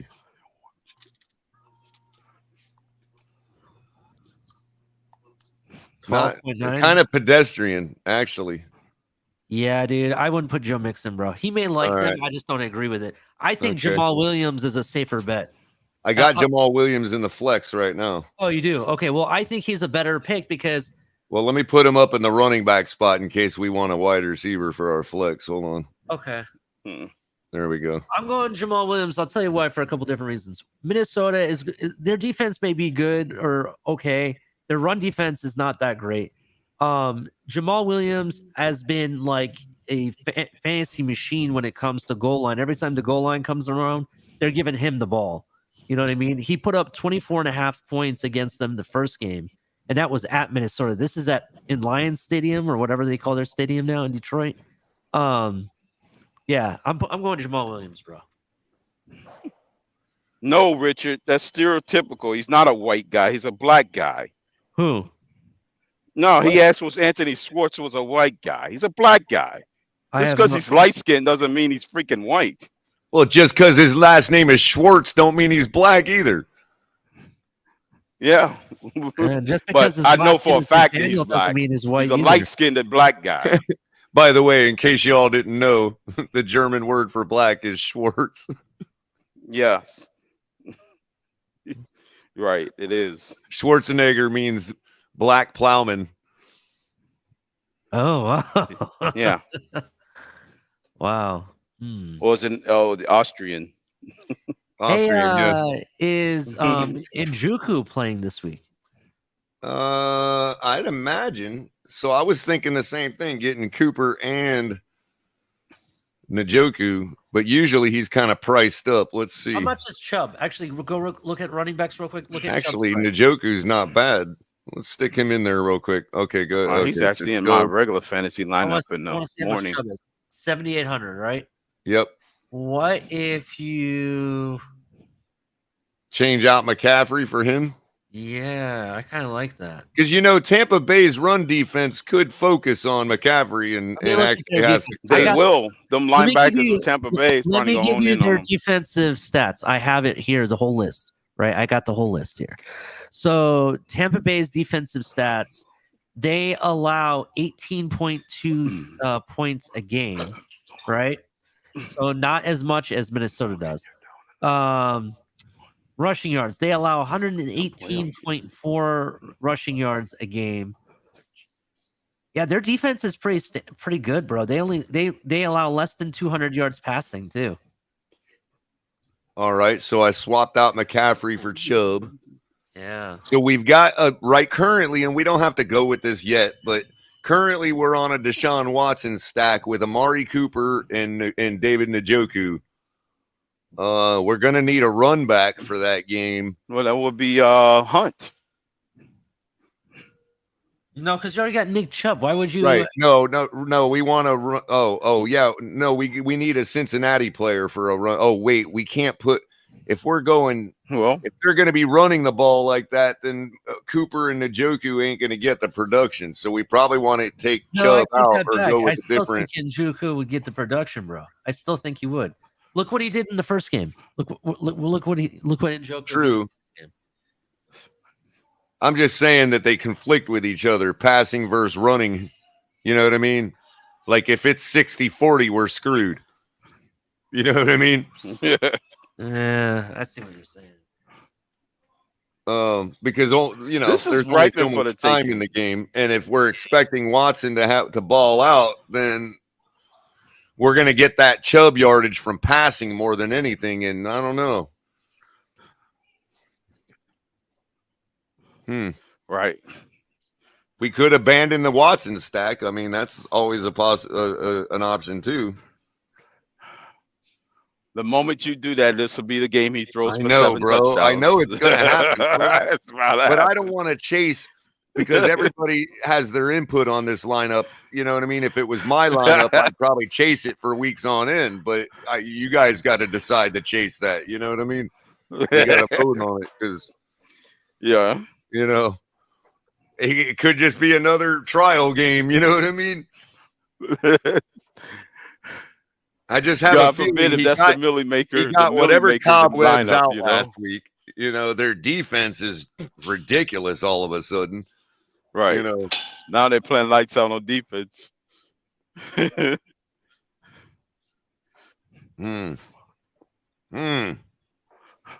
So they're letting, I wouldn't let Cincinnati's ownership of freaking Kansas City by 3 measly points cloud the judgment of their freaking being manhandled by Cleveland for the last 3 years. You guys hear that in the background? Maybe I'll get rid of Njoku then, because out of the two, I mean, look, Ali, regardless of whether they can share the ball or not, they're both getting their fantasy points per game. So the only one that's not here is Njoku. Do you guys hear the breathing going on in the background? I don't breathing, know. you said? It sounds like someone's taking like really fast breaths in the background. We want to make sure someone's not like need help or Dying. assistance. He said breathing? Yeah, like it sounds like someone going like this in the background. I want to make sure they're okay. Oh, okay. Now I don't hear it. I heard it before. Maybe I don't know. I don't know, bro. Oh, interesting. My mic has What been about on mute. Dawson Knox at tight end in a rainy, blustery, can't throw to nobody but the tight end game? I didn't hear anything, Ali, but my mic's been on mute, so I don't know. And I have my headphones on. Oh, you didn't hear that? I didn't. And old Evan Ingram showed up last week for the first time in like 5 years. Oh, for the Giants? Who we played No, for for now? the Jaguars. Caught a touchdown. Jaguars. Oh, okay. I thought he was with the Giants. You're gonna go with Amari Cooper? Well, so Sorry, I mean, just that for would the be the time being, stack with them. DTA, we got a Watson Oh. stack with Amari Cooper I got you. and Nick Chubb. So, We haven't locked it in, but we're just kind of seeing what it would look like because Right. Crypto and I are afraid that we're going to miss the buy low on Deshaun Watson. Right, because he'll be Like, about it's gonna happen, bro. $8,000 right before he just shoots up 2,000 There's going to points. be one game where he reminds everybody who Deshaun Watson is. You know what I mean? Yeah. Right. That's a smart play. But it's probably not going to be this week. The trouble is, you know what I mean? When do you do it? The second he has that week, you're buying high now and you miss the boat. You know what I mean? Yep. Right. And the fact of it is, they put a hurting on Cincinnati with Brissett. It was like 34. They put 34 points on them with Jacoby Brissett. That's what the thing is I saw a practice video of Deshaun Watson when he was back from practice or back to practice, and it looked like he was throwing. I mean, he was throwing misses. It just looked like shit. I honestly think that he's purposely being lax, like he's just taking his time. You know what I mean? Because he knows he's not under pressure. He got the money. he got They're the not ball, going to cut him. You know what I mean? Like the dude was missing. He's kind of how he looked in the game 700 last days week. off. Like he was just okay. I'm back into No game one's gonna speed. be Let's get used to it. Good at their job coming back out the 700-day hiatus. Who does that? I'm not sure if it's not just him in his mentality, like not being pressured. You know what I mean? Yeah, it's more like he's not under pressure. Now I'm sure when things get tight and they know they mathematically get really in the hunt, it'll probably be different. And that's the thing; they're not out of it yet. You know what I mean? Right. Like, yeah, they're not quite eliminated officially. Right. They can still win their division. That's why I say everybody just thinking Cincinnati's got an easy way or easy schedule. I got news for you. No, this particular version of the Browns own the Bengals, and they have he's for the got an last 3 entire years. game to go over from last week and say, "Oh yeah, that's right. That's right. Oh, that's how it is. That's right." You know what I mean? Like he's just refreshing his memory all week this week with last week's game film. Right. It's tough, man. And that makes sense too. It's just now getting, it's a refresher for him, and he's getting down pat. But with there everything. again, DTA, this could go on for 3 or 4 more games where he's just not where he's just taking his time. You know what I mean? Getting back Or pacing himself, especially when the defense was playing lights out. He was afforded the ability to kind of be on cruise control because of his defense getting 4-5 turnovers, putting the ball at the 3-yard line and scoring touchdowns. I tell you this: if we don't go with the Watson stack, I ain't watching that game, bro. I'm just kidding. Who did the Browns play again? Cincinnati. The division. Oh, I thought for some reason I thought they already Cincinnati. played the Bengals. They did. They did beat earlier. them. They this put year. 34 points on them with Jacoby Brissett. Well, that wasn't like the last game or so, was it? It was a while. Yeah. No, that was before the week before they played us. Matter of fact, it was exactly the week before the Browns played us. Okay. I think it was like a couple of weeks before they played us. Yep. Oh, it was they beat Cincinnati. They went on a bye week and then they played us. And then they played us, right? They went on the bye. Okay. Yep, so it was 2 weeks before they played us. Yeah. When they played Cincinnati on Thursday or Monday night or something like that. I think it was a prime time game, I think. That was prime time. 32-13. Yeah. I think that was a Thursday night, right, Culler, or was it a Sunday night? You know who else is actually a possibility to be in this? It's gonna be interesting. These division games are gonna be something. You know who else is a possibility to be in this this playoff, actually division hunt with the Browns in the Baltimore and Cincinnati is the Steelers. I know, right? Steelers aren't even out of it. Steelers and Browns have the same exact record. And if you go back and look at the Steelers as like the remaining games that they have. I mean, they Steelers, still alive mathematically. The Steelers put up 30 points on Cincinnati. Check this out. This is the remaining games for the Steelers. This is how easy they have it. They could go on a win streak very easily. They got the Ravens without Lamar Jackson coming up this weekend. Right, without Lamar. They get the Panthers, which they're trying to play for a number 1 pick. Raiders, who are the laughing stock of the league. Yeah. They can go on a little run. And then they got Ravens again. And this is the big one if they could win it. The last game of the season is the Browns again. Wow, that could be really for the division. Yeah. Or not the division. That could be for a playoff spot, a wild card spot. Exactly. So who would have thought is this Steelers rushing and Browns? yards against? Yeah. So Cleveland put up 172 rushing yards on Cincinnati.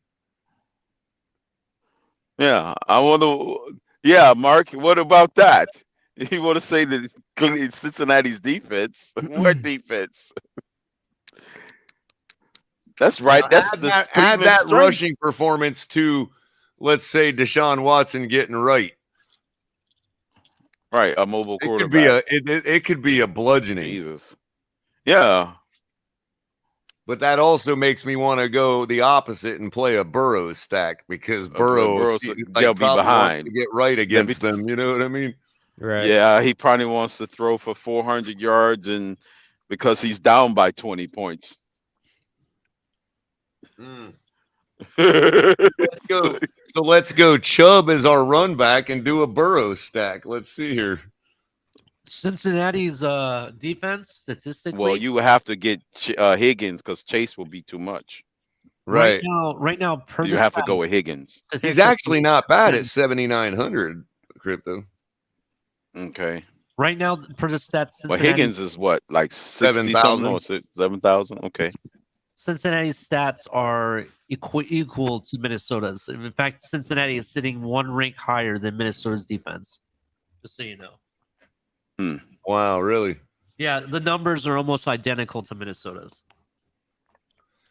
Hey, what about this? Mm-hmm. What about we go with Joe Kirk Burrow with a Cousins. double stack, Chase and Higgins, and pick up Josh Reynolds from Yeah, Detroit? you can't get Chubb at that point. Yeah, we got Chubbs already. You have enough And for we Chubb still got too? and we still got 4250 per on the tight end and the flex. Okay, you could throw Gesicki in there for, you know. I'd Throw probably Gesicki go in with there. somebody like again, you know, who's not a bad play, even though it's gonna calling for rain and all that, is Dawson Knox, because there's gonna be a lot of dump offs and check downs in that game. I can see Dawson Knox getting a lot of work. Some attempts. Yeah, it could be. Yeah, that could be a sloppy game. And usually sloppy means a lot of throws to the tight end. A lot of throws to the tight end, a lot of deflections, batted balls, a lot of balls in the dirt. Yeah, I'm looking at maybe a 13-9 game. And in a cold, rainy day, you're going to want to have your biggest guy with the ball, and that's usually your tight end, because he can just knock people over in that cold weather. You know what I mean? Culler. I wouldn't go with two Cincinnati receivers. Okay. I would take out Jamar Chase, because I think T. Higgins will be the guy. Okay. I would pick a different receiver. I'm still high on Amon St. Brown. I know you're not for this game, but I am still. So just being honest.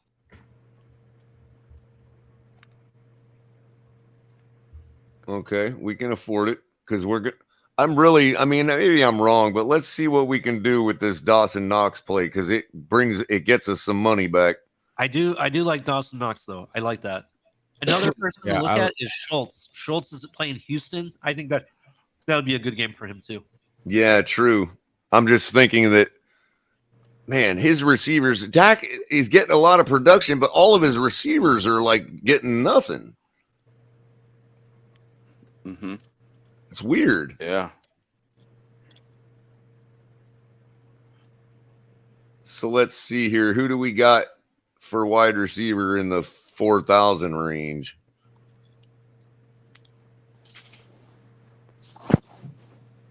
Well, Duvernay, but Jackson's questionable. We got that Jameson Williams guy from Detroit. DJ Chark from Detroit. Scantling in Kansas City against Denver.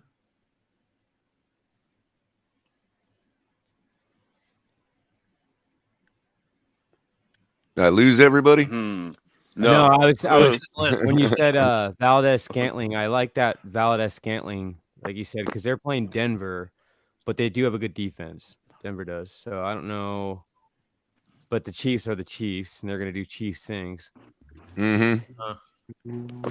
But Scantling has been kind of, his Mahomes' security blanket this year without Hill. That's for damn sure. Can you go up a little bit? What's up, CT? So about Gallup. Yeah, that's the guy I was about to ask. What about him? See, I've been waiting for him to break out all year, Ollie, but Prescott don't get him the ball. He scored a touchdown last week. Right? Click on it. His name. I think he was injured, bro, because he didn't play the whole season. I don't think. Yeah, he has been injured most of the season. Look at his game log. Let's see what he did. So he's had. Oh, look, he's picking right up. Yeah, that's why I'm thinking this might be a good game. Yeah, right. This might be buying low on him right here. Yeah. Yeah, I like that. And then we got 3,600 for the flex. Damn. Let's see what we got down here. All the way to the basement. Oh, geez. Noah Brown, he's not a bad person too against Houston. But... KJ Osborne. Minnesota, Detroit. That Carolina Seattle right there, Marquise Goodwin. Deshaun Jackson? Wow. Marquise Goodwin right there he's for still around. Seattle, Carolina. Evan Ingram might be an interesting pick. Jacksonville, Tennessee. Yeah, yeah. There's that Reynolds guy that Culler Josh likes. Reynolds, but I already got Brown though. It's true. And Williams. That might be a conflict, but I can see Jamal Williams. I can see him get touchdowns. It's not a conflict at all. Right. Trust me. They will both equally perform. Mm-hmm. Sky Moore. Yeah, remember how good Sky did? Remember? Click on him. They're playing Denver. Yeah, I know, but the last time we picked him, he did zero for us. Yeah, he's a hit or miss. Pachenko is a better option if you're gonna go with that. Or Pachenko is a better option for KC roster. He's getting a lot of usage. He's been a high usage player for them. Pachenko. How much is Pachenko? How much does he go for? What's He's that? probably right around 5,000 or something. He's not that costly at all. He's like the utility guy. He's doing the semi Tyreek role / Schuster.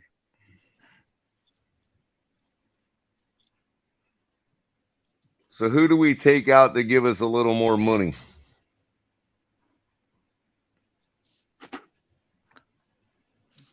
No, who's the top three? Who you got? Can't see it.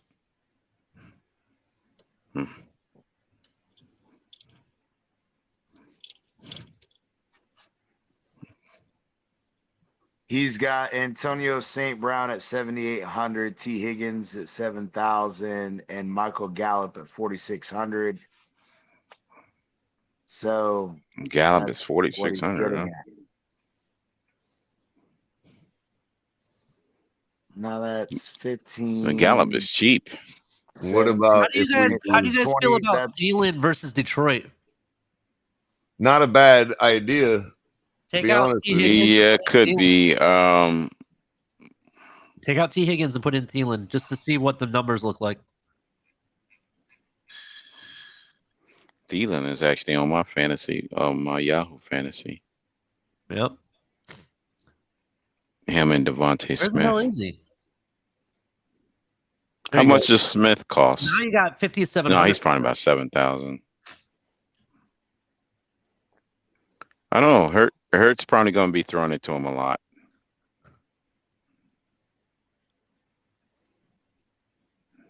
You just never know, man. They're such a balanced team. You don't know who's going to get it. Go with Zaire Knight, 5,100.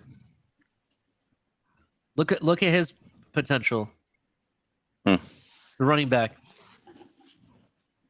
Click on the name though. I want to see what he's done in the game log. I want to see what the game log looks like. Damn good. Yeah, he's had back-to-back good games, bro. They have a good run offense because Breece Hall was getting the same numbers, so it's consistent. But do you think he's going to do that against? Well, I guess it's a flex. I was going to say against Buffalo. But... Well, they're calling for rain too, DTA. Oh, okay. Yeah, I didn't know that. But that may also force Buffalo to load the box, in which case they don't really have a great day on the ground. You know what I mean? Yeah, but I think Zaire Knight also catches really good against from the backfield. Can you click on his name again? I want to see what his stats were like receiving, if there's anything that shows that. What is he at receiving wise? 5 targets, 5 receptions. I mean, he's pretty consistent receiving. 5 for 5, 3 for 3, 5 for 5, 8 for 8. 8 for 8 on the season. Yeah, so the guy actually, when he gets thrown to, he catches. That's basically what it comes down to. Yep. He does have one fumble, but it came in a home game. Mm-hmm. That's part of the game, I guess. Yeah, I'm liking the night play. Well, here we go. I mean, You guys agree with that? I mean, how's that look for y'all? Should I Oh, take out the update right there. quarterback Head and coach go Robert with Sela Jared said- Goff? It said something about the Robert Sela. Either said, Goff or Cousins. What other options do we have? Because Cousins, look, I mean, he's going against 32nd ranked defense. Goff against the 28th. Cousins is an option. Yeah. I like Cousins there. I still like Geno Smith. And see, look at this. Yeah, he's the second-rated quarterback, ain't he? And look, they got Second, Deshaun Watson priced up accuracy. over Geno Smith, Kirk Cousins, and Jared Goff. That's crazy. That's crazy. Yeah, they can kind of sense that one bad game is out of him, out of his system now. You know, I'm not gonna lie, Crypto. If he gets another bad game, I'm gonna start coming for you. Like you said, he You was. come for me all you want. I'm just messing, Crypto. How about Watson and Boyd? Ali, you got him all paranoid. How about Watson and Boyd? Watson and Boyd. What did you take out? I took out Boyd is Michael probably gonna be Gallup. cheap, yeah. I Gallup just, was like, real cheap. If his name isn't you ain't gonna Jamar get nobody Chase, that I low. just don't like Cincinnati receivers. You save $4,600 for Gallup. That's so cheap. How much money we got? 5,800. Brandon Ayuk. Yeah. Ayuk is 50-some hundred, 51 or 5,300, right? 5,800. 58. Oh man, when they go up, I bought them cheaper than that. The more you win, the more it goes up. Yeah. Yeah, Oh. Crypto. I don't remember them being that expensive. When did he play? You got to pay to play. They play in Cleveland, right? What do you do in first game? Yeah. 12.8. Pretty and a average. touchdown. That's up to you, bro. Yeah. Well, let's see what we got for a stack. Let's find it. Let's do a wide receiver first. I mean, we could do. Well, hold on, Culler. Culler, go back. Go back. We could do Debo and Purdy. Yeah. There you I don't go. know. That's I gonna be a don't- cheap stack there. Yeah, but I don't know that. Do Purdy- you sense a 400-yard game from Purdy? Is it No, on the that's, horizon? I feel like that. I honestly think that was an aberration. Is an aberration. So I don't know that. I don't know. I don't think he's going to perform like that again. I shouldn't say again. I don't know. Maybe that wasn't his regular game. Maybe he do have an out-of-body experience. Listen, let me dream. I'm hoping that's not. Debo. I'm hoping that's just a really fucked up bad dream. I think the Kirk Cousins stack makes sense, bro. Put in Kirk Cousins. Yeah, Cousins and Jefferson. You already got That's a Thielen there. moneymaker. You already got Thielen there, though. And put Cook and Jefferson in there. You're probably gonna go bankrupt there with that. CD Lamb, DK, Metcalf. You got to go with Jefferson, my man Jefferson. I like Geno. Wait, Maybe Geno and Jefferson. I don't know. Jerry Judy. No, he's a bum now. it's not so much. How much is Jefferson? Can you check? Jefferson's probably like $8,000. He's the top receiver. It's $9,000. Yeah, it's what it's like. Yeah, it's $9,000. Yeah, $9,000. Okay, maybe I'm shortchanging him. How dare me? We could get a piece of Samuel.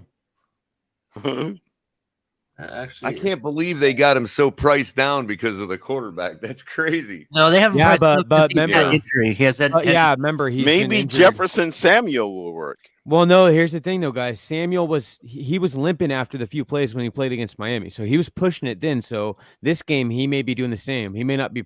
Like, And in on his addition, shit. since his new contract, he was really trying to play more wide receiver than running back as well. So the price is going down just for that.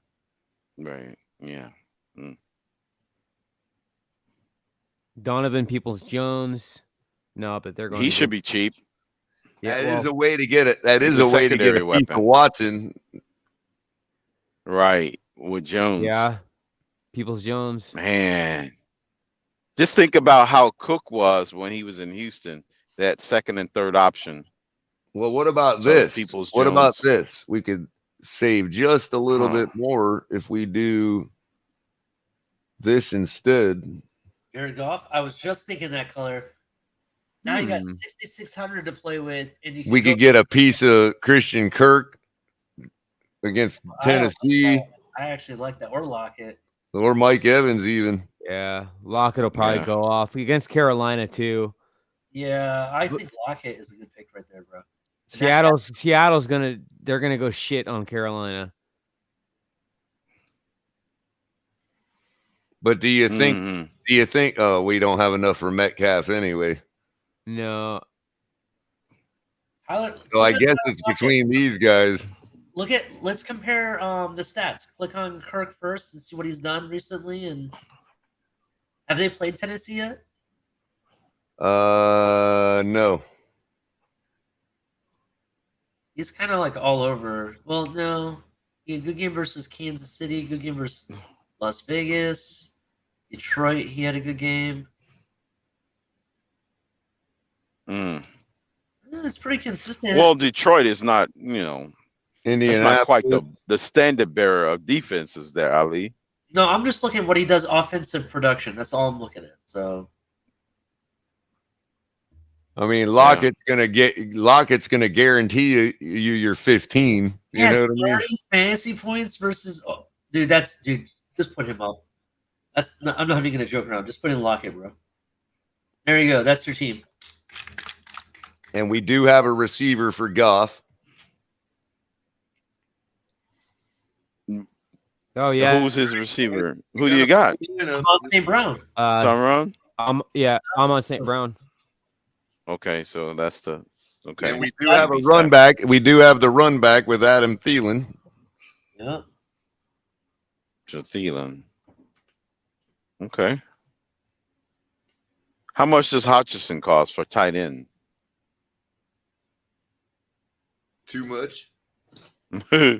I think Dawson Knox is the perfect pick, bro. Yeah, he's too much. I think they are gonna lay it off to him in a rainy game like this. I can just imagine a lot of dump offs and check downs to tight ends, man. You know. Yeah, that muddy game. Yeah. It's going to be cold in New York. All right. So It's all gonna I be need to cold. hear is 1, 2, 3, 4, 5, 6 eyes, and we're locking this booger in. Okay, We what's can going always on with the change it. lineup We again? can always change it up until Okay, what's the 12:59 tomorrow. I don't see the lineup. You do the lineup. You got it on QBs. Oh no, it's on the What do you right. mean? It's on Yeah, the it's on the right-hand right-hand side. Oh, okay. You see that Okay. crypto on the right? Yeah, Nick Chubb. Okay, Williams, Brown, Thielen, Lockett, then Knox. Okay, Knox. The flex Yeah. is Knight. I okay. Lockett, Jets I like defense. Lockett, Okay. and They'll force. I like the Jets D because they're forcing some mistakes, and it's gonna be a pretty cold, wet game. Yeah, Jets might school. Jets defense getting 20 points in that. Yeah. I'm gonna share my team with you guys. If you guys I'm looking at Sauce Gardner 2 pick sixes. All right, DTA, aye or no, aye or nay? aye. All right, crypto, aye or nay? Oh wait, Aye. hold on, Culler. Aye. We got Aye. Ron, aye or nay? Aye. Batman, aye or nay? I need to see Tua in there. Tua in there? Tua, we can't put Tua in because he's Can't on the put him release in slate. 'cause He's he's not we have him on on the Sunday night. We have him on the Sunday night. Yeah. All right, so yeah. I agree. Okay, and CT, aye or nay?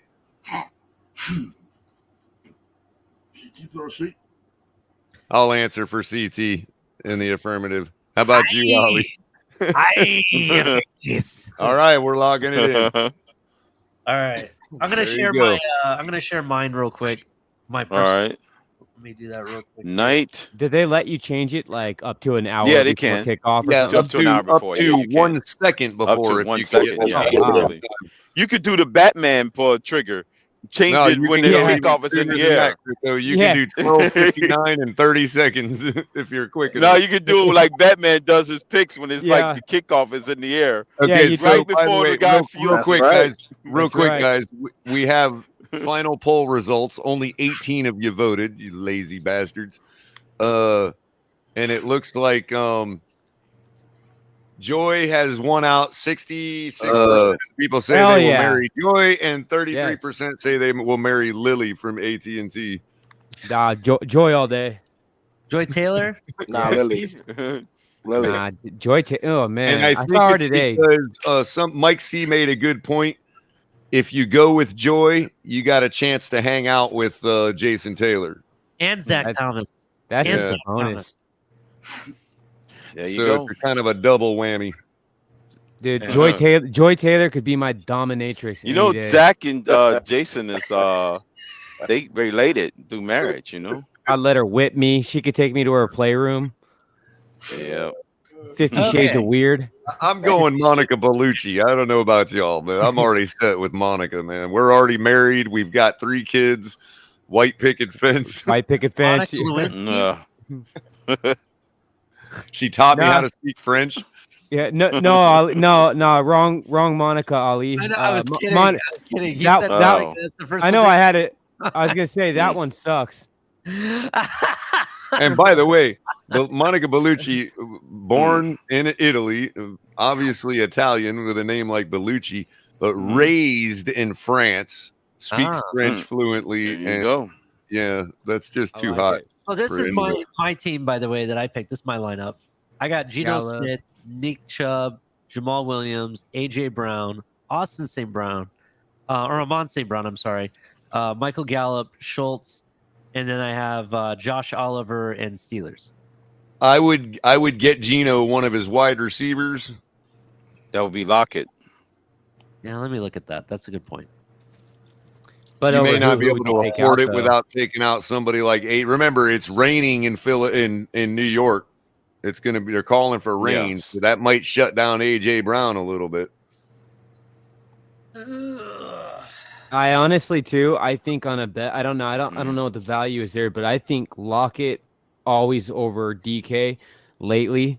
At least this season, since it seems like since Russ has been gone, that it's more Geno has more of the connection with Lockett, where Russ was the one that was Right. connecting more with DK More like when he was still DK. around. And DTA, it's also a matter of Lockett will get you a 30-point game, but he'll consistently get you 15. Whereas Yeah. DK will get you a 40-point game, but he rarely gets you the consistent 15. You know what I mean? Yeah. Okay, yeah. so how does this look? How does this look to you guys? So Lockett, I'm on St. Brown, AJ Brown. Schultz for Dallas. I like that. Now I got 800. So you were able to switch out Gallup for Lockett? I swapped out Nick Chubb for Oh, Zaire. for Knight? Yeah. That ain't too bad because it is going to be raining in Oliver, I Buffalo. cut him out because now I got 3,300 to play with. Let me see who's. Yeah, you might be able to get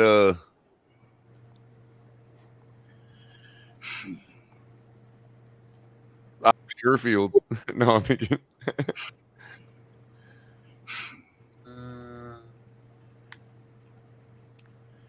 Who's the tight end over at New York? Is it Bellinger? Who's the tight end they use? For New York is going to be Wow,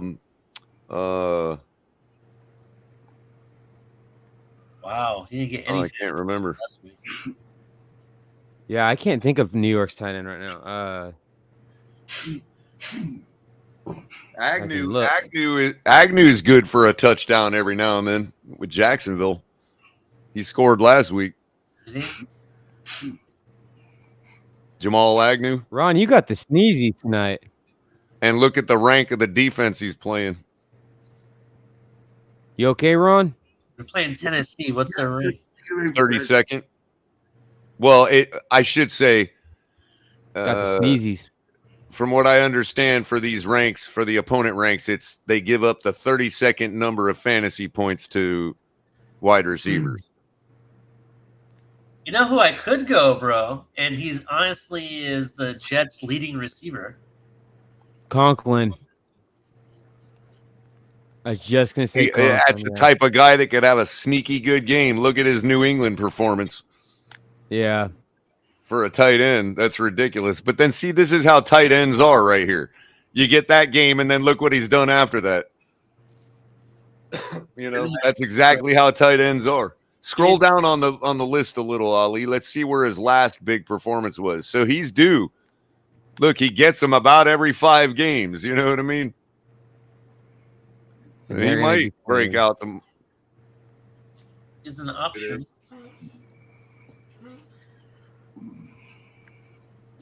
Damn, my dog sounds like he's been smoking my weed, man. Maybe he He's over has. here like hacking up a lung. You quiero Taco Bell. Exactly. He's like, Dad, I got a hankering for some Taco Bell all of a sudden. That shit Like, yeah, like quit licking my foot after I spread my cannabis cream on it. He's like, is there THC in this? Did you give him an edible? No, I'm just kidding. He'll follow me around, bro. Swear to God, with his nose dipped on my foot. Like, bro.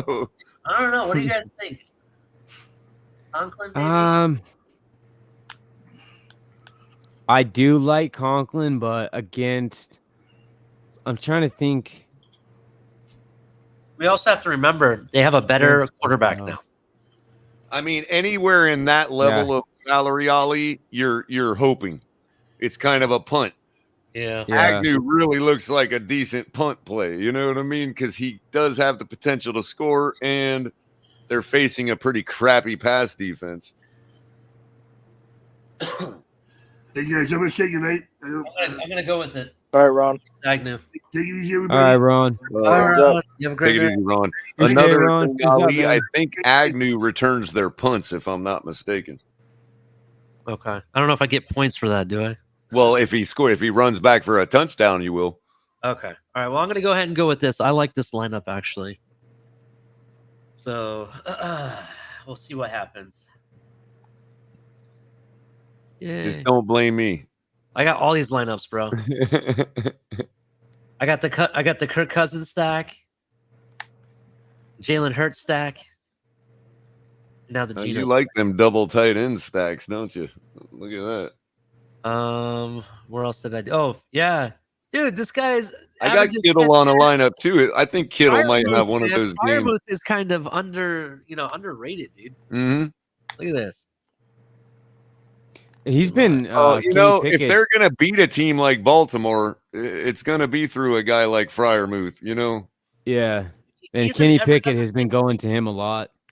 He's been every other game, he's been putting up numbers. So it's not like he goes like 5 games without doing it. He has 2 good games, 1 bad game. Another good game, and then another, it's like one after the off and on, Yeah, and Vlad makes a good point. Only Kelsey does good every game. Yeah, Kelsey's the type of tight end you can play like he's a wide receiver. Like he will definitely get his guy. He's a flex guy. So if you're going double tight end with a guy like Kittle and a guy like Kelsey, then you're basically got 2 wide receivers. Yeah. Yeah. He's had a 4 touchdown game. Remember? Mm-hmm. It didn't take my update. The problem with that is their salaries go right along with their production. So you end up, Yeah. Kelsey is probably what? It ends up effectively being the same thing.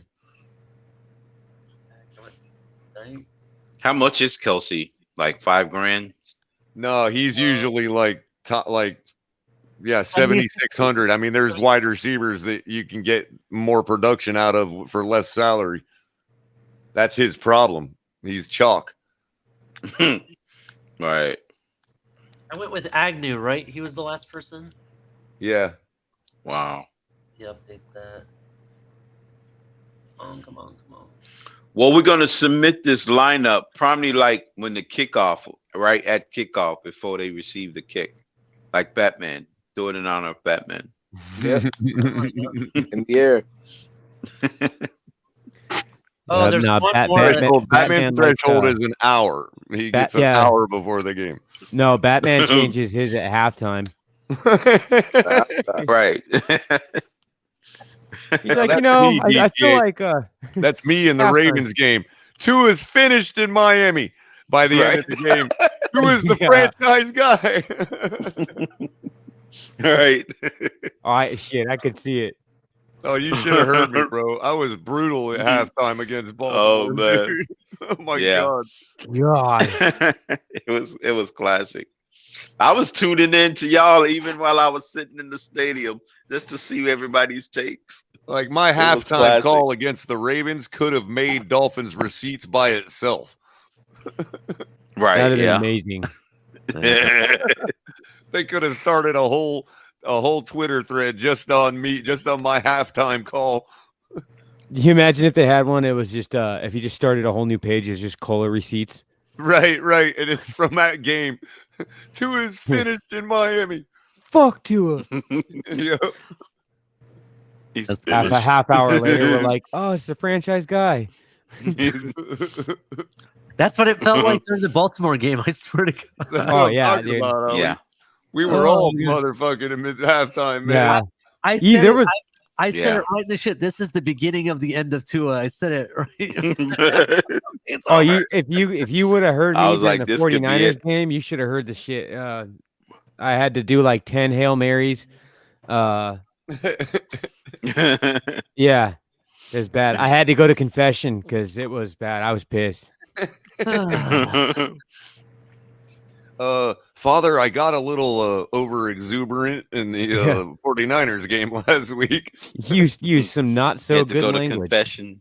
The priest was like, "Oh, it's understandable, man. Don't worry about it. God understands." Well, he must have been a two near because he looked me right in the eyes and he said, "Son, everybody has a bad game." My wife is really like she's really upset with me because when I'm watching sports, I get really angry or high intensity, and I'll use like curse language and stuff and be like yelling at my TV, and she goes, "Oh, you shut the hell up! You're scaring the children! Oh my God!" You know what I mean? You know, and then she like threatens divorce, and I have to like be quiet, like Yeah. myself with something. That's hilarious. Gulp. Yeah, but Yeah, so Ali goes full Karen in during football games. no, I've been known to throw beers, bro. That's not a joke. How many of us? Oh, okay, don't so mess that's what up I was that gonna big say. screen you Have got there, Ali. Have you ever broke Put something or over that damaged screen. a TV during a sporting event? I have not, but I know someone who has. I have. I have only It one was during- time. It was during a Super Bowl. It was the Super Bowl where the Giants beat New England the first time. Okay. And Yeah. actually, no, I'm sorry, the second time. And he's a big Giants fan, and he got pissed because the running back didn't gain the yard that he's supposed to, and he just went bull rushing the TV, and like grabbed the TV and goes shaking it. "Why didn't you make that run? It's 1 fucking yard. You're supposed to go north, not east or west, you motherfucker." And he knocks the TV over. I'm like, oh, They're shaking it like it's a pinball machine.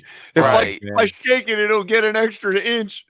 Right. Oh, man, it was crazy. And you go full tilt. You know, now that I'm thinking about it, Monday morning there was a TV down by the community dumpster that had a hole right in the middle of it. Yeah, that would make sense. See, look, I had when Seattle played New England in the Super Bowl and they lost. Oh, that I'm was telling brutal, you, so man. many people in this area lost their shit. I'm surprised they didn't imagine. burn Seattle down. So Dude, did you guys- Pete Carroll. They've burned Seattle down for a lot less, DTA. That's Did true. you guys Yeah, see- true. Did you guys see the one from the Mexican fan for the Mexican soccer team this week? Did you guys see that one? No. I'm sharing it right now. Hold up. Here we go. I love these type of things. Oh, Like they when the people- the football. That they- game was so soccer, bad. man. They That game was get so real bad. They serious. created Chaz over it. Oh, check this out. The World Cup of Soccer is going on. This is how crazy fans are, right? Check this out. Chaz, I remember Chaz, dude. Oh my god, I wanted to go up there so bad. I wanted to go put my boot up their ass. Mm-hmm. He took a knife to the Holy TV. shit! Oh god. Oh. He freaking Michael Myers did after this. Yeah, watch. Oh my look. god, 1, dude! 2, 3, 4. What the hell? Christ. He was so mad, dude. I can only imagine he's doing that because TVs are basically given away nowadays. They're super cheap, bro. You can just go to Walmart. Right. Yeah, He's yeah, gonna, yeah. that's probably why he's doing it. There's Yeah. no way. The old price of plasmas back in the day. God. But the fact that he took a knife to it, holy shit, dude, that's some shit, Took a right? knife, dude. I take it Mexico lost. Man. Yeah, they lost, and that's what he Mexico did. lost. Oh, speaking of fights or crazy stuff, I heard there was a big fight at the Boston hockey game. Did you guys see that? The brawl? No. Let me look that up. I'll share that. I saw a video of it earlier. Isn't that kind of like a thunderstorm in Florida? Yeah.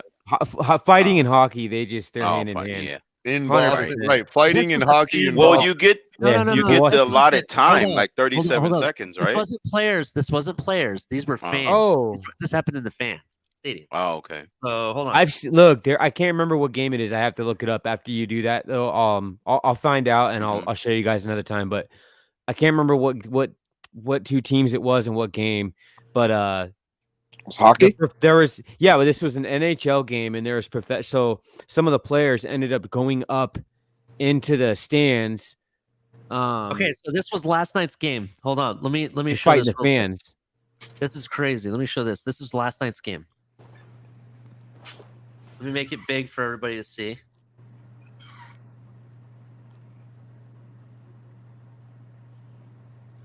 Is it a WWE match? What is that? No, this was Boston versus Arizona, the hockey team. Hockey And match. look, there's even there's a full blown cop right in the middle of it. Some shit gets laid out, dude. Watch this. The cop's just watching, dude. That's a police officer. That police officer's just watching. He doesn't know what to do. Dude, he's like, fuck that. I am not getting in the middle of that. It's still going, bro. It hasn't stopped. Now they get. Oh, now he has backup. So now. Oh my god. Holy shit. Yeah, they shoo him out onto the ice. It's like any fighting going on here is going to be out on the ice, man. Right. That one girl, I don't know if you guys saw, she got laid out, by the way. Oh yeah. He knocked her back over the seats. Dude, it was crazy. But yeah, that was the fight last night happened. So who's this running back that we got that like nobody noticed we picked up, man? We picked up a running back? Yeah, I didn't know somebody from Publix that was bagging last week. Well, when I was doing my lineup earlier, I noticed. Hold on, let me get his name real quick. Maybe it was just somebody on her practice squad or something. Yeah. Hold on, I'm gonna get you his name. Wait, that ain't the right slate. What was that, Batman? Did you say something? Crypto said running back from Publix. Yeah, somebody was at Publix last week. He's the guy that runs all the carts back and forth. Jake Bargas. I have no There you go. That's exactly what it is.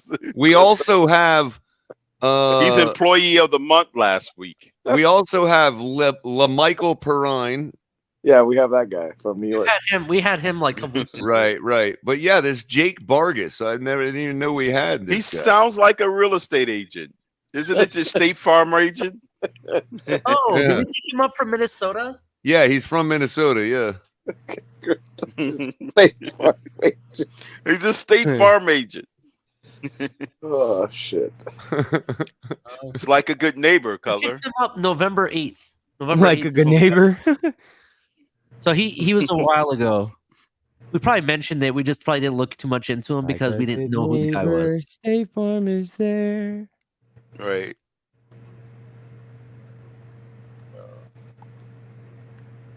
No. Batman. We're on the 5th hour now. Let's start with final takes, my friends. All right. Crypto, what do you got for us? Oh, my bad. Hey, good show, Ali. Thanks, man. We're hanging out the night before the game. We got about 16 more hours before kickoff or something like that. You do. I got add three for me. It's midnight here. Yeah, 16. I'm talking about 60 more hours. Yeah. It's 3 in the morning for you. Well, Can't no, do it. I don't know about you, Crypto, because you're. Yeah, it's 3 in the morning here. So Okay, yeah, so same thing. Yeah, we're good. Yep. No, we let's go get this. Let's go try to get this W, man. Let's try to get it. Let's ring it up and get this ship turned around before this Titanic sinks. We don't want to be at the bottom of the ocean when it's all said and done, you know. Let's try to get it. When people say that, dude, I can't help but not see. Like, I picture Jameis Winston in my head eating his hand. Jameis Winston. Yeah. I'll tell you what, Crypto. I don't think we're the Titanic. If anything, I think we're an A-10 Warhog. Doesn't matter. We could have one engine and one wing, and we'll still be flying, and we have the biggest gun of them all. Okay, that's cool. I just figure I have to give a naval analogy. I had to get what you call it, that iceberg. That guy wasn't looking. That he was sleeping on watch. He didn't tell us about the iceberg that was ahead. You know, Wincy, if you're trying to get in, I see you're trying to get in. Your device is not connected. It won't let me connect to you. Just so you know. Oh, Linz.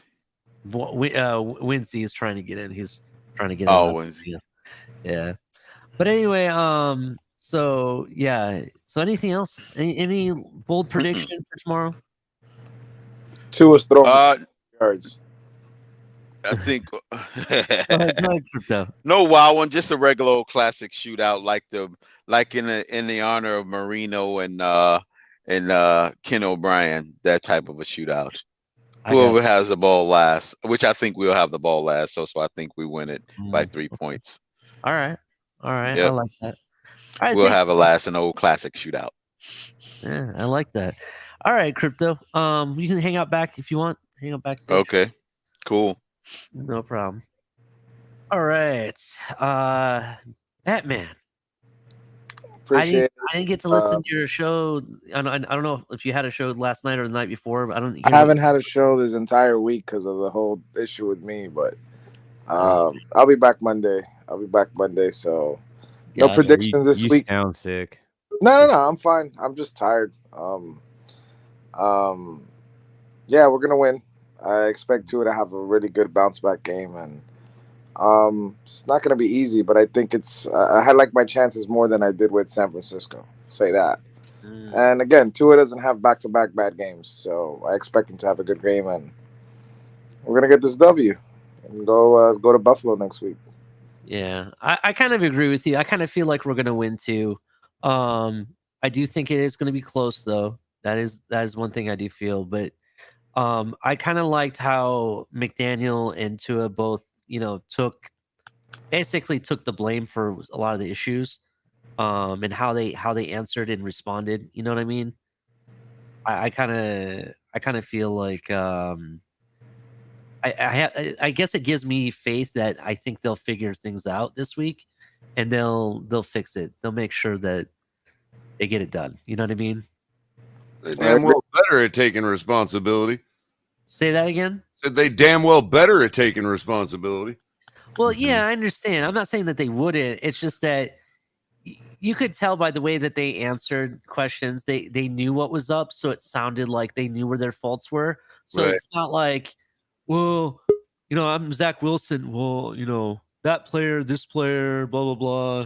I played a perfect game. You know what I mean? It wasn't something like that. Right. That we get, you know what I'm saying? Like, I like the fact that they took the responsibility and responded in a way that it seemed like they actually believed their words and they weren't just saying them to be politically correct. Yeah, and it showed. You could tell. Granted, one of the interceptions I could blame it on Tyreek because it hit his hand. He should have caught it. I've seen him catch worse passes than that. You know what I mean?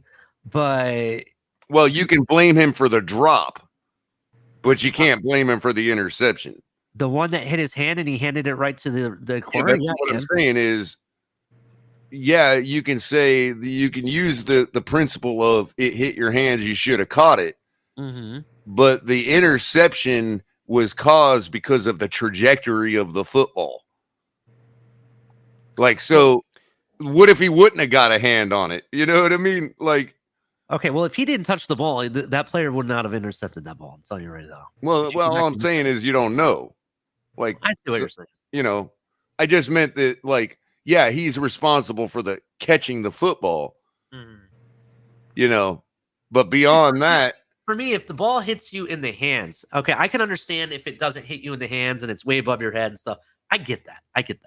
But if the ball hits you in the hands, like if it's like right here in your hand, and I've seen you catch one-handed balls before, like no problem, then you should have catched that ball. yes, that's true. But you can still say that the ball was off target. Okay. That's not his fault. The ball was intercepted because it was off target, not because he dropped it. Now him changing the trajectory of the ball so it could be intercepted, maybe that's the case, but that would have never happened had the ball been on target. Okay. Like, it wouldn't have come down to a circus catch is what I'm saying. He reacted as fast as he could, and since his hand touched it, I like to believe, like you, that he should have caught the ball. But because he didn't catch the ball isn't the reason for the interception. The reason for the interception is because the ball was thrown off target to begin with. Okay. I mean, it's semantics, really, but yeah, guys, he has done that before in a big game. He did it against Buffalo. Everybody have a good night, and yeah, fins up. Let's get this W tomorrow. Fins up, man. It's good. Yeah, fins up, Batman. Good to good to talk to you, man. Take it easy, Batman. Hope you feel better, man. All right, Wednesday, you're back. I see you have your stuff connected. By the way, Ollie, I was just trying to ruin Batman's night before he left. You know what I mean? I had to blame something on Tua. You know, I just got you. I got you. I thought I'd come up because I appreciate you guys spending all the effort and time. You know, it's a late night on a Saturday for you guys, but I just wanted to say thank you on behalf of the chat, because a lot of the chat probably want to say this, but they never get the chance to, you know. Thank you, Culler, as always. Thank you, Ali and King. Thank you very much as well. We appreciate all you guys' effort, and I'm just up here to say thank you. Oh, you're absolutely welcome, and thank you, Winsy. We wouldn't do it without audience members like you. Yeah. Ends up, man. Thank you so much, and thank you to everybody in the chat. Appreciate you, Wendy. Yes, definitely. All right. Any last bold takes or anything else before I put you in the back, Lindsay? Fins up, and I won't give a prediction because we lost last time, Killer. So what I will say is it will be a good game, and I expect the Dolphins to do what they've been doing all year, and that's execute well figured out plans from Mike McDaniel. Defense, all I want from them is what they've been doing all year as well, rushing the passer, and that's it. Thank you. Good luck, everybody, for tomorrow. Definitely. Thank Talk you. to you next time. Thanks, man. Ends up. So- All right. So, ETA, thank you for helping me out. I appreciate it. Yeah, thanks for covering me, DTA. Definitely. Yeah, no worries, man. Any last takes, bold takes, predictions, last words?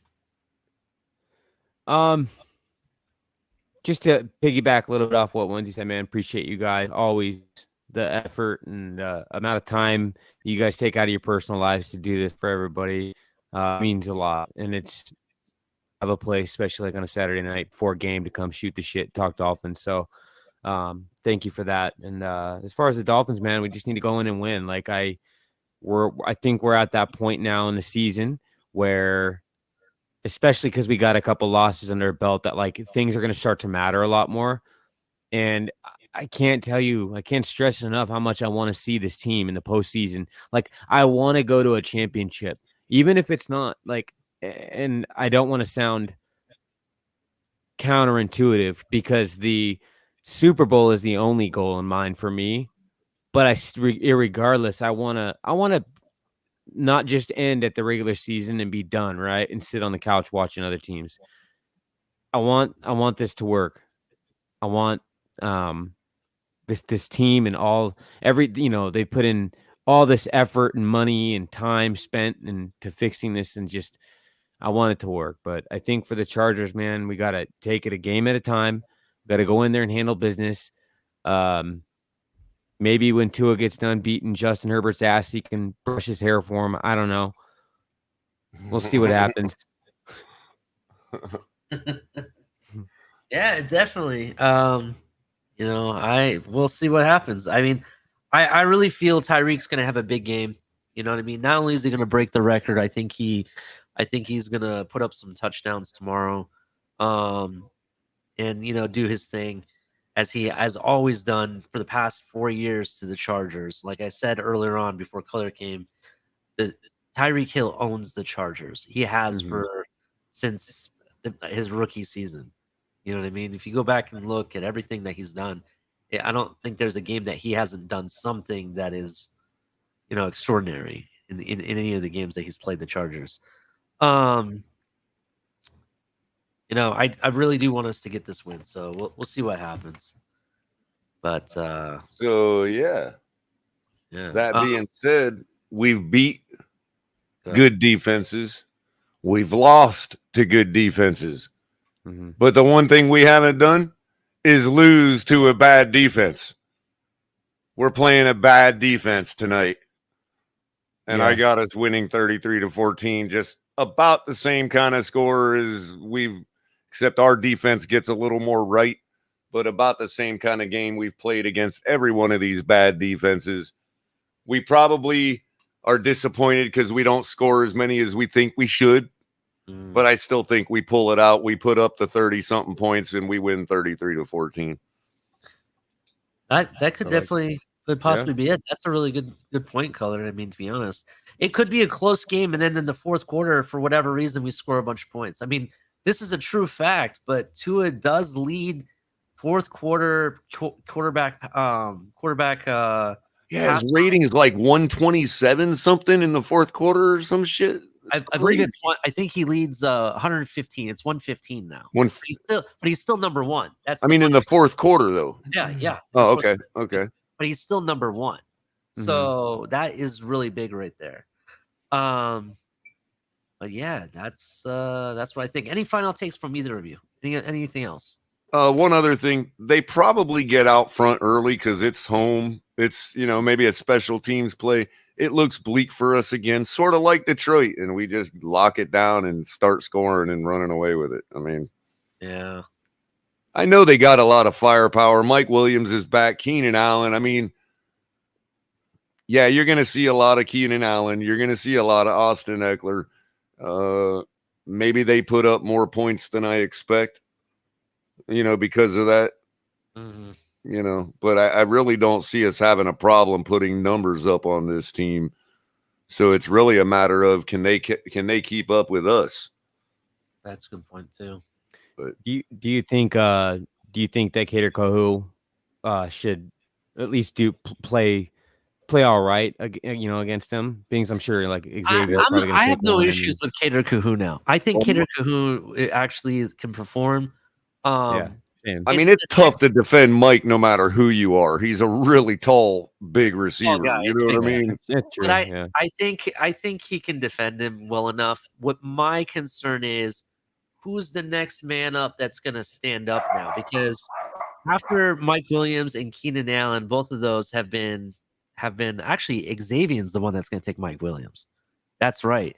I think Kader Kohu takes Keenan Allen because Keenan Allen does all the short junk while Mike Williams is the deep threat. And not to mention, Kader Kohu is a very, very good open field tackler, probably one of the better ones on our team. So yeah, if you're gonna give up stuff to Keenan Allen and put him down right away, Kader Kohu's the guy to do that. Yeah. So I'm more worried about the next person. So they also got a guy named Palmer on their team, or Foster. That's really, or not Foster. What's his name? Is it Carter? Culler, the guy that they have? You mean their like third wide receiver? Yeah. Guyton? Is that who it is? Guyton? No. Hold up. Let me find his name real quick. I want to say it's Carter. I thought. Let me find out what it is real quick. Here it is. DeAndre Carter. DeAndre Carter. Yeah. Oh yeah. He's pretty fast too. So he's an upcoming receiver for them. I want to make sure that we do what we have to do to cover these guys. Their tight end Everett is really good, So Eric Roga better be getting The last time we played them was Williams and Allen and everybody healthy? That's an interesting question. Williams didn't break out till last season. So when did we play Chargers last? Do you remember? No. Mike Williams has been. Mike Williams has been broke out for years. Yeah. He just was injured for a little while. He battles injuries all the time. He's kind of streaky like that. I would be interested to know if they all played. And then the other thing, because I know Gerald Everett as well. He's been pretty good over there. Here's the thing too. I had seen a video, and what they were saying is basically that I told this to Ali Culler, but they were saying that basically the Chargers like to run press man, right? Like they run man coverage more than anything. And if that's the case, I mean, here's the thing. We've seen Tua he's been able to eliminate whether you run zone on him or man. It doesn't matter. He's picked them both apart. But you're going to run, if you got Tyreek and Waddle out there, I feel like if they try to do that shit with us and run that press man and man, you're going to see probably going to have a heyday. Yeah. Yeah. Tyreek's going to, I think, walk on him. You're going to see a couple of those blind throws from Tua that just get out there in front of Tyreek. You know what I mean? Yep. Yeah, that's true. So the last time we played, Miami won 29-21. Mm-hmm.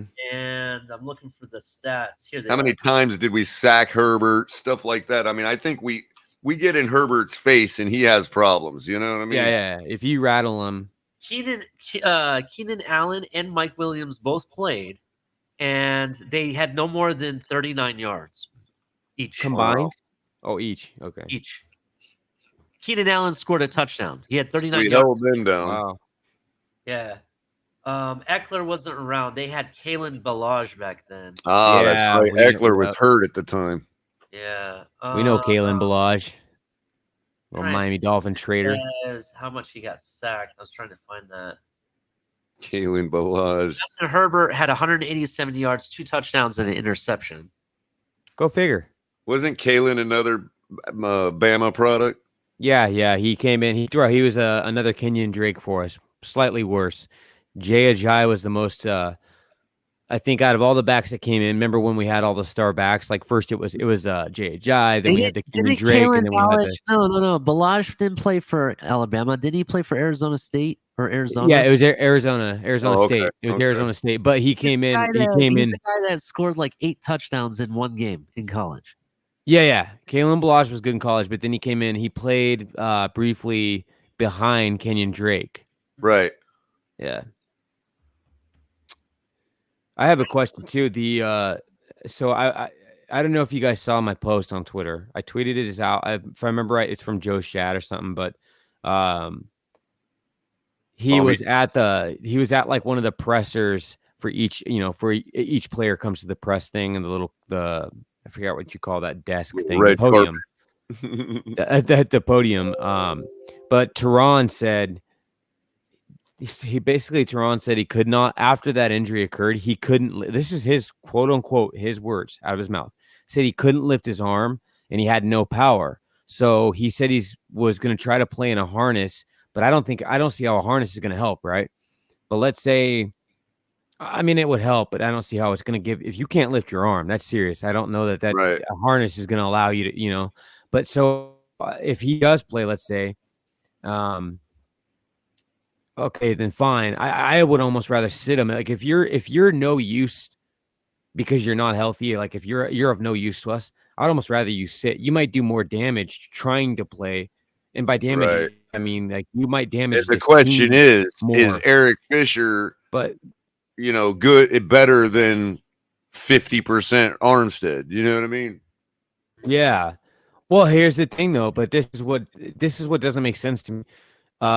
In Eric Fisher's presser, he said that Joe Shad was saying that they're asking, basically what's going on is they're asking Fisher to play right tackle, right? That doesn't make sense to me. Why would we not let Shell play right tackle, let Teron Armstead sit and play him at left tackle, which is his natural position? Put Fisher Herbert at got left sacked tackle. twice They in the did, last game, by the way. Go ahead, DT. That last. I was thought? just saying. I just don't understand why. If it was me, I would put Shell back at right tackle where he was playing good, and then I would put Eric Fisher. I'd let if Teron needs to sit, let him sit. I'd put Eric Fisher at left tackle. That's his natural position. Plus, they said that Mike McDaniel said he would get caught up really fast because he's just he's a veteran. He's got the experience, right? And catch up with the playbook quick. But the other thing on top of that. I just wanted your opinion on that. And then the other thing on top of that, I don't know if you guys saw, but Liam Eichenberg is designated to come back. And I don't want to put him in at guard. Why would we just because he's healthy now, we're going to give him a spot back. He was playing terrible. Robert Jones plays better than him. Well, we may see them kind of, that may be the case still where Eichenberg is just, weaned in. I think he'd be better served keeping the bench warm. Right. Well, that's what I'm saying. If he was let's go to a position player for an example, a guy like Mike Williams, for instance, if he's been injured, yeah, he's back. People, he's back, but is he really back? You know what I mean? So if Eichenberg at 100% is not the choice over who'd you say, Hunt? Yeah, Robert Jones. Or Robert Jones. If he's not the choice anyway at 100%, then yeah, you're going to wean him back behind the guy anyway. He'll ride the pine until needed. So I have the stats for that last Chargers game in 2020, by the way. So Herbert, like I said, had an interception that he threw and he got sacked twice. Tua had no sacks, no interceptions. And the passer rating for Herbert was 86.5. I'm sorry, 86.3. And Tua's passer rating was 106 point. Actually, and Tua played the whole game. That was a full Tua game in 2020. Yeah. See, that's the thing, man. I mean, we were scoring 25 points per game that year. Believe it or not. Wow. And even if it was Fitzpatrick that game, Tua's playing as good as Fitzpatrick was when Fitzpatrick was playing his best. I mean, Tua's playing better in his best, against 26th ranked defenses. Yeah, so Tua played the whole game. I mentioned it earlier. There's stats flying around that I actually had to go check on some of them because it was crazy. So supposedly, Herbert has thrown more pick sixes than he has scored 4 touchdowns in a game. Interesting. That was interesting. Yeah. Another thing is he's never scored more than 4 touchdowns a game, whereas Tua, I think, had a 6 touchdowns. Yeah.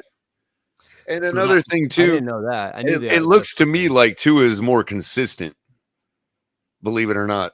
Yeah. And also Tua has more 400-yard games than Herbert does as well. Right, because you're looking at a consistent passer rating from Tua. What's his average this year? I mean, it's got to be right around 104 or something. You know what I mean? But a 10, like if you're consistently in these games against the look, he was at what Ali say 105 against them last time we played him. Yeah, I think so. I mean, that's a decent passer rating against a good team. You know what I mean? And their defense is decimated right now, so we should expect to see a similar defense that he saw that day. Yeah, that's what I said too. Because Bose is not going to play either. He's on IR. Check this out, Culler. Check this out. So you asked about the rating, and the rating I'm looking at is not QBR or anything, and this comes directly from reference. That's right. It's the traditional passer rating. Yeah, that's what I usually. The traditional passer rating for 2022, he's averaging 112. Damn. See what I'm saying, bro? I mean, yeah, more than 104. 104 But see, DTA, that's the reason you can say one bad game, not just for the hell of it. See, if people were coming out telling me, oh, it's just one bad game, throw it with that number. Look, the guy's 118, you said? 112 passer rating? His QBR is 77.4, by the way. I mean, wow. He has a bad game, and it doesn't even bring down his passer rating much. Yeah. That tells you all you need to know. You can say, oh, well, that's all against bad defenses. Well, we're playing a bad defense tomorrow. You know? I'm looking up the highest QBR right now. Hold on one second.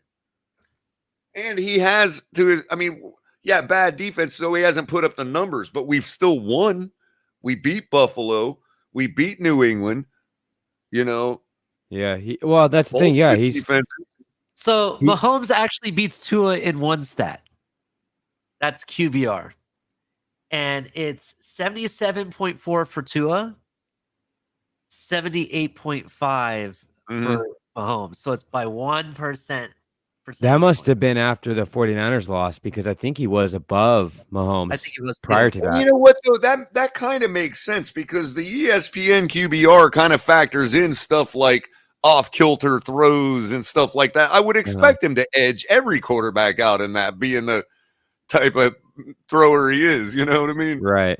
He's actually beating Josh Allen by 2 percentage points. And to be honest with you, I can count 2 occasions in my head, right off the top of my head, that almost looked identical to each other. The touchdown to Craycraft early in the season, you know, when he kind of like shifted around the pocket and did that little spin move and like, you know, threw it into Craycraft. And then he did something very similar, I believe, last week or the week before, where he kind of just like shifted around in the pocket, ran laterally, and fired it in for a touchdown. It's like, that's good shit, man. You know what I mean? Yep. That's the kind of like, that's the Bama to it. That's the, hey, this is a big game. I'm going to do what I need to do to put this ball where it needs to be for a touchdown. Forget who the hot read is and all that nonsense. Yeah, that's true. You got 4 guys, you know, to choose from, you know. One of them is going to be open for a second. If you hit that window, you got your score. It don't matter what the damn play is in the red zone like that. That's what Patrick Mahomes knows. That's why he trickles down the east and west, and it's like last second, he is not going to step out of bounds. He's going to find that freaking running back sitting there between 5 guys that nobody sees on the baseline of the end zone for the touchdown, and we're all amazed by it. Yeah. That's true. All right, Culler. I'm going to shut it down. Anything last words from either of you? Fins up. Tua is better than Mahomes. All right. Thank you. Boom. That's right. All right. All right, ladies and gentlemen, you heard him. Tua is better than Mahomes. Culler dropped the mic. I don't know how I can beat that. So let's go show the Chargers what we're really made of. Let's play Miami football. Let's take care of business and get that W. And then when that whistle blows, we can just turn around and look at each other and say, fuck Buffalo. I'm out. Peace.